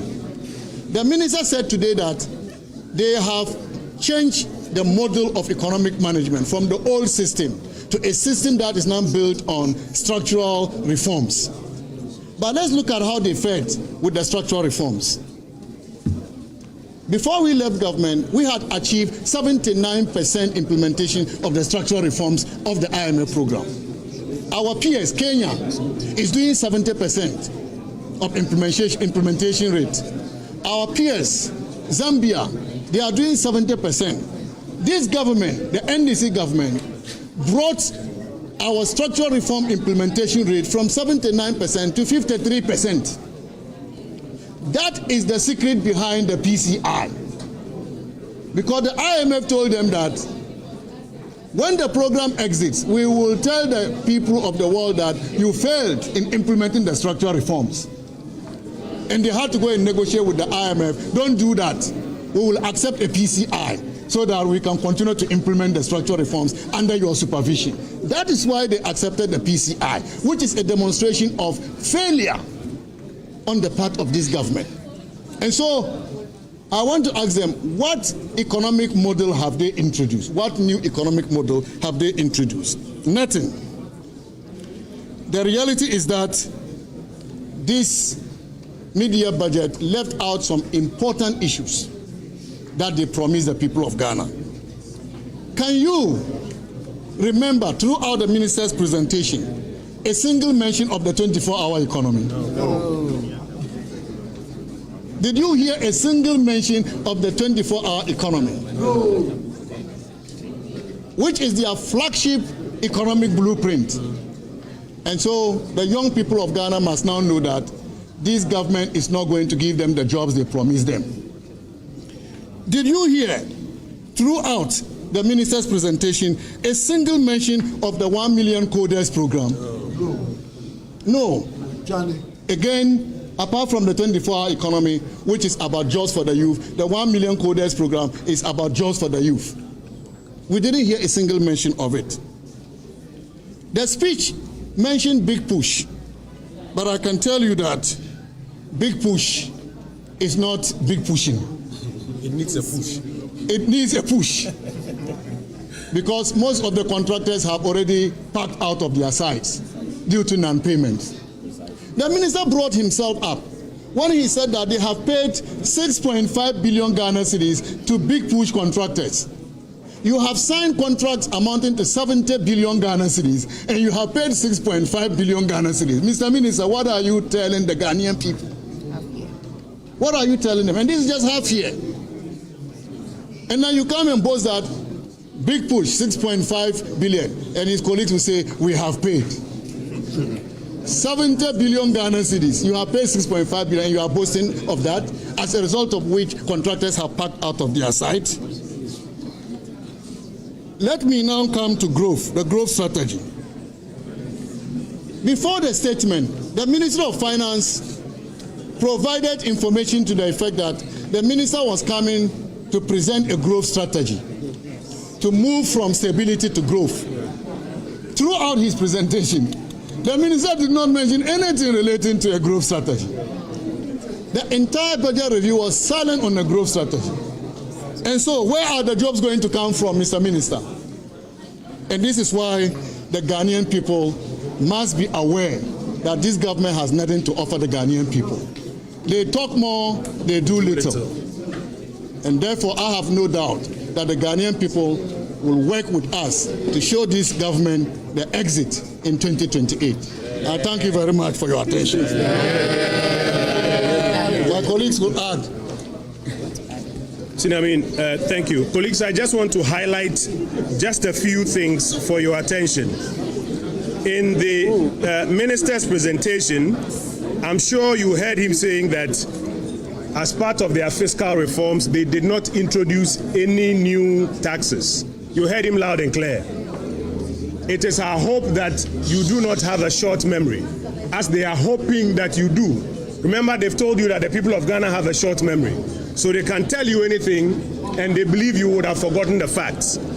For the records, they introduced a 2% growth and sustainability levy on the gross production of mining companies, a special import levy of 2% on cost, insurance, and freight value of certain goods, and then 15% VAT on non-life insurance premiums. The fourth tax they introduced was the growth and sustainability levy for 2026, 2027, 2028. Then they also introduced the special import levy for 2026, 2027, 2028. And then the 8% Dumsor levy, the one they brought almost at midnight. Before they brought the petroleum-related levies, and then what we call the fishing levy, the withdrawal of the tax exemption on marine gas oil supplied to industrial fishing vessels. Those are 8 taxes that this government introduced. Yet today, the minister was telling you they hadn't introduced new taxes. Even today, if you didn't pay attention, you would have missed the fact that he introduced one more tax. Yeah. He said they are going to remove the tax exemption on bunkering. When you remove the exemption, you have introduced a tax. But this is the PRN settings that they do. They hide it in flowery language. And if you are not careful, you will not realize it. Senior Amin talked about the fact that they didn't mention the numbers. This is the first time we have had a media review in which the Minister of Finance refuses to mention the revenue target.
You're still watching our extended coverage of the 2026 media budget presentation, and we've got more reaction coming through thick and fast. My colleague George Yafe has the latest from Parliament for us.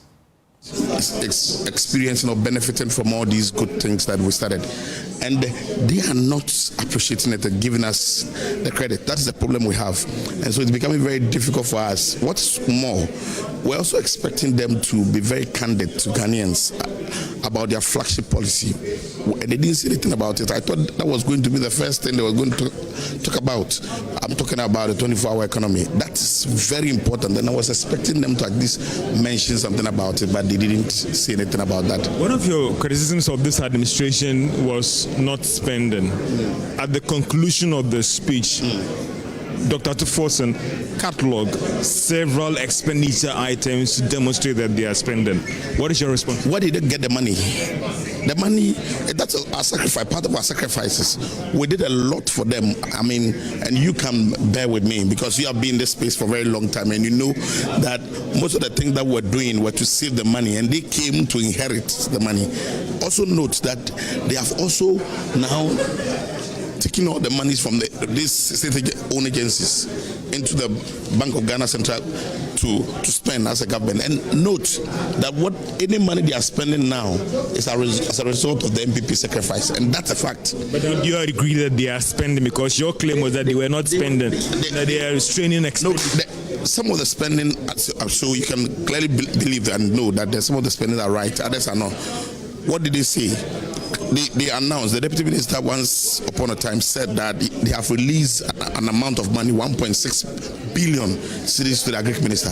The agric minister came to say that nothing like that has happened. And so, and today he repeated something like that, about 1.1 billion.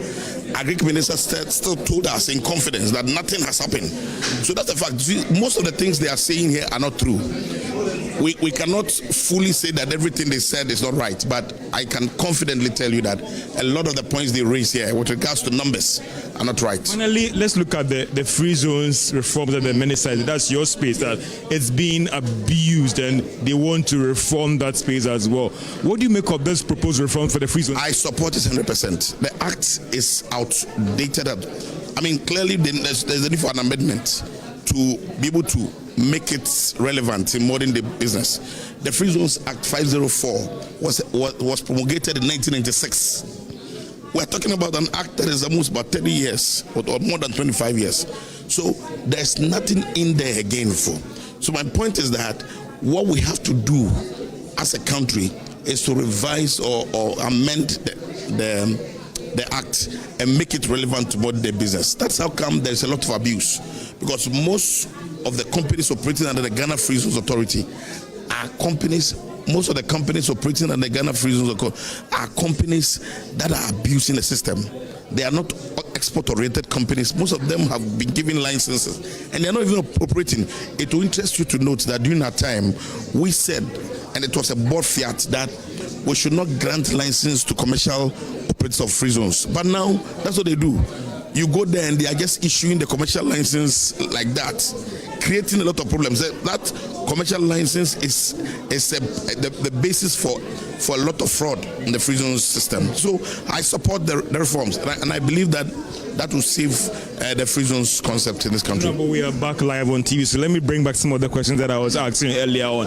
That for you, your concern is that this administration is not giving you the needed credit because a lot of the gains they are reporting today is based on your sacrifice. That's what you say. That's the truth. I mean, you know that because we have done. I don't know. Tell me. That's the truth. I mean, you know the sacrifices. This DEP, like DEP. Isn't it forced on you because of how you overspend something? That maybe. I mean, for now, I cannot fully conclude that that's the case. But my point is that that's sacrifices we made. I mean, created the ambience or the opportunity for us as a country, I'm talking about the country as a whole, to benefit from that exercise. And so that's how come this government is enjoying. So the kind of numbers they are gaining now, I mean, they came to meet a lot of money in the system and they are spending the money. I mean, look at this gold for reserve. What did we benefited? They benefited from the MPP government. We saved a lot of gold and increased the numbers we have. So these are things that we did that the government must appreciate and give us credit for that. You accuse them of not spending.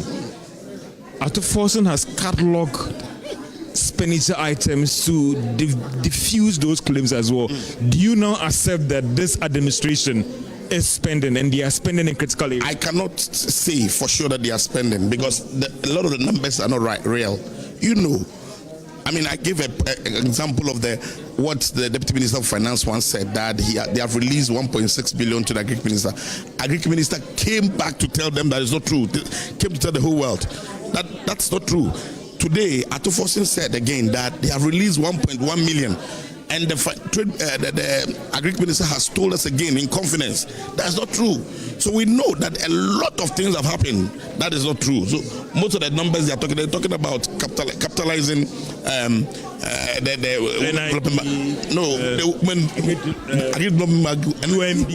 Prudential. That one is even through an arrangement, the amalgamated arrangement. But I'm talking about the fact that the Development Bank. Sorry. Yes, the Women Development Bank, the capitalization of 400 million.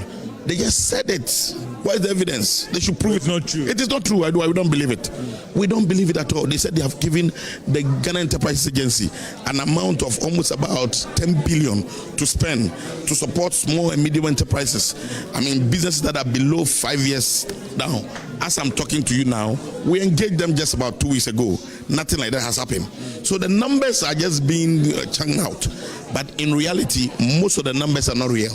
They are not good numbers. Well, I appreciate your time so much and thank you so much. And we'll talk. And this is our coverage of the mid-year budget review coming to you live from Parliament. You've heard the former Deputy Minister there explaining and arguing about the fact that even though some of the numbers might be accurate, there are even some problems as well with the numbers. Also, we've been engaging the former Deputy Minister or the Deputy Minister of Finance as well, and he's insisting that with what we've seen with these numbers as well, government is actually committed to maintaining that fiscal discipline going forward. The views have been mixed in terms of who you engage. If you engage those on the majority side, they think that they are on track, the numbers are doing well, things are doing good. If you engage the minority side, they think that government is still not being truthful with the numbers in terms of the actual situations on the ground as well. So these are some of the things that we are picking here. The majority think that they are on track, but the minority think a different view. So we are still trying to engage several persons here on the ground in terms of the former Minister of State and all those things about what they think about the situation as well. Honorable, thank you so much for your time and joining us for our coverage of the media budget. You accused government, I asked the other colleague and I also asked you accused government of not spending. The minister in his conclusion did several line items to show that they are spending. Would you now revise your notes on the fact that government is not spending? Yes, it's not spending. You see, first and foremost, I've been a finance committee chairman of the Metropolitan Assembly of Sekenita Takrady for 8 years. Okay, and if you're a budget, you are running a budget, your ability to raise the revenue is key in spending. So if you are not raising the revenue, first and foremost, it shows that you are lazy.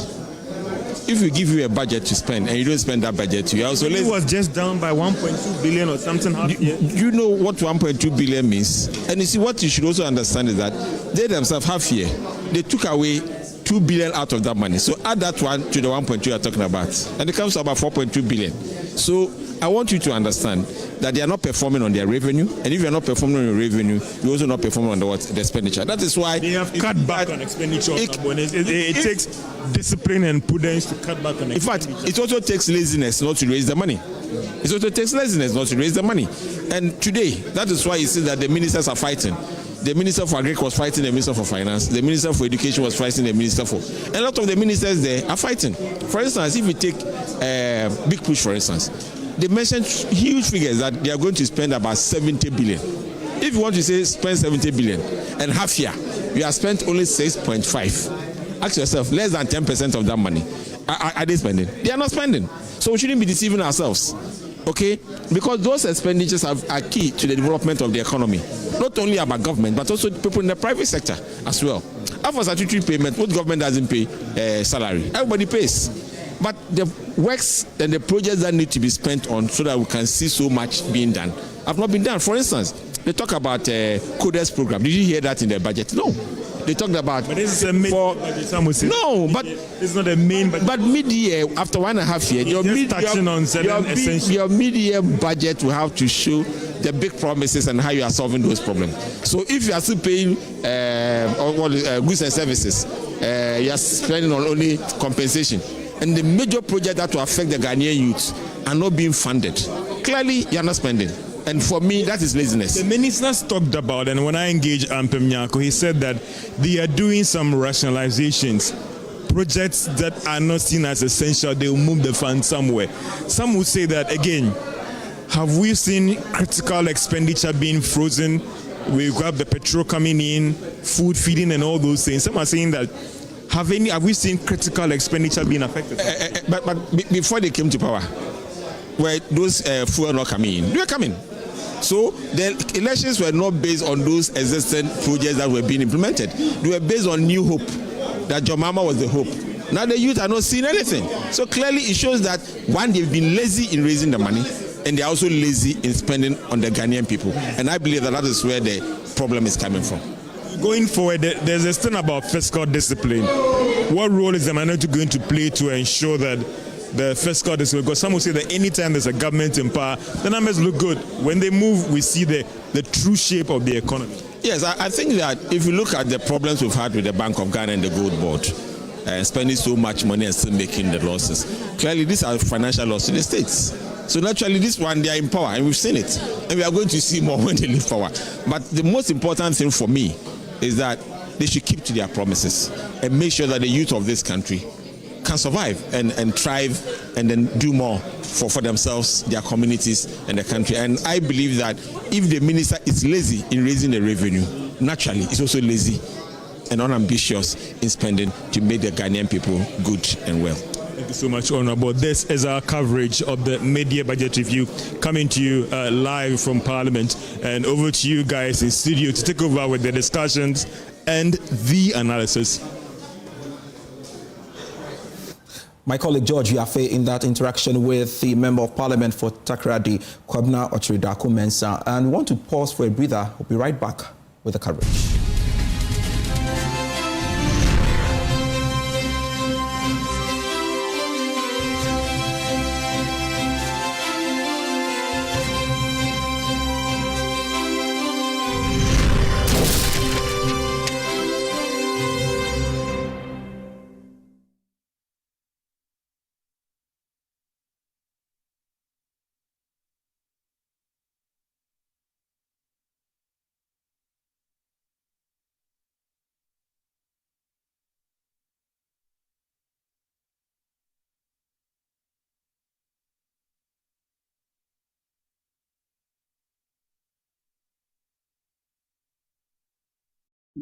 Upgrade your print game with Konica Minolta, proudly powered by SkySat Technologies. From all-in-one machines that print, scan, and copy to professional systems and heavy-duty production machines, we deliver unmatched performance. Right now, SkySat has an unbeatable offer. 1 entire year of free servicing on all Konica Minolta machines. That's 12 months of expert maintenance for new and existing customers. Visit our new VIP Print Center at Pegasus Place, Airport Residential Area for a live demonstration. Call us on 050-164-5180 or 0302-798-829. Again, it's 050-164-5180 or 0302-798-829. SkySat Technologies. Performance that delivers every time.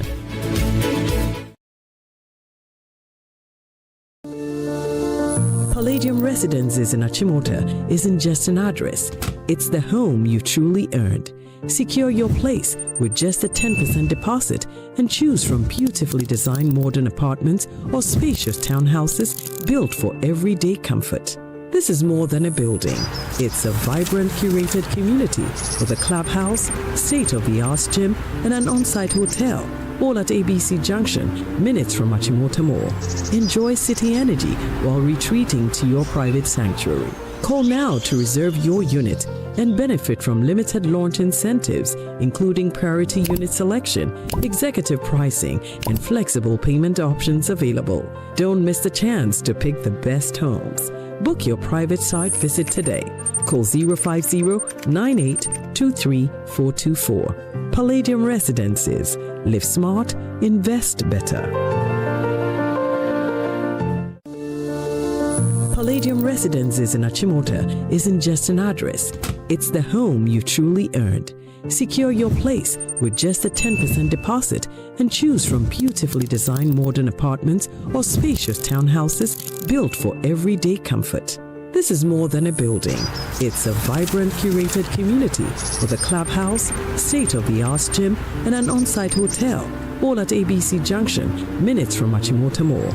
Enjoy city energy while retreating to your private sanctuary.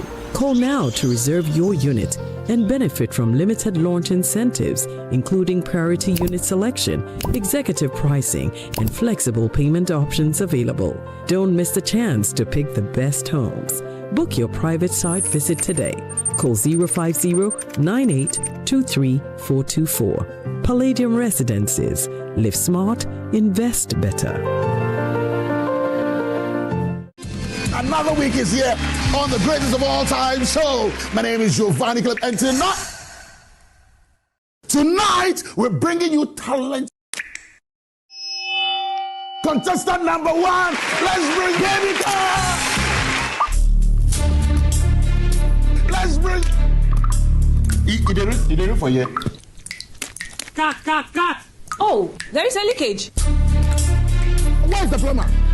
For quality and durability, insist on Syntex pipes. If you want quality, this be where you belong. Strong, tough, and reliable. Your perfect match to your trusted Syntex pipe. Syntex pipe, it they carry water, no wahala. Syntex Vibe. It dey make water dey flow. Syntex. And you're strong. And you're tough. Hello, my name is Pamela from Customer Service. Please revalidate your account by texting your Ghana card number to 0500,000 247. Hey, Abili, wabadim. Madam, give me the numbers behind your ATM card. I'm calling from the head office. An email was delivered across to our customers this morning. Confirm if this is your bank account. 100,100,100. Thanks for sending your bank card details. Send the OTP now to avoid cancellation. EcoBank will never call, email, send an SMS asking for your PIN, OTP, bank card, or Ghana card details. Don't get played. EcoBank, the Pan-African Bank. Hello, please, I'm calling from Customer Experience Center.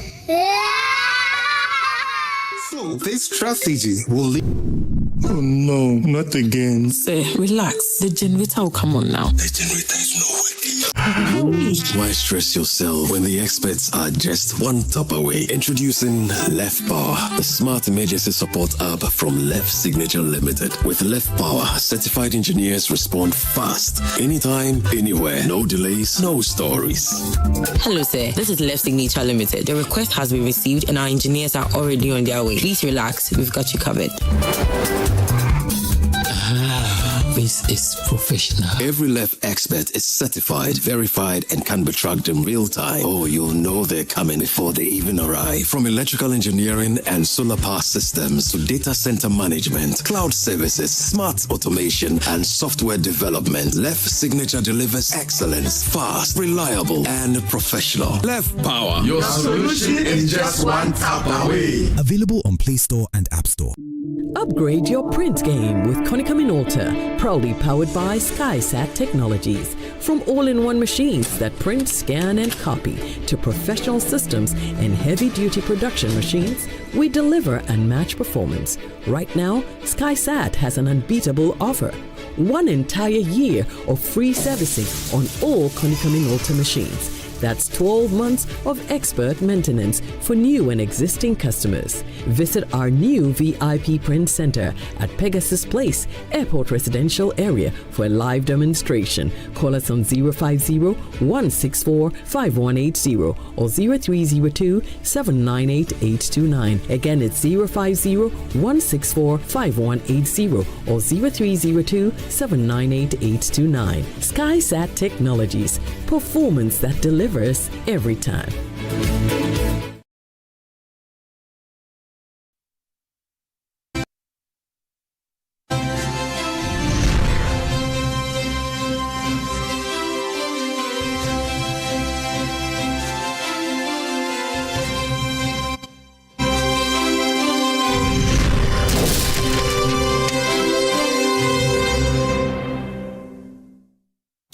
This is still Joy News and our special coverage of the extended version of the 2026 media budget presentation.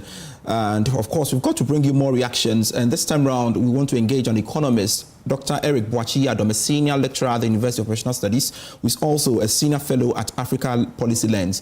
He joins us via Zoom for us to have this conversation. Thank you very much, sir, for making time to join us here on the extended version of the 2026 media budget presentation. Now, looking at the numbers presented today, is the economy performing ahead of what you've seen, on track, we would say, or below target? Obviously, the numbers tell a story that we have turned the curve and that the economy is beginning to pick up. You know, if you look at even the main composite budget that was submitted somewhere last year, not much revision in terms of the macroeconomic indicators. So the numbers tell a very good story. But I said that nation building is more than numbers, and that there's a need for us to look at how the numbers translate into the lives of ordinary Ghanaian. Currently, as we speak, the GDP seems to be going upwards, and the exchange rate is relatively stable. We have inflation, which is also within single digit, it tells a good story. But if we go to the market, you will see that they are still not goods and services, or sellers are not getting people to buy their goods and services. If we look at unemployment issues, it has not changed much. The current unemployment figure as of today is not so much different as to what it used to be in 2024. The general unemployment was about 30.5, and currently it's about 13.5. Currently it is 13%. Only for almost 2 years, only 0.5% change. Now, when you come to youth unemployment, that is young people below the age of 25, which are generally those that have just left university. Their unemployment level has rather gone up. Unemployment as of 2024 December was about 32%, and currently the youth unemployment is about 32.5. Which has also marginally gone up. Then you come to the category of vulnerable employment. There has not been much significant change. And if you look at the GSS data, it talks about the fact that 7 out of every 10 unemployed persons are young people or are youth. So I was expecting more as in how the growth will translate into real job creation. The reason why we still have the issues of sellers selling and nobody buying is because there are no money, and there are no money because some of the people that need jobs to be able to get money to increase their purchasing power, nothing much has changed. So I was expecting a more nuance and connection between the growth and numbers we have and how it will create jobs. I see. Let's talk about the macroeconomic indicators. The minister highlighted stronger growth, lower inflation, lower cost of borrowing costs, and even improved debt sustainability. Now, for you, which of these developments is most significant for Ghana's economic outlook? Yes, let me pick on the debt sustainability. We have the ECOWAS convergence on the economic indicators criteria, and significant among them is your debt to GDP, which usually they peg it around 60-65. So anything below that is good. And if we look at the data as presented, it looks good. However, you will agree with me that in nominal terms, our debt levels have gone up. In the first quarter of the year, our debt level, we borrowed about 33 billion Ghana cedis. Although when you compare the ratio will tell you that the debt levels are dwindling. Is because we have rebased the GDP, and the rebase of GDP was about 203 million Ghana cedis. So if the base is big, obviously any fraction or anything you compute as in relationship with the GDP will all other things being equal for. And we should also be mindful that the appreciation, of the city previous years and the city stability will mechanically engineer, our GDP in relation to debt. So there are a lot of factors, that I think is at play in the relation. So we should not just look at the debt to GDP, but how much we are adding on cumulatively, Then, yes, inflation is within target, it's still single digit, but the 3 months consecutive rise in inflation also tells us from around 3.2, we came to about 3.8, and I think last month we were around 5.3%. A gradual rise also gives an indication that the stability, is a little bit shaking, and there's a need for government to look at it. I can say that the government generally is attempting, to ensure that the macroeconomic indicators are correct. But what is left to be done is how these indicators translate into the everyday Ghanaian life. I appreciate that. But from your perspective, would you say Ghana now has moved from economic stabilization to sustainable growth, or is too early? The figures that we are seeing, tells a story of things normalizing, but it does not mean that we have achieved the growth that we are looking for. It tells us that government should invest in strategic areas. when I say strategic areas that create employment. And I'm seeing that, I'm hoping to see that in the second half of the year, government will invest in their 8 flagship projects like the Big Push, the Accelerated Export Program, and the 24-hour 24-hour economy. Yeah, the 24-hour economy. But you see, it's tricky in here. You know, you go around the communities and they are building a 24-hour market, and you ask yourself, how do you don't wake up in the morning and buy more because there's a market near you. You buy because, number one, there's purchasing power and there's also demand for it.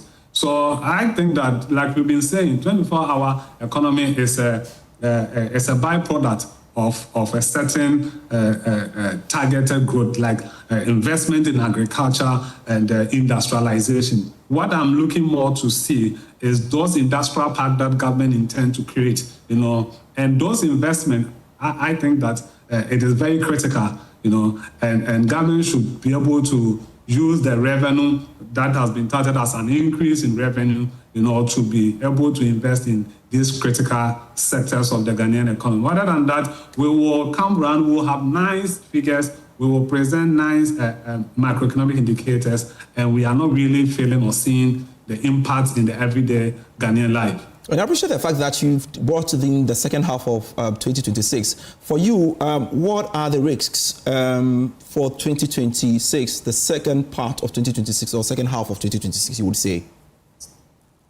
You know, we are gradually doing 2 years of this administration. Next year, we are entering into the 3rd year. And if there are any good policies, if there are anything that will promote the life of the ordinary Ghanaian, this last half of the year is a test, will be a test of it.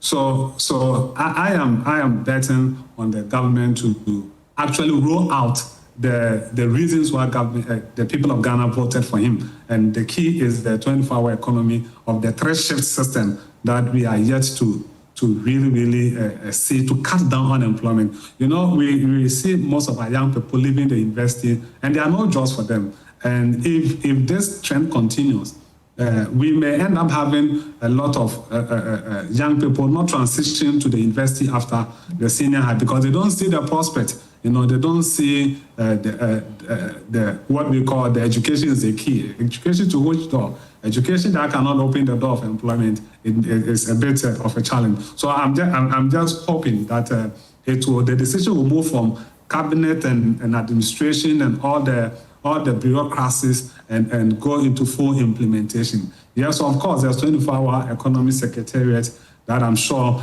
they are working, but I think the implementation is far overdue. And Mr. Yedom, it is imperative for us to talk more about the macroeconomic improvements. Yes, on paper, they look good, but you are saying when it comes to reality and when you go to the market, it isn't reflecting. For you, what must we do to ensure we feel the real tangibles of these macroeconomic indicators? So when we can look at the cost of goods and services.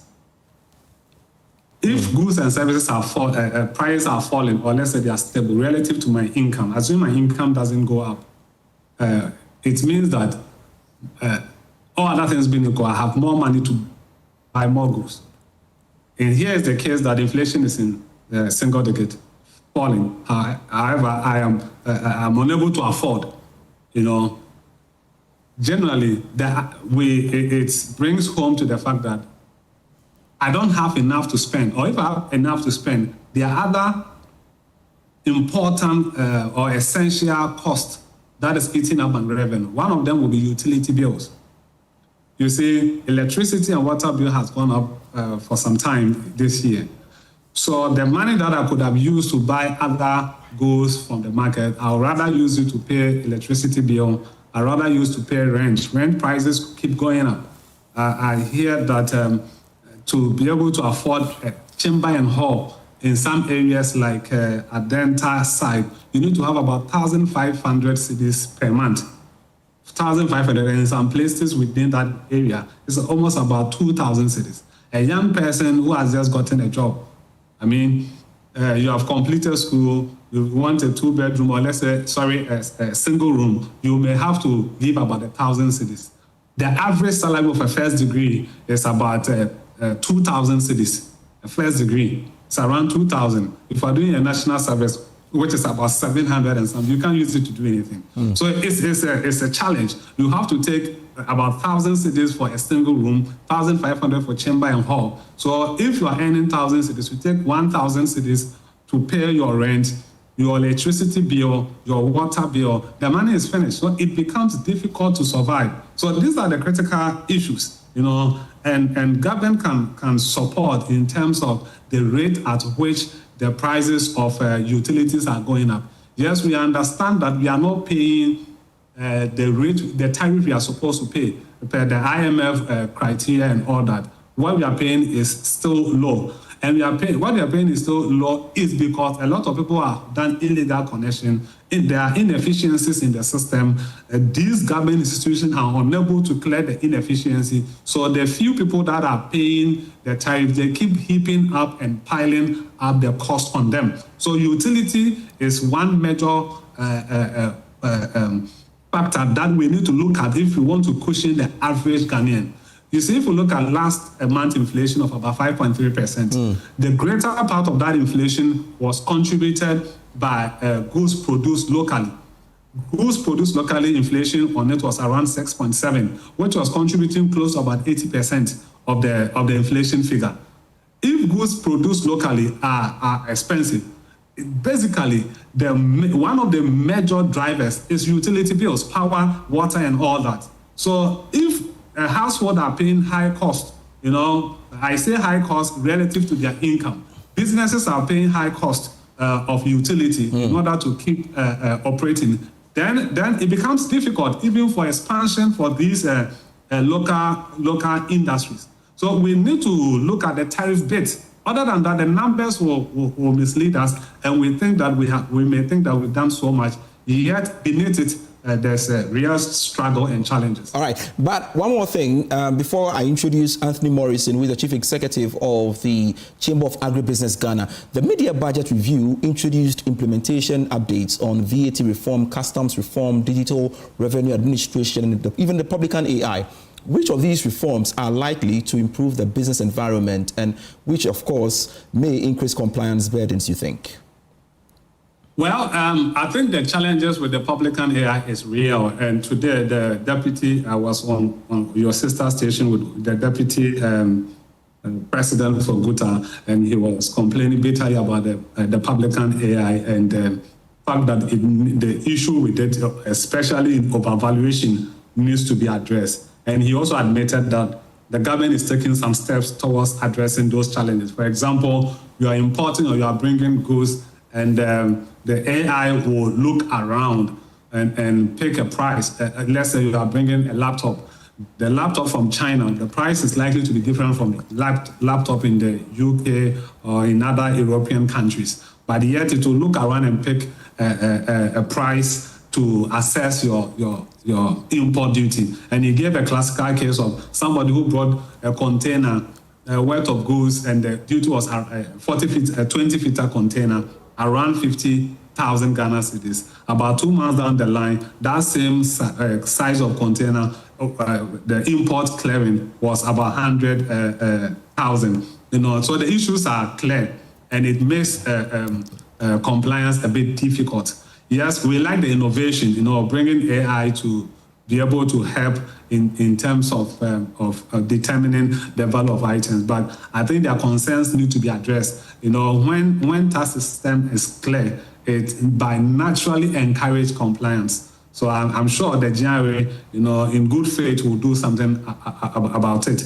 But I also say that abolishing that flat rate system and introducing the new VAT system that has reduced the tax by about 1.9% is also something that we will encourage. But then the Guta, they are complaining that about 18 different forms of levies and taxes that they are paying is still too high. And I think that government needs to have a listening ear in this case. Dr. Eric Boakye-Yiadom, thank you very much for your time. I'm glad you could join us here on Joy News. Now, we want to bring in Anthony Morrison this time round. Anthony, government announced measures to support agro-processing, including removing the 20% excise duty on locally manufactured fruit juices and investing in agricultural roads and transport infrastructure.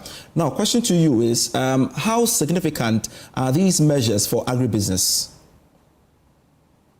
Well, thank you very much, and very good evening to your cherished viewers. First of all, we want to commend the President for staying true to his promise. We remembered meeting with the President during the CEO's engagement earlier in the year. And I personally, on behalf of the industry, speaking as the CEO of the Chamber, made a plea to the President that that's a major concern if we are to address the targeted promise in terms of achieving the exports that we're talking about. So there and then the President asked the Finance Minister to consider a review of that. And we want to commend the President, His Excellency John Dramani Mahama, and also the Finance Minister for doing this great service to the industry. If you can recall, we have lost our competitive advantage when it comes to pineapple. Benin, as small as they are the biggest pineapple producer now in Africa. All our fruit juice companies are importing heavily from Benin now. Before the COVID, we were the biggest. As it stands now, we've lost the entire pineapple industry. We only have 2 commercial farms now left. So we think that this will go a long way to revitalize the pineapple sector and also drive some exports. You know, previously pineapple was the biggest fruit exporter among all the fruits, but now we have lost it. We also want to commend the President once again because if you are talking about creating jobs, jobs in the very physical level that are supporting economies. These are the areas that you can count. We're talking about the mango factories, the cashew processing facilities, the fruit juice, the dry fruits, and several derivatives that we are talking about. And this is what we want to see in real terms that are going to contribute positively towards the agro-industry sector. But are farmers and agribusinesses benefiting from the improved macroeconomic conditions? Well, these are the things that we also need to look at. We're talking about 5.3% in terms of inflation and 14% in terms of the policy rate, 45% GDP. Are these the fundamentals that are delivering the farm gate price? No. Are these supporting additional food from the farm gate onto the market? No. Are these enhancing critical interventions within the agriculture sector? No. One of the things the Chamber has been very clear is that as a country, we need to look at, once again, at how we are decentralizing and implementing national projects.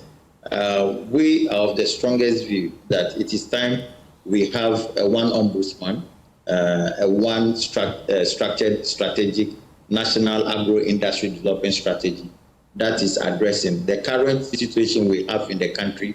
One doesn't know what kind of strategy we are implementing. And this is also not helping in terms of addressing issues with regards to investment mapping from both private sector and also at the foreign level. So there is more to be done. We're talking about the 30 days industry consultation on the custom exercise, which the previous speaker has alluded to. We're talking about the farmer industry, especially on the side of the new cocoa pricing mechanism, the FOB price, and most importantly, talking about the poultry and the livestock sector. And let me be clear here.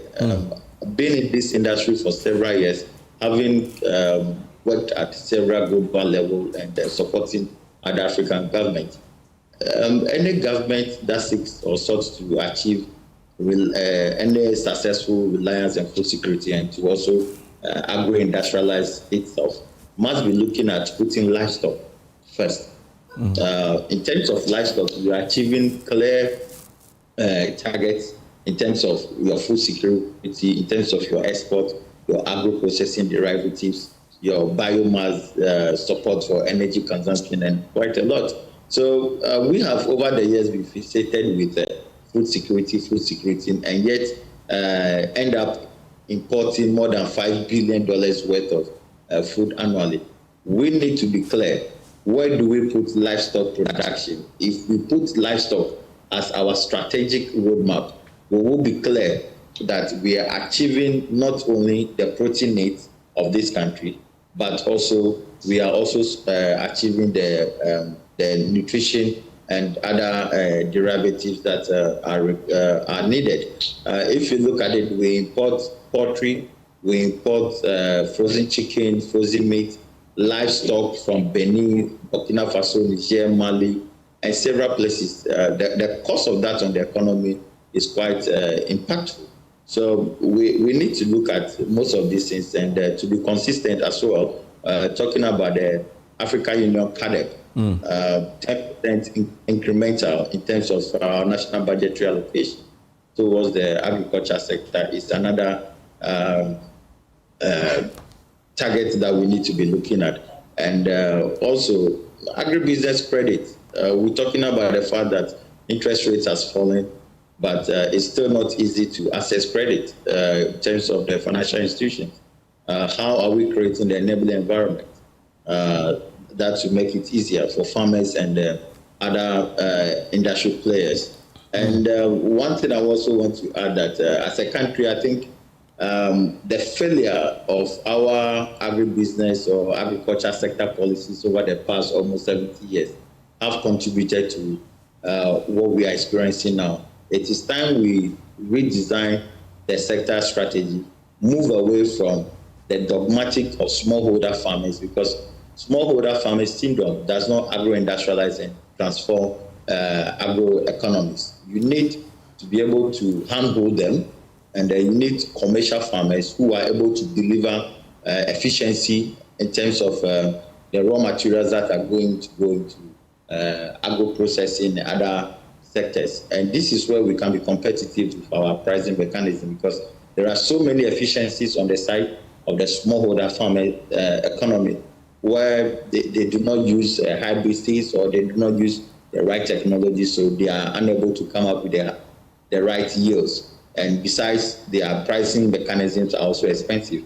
But then, if we are doing more on the commercial level, we are creating jobs, we are increasing yields, we are intensifying mechanization, we are bringing on board other innovative areas like IoT, precision farming, precision agriculture, drones and sensors deployment, and we are also intensifying irrigation. All right. We are achieving several of these targets that we have set for. All right, Anthony, very soon we shall be wrapping up the conversation with you, but you've highlighted key issues. What should government prioritize before the end of year to strengthen food production and exports? Well, there are two things that we need to do. A few days ago, the Chamber released a snapshot of how we are creating jobs in other countries. First and foremost, what is important for production to take place is market.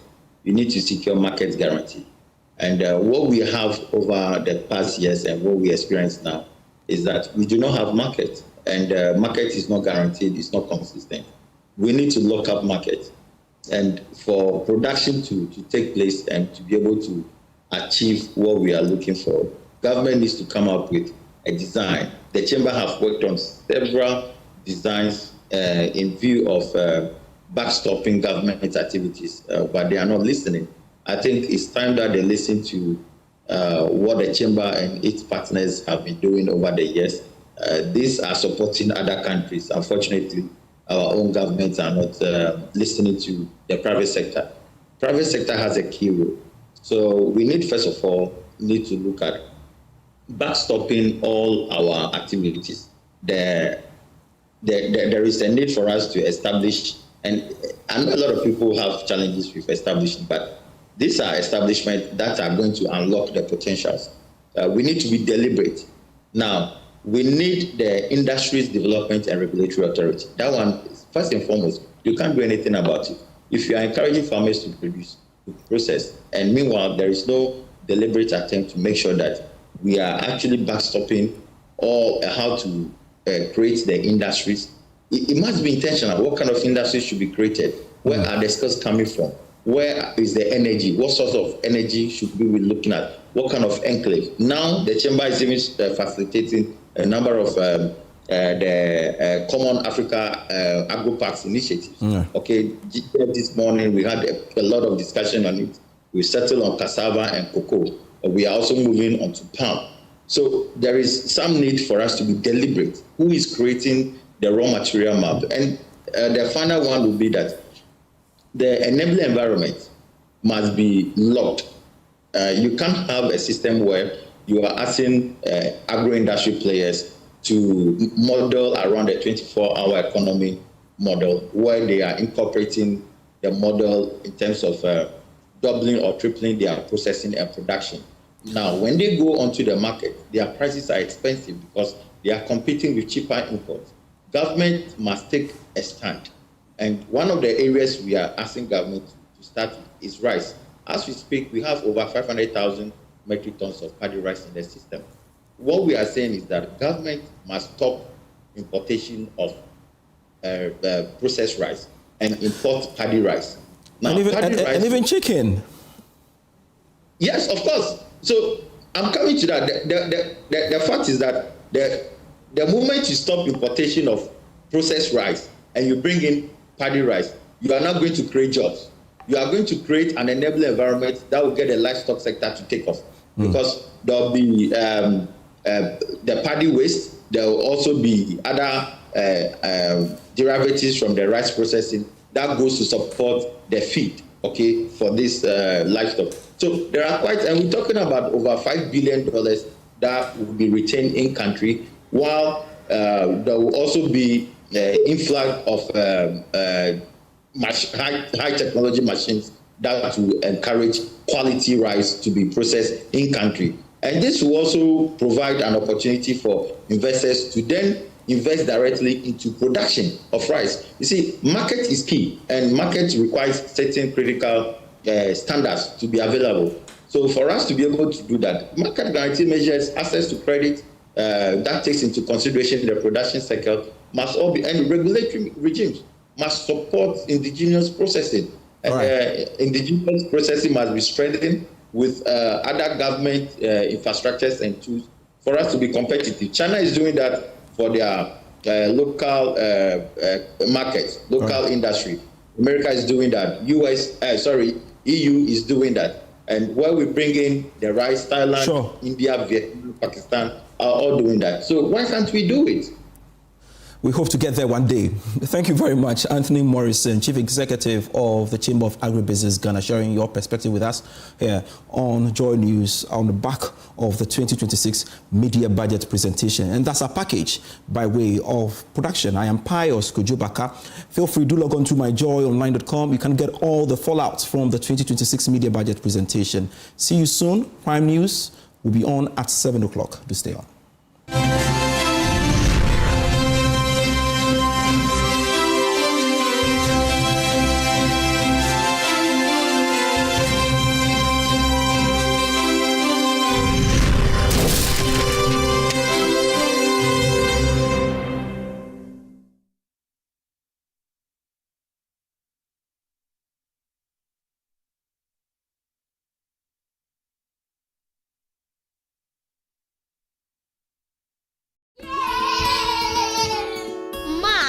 So Kidivite contains 12 vitamins? Yes, 12 essential vitamins that growing bodies need. So we'll grow healthy and strong. And smart? Absolutely.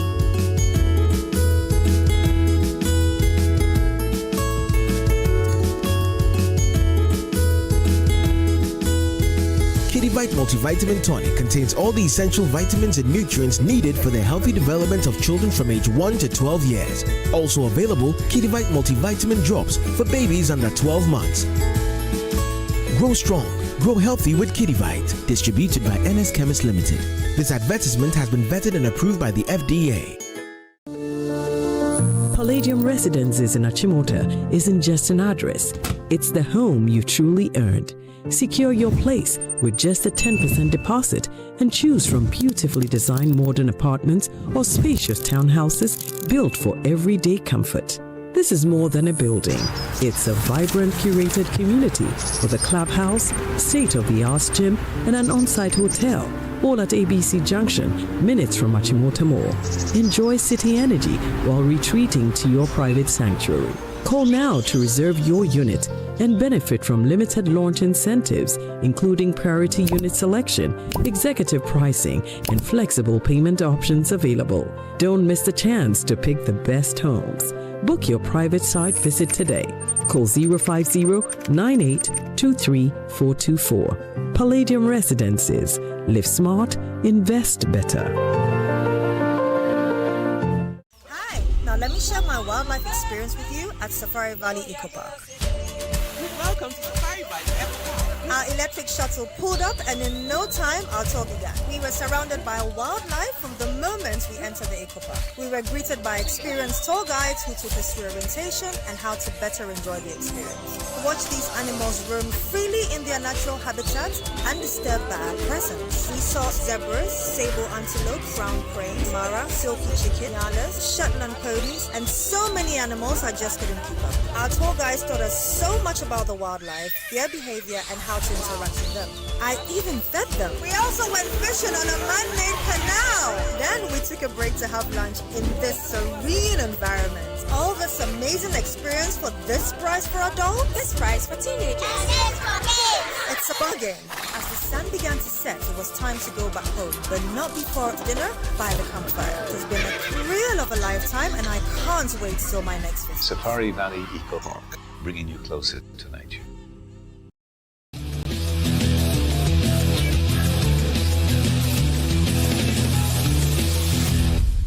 My name is John Darkon, MP for Swami constituency. Fortunately, my democracy is not for sale. I hope yours is also not for sale.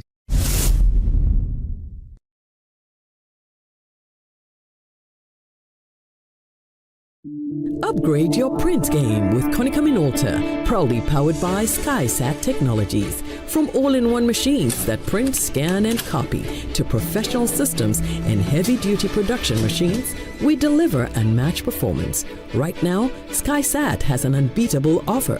1 entire year of free servicing on all Konica Minolta machines. That's 12 months of expert maintenance for new and existing customers. Visit our new VIP print center at Pegasus Place, Airport Residential Area for a live demonstration. Call us on 050-164-5180 or 0302-798-829. Again, it's 050-164-5180 or 0302-798-829. SkySat Technologies. Performance that delivers every time.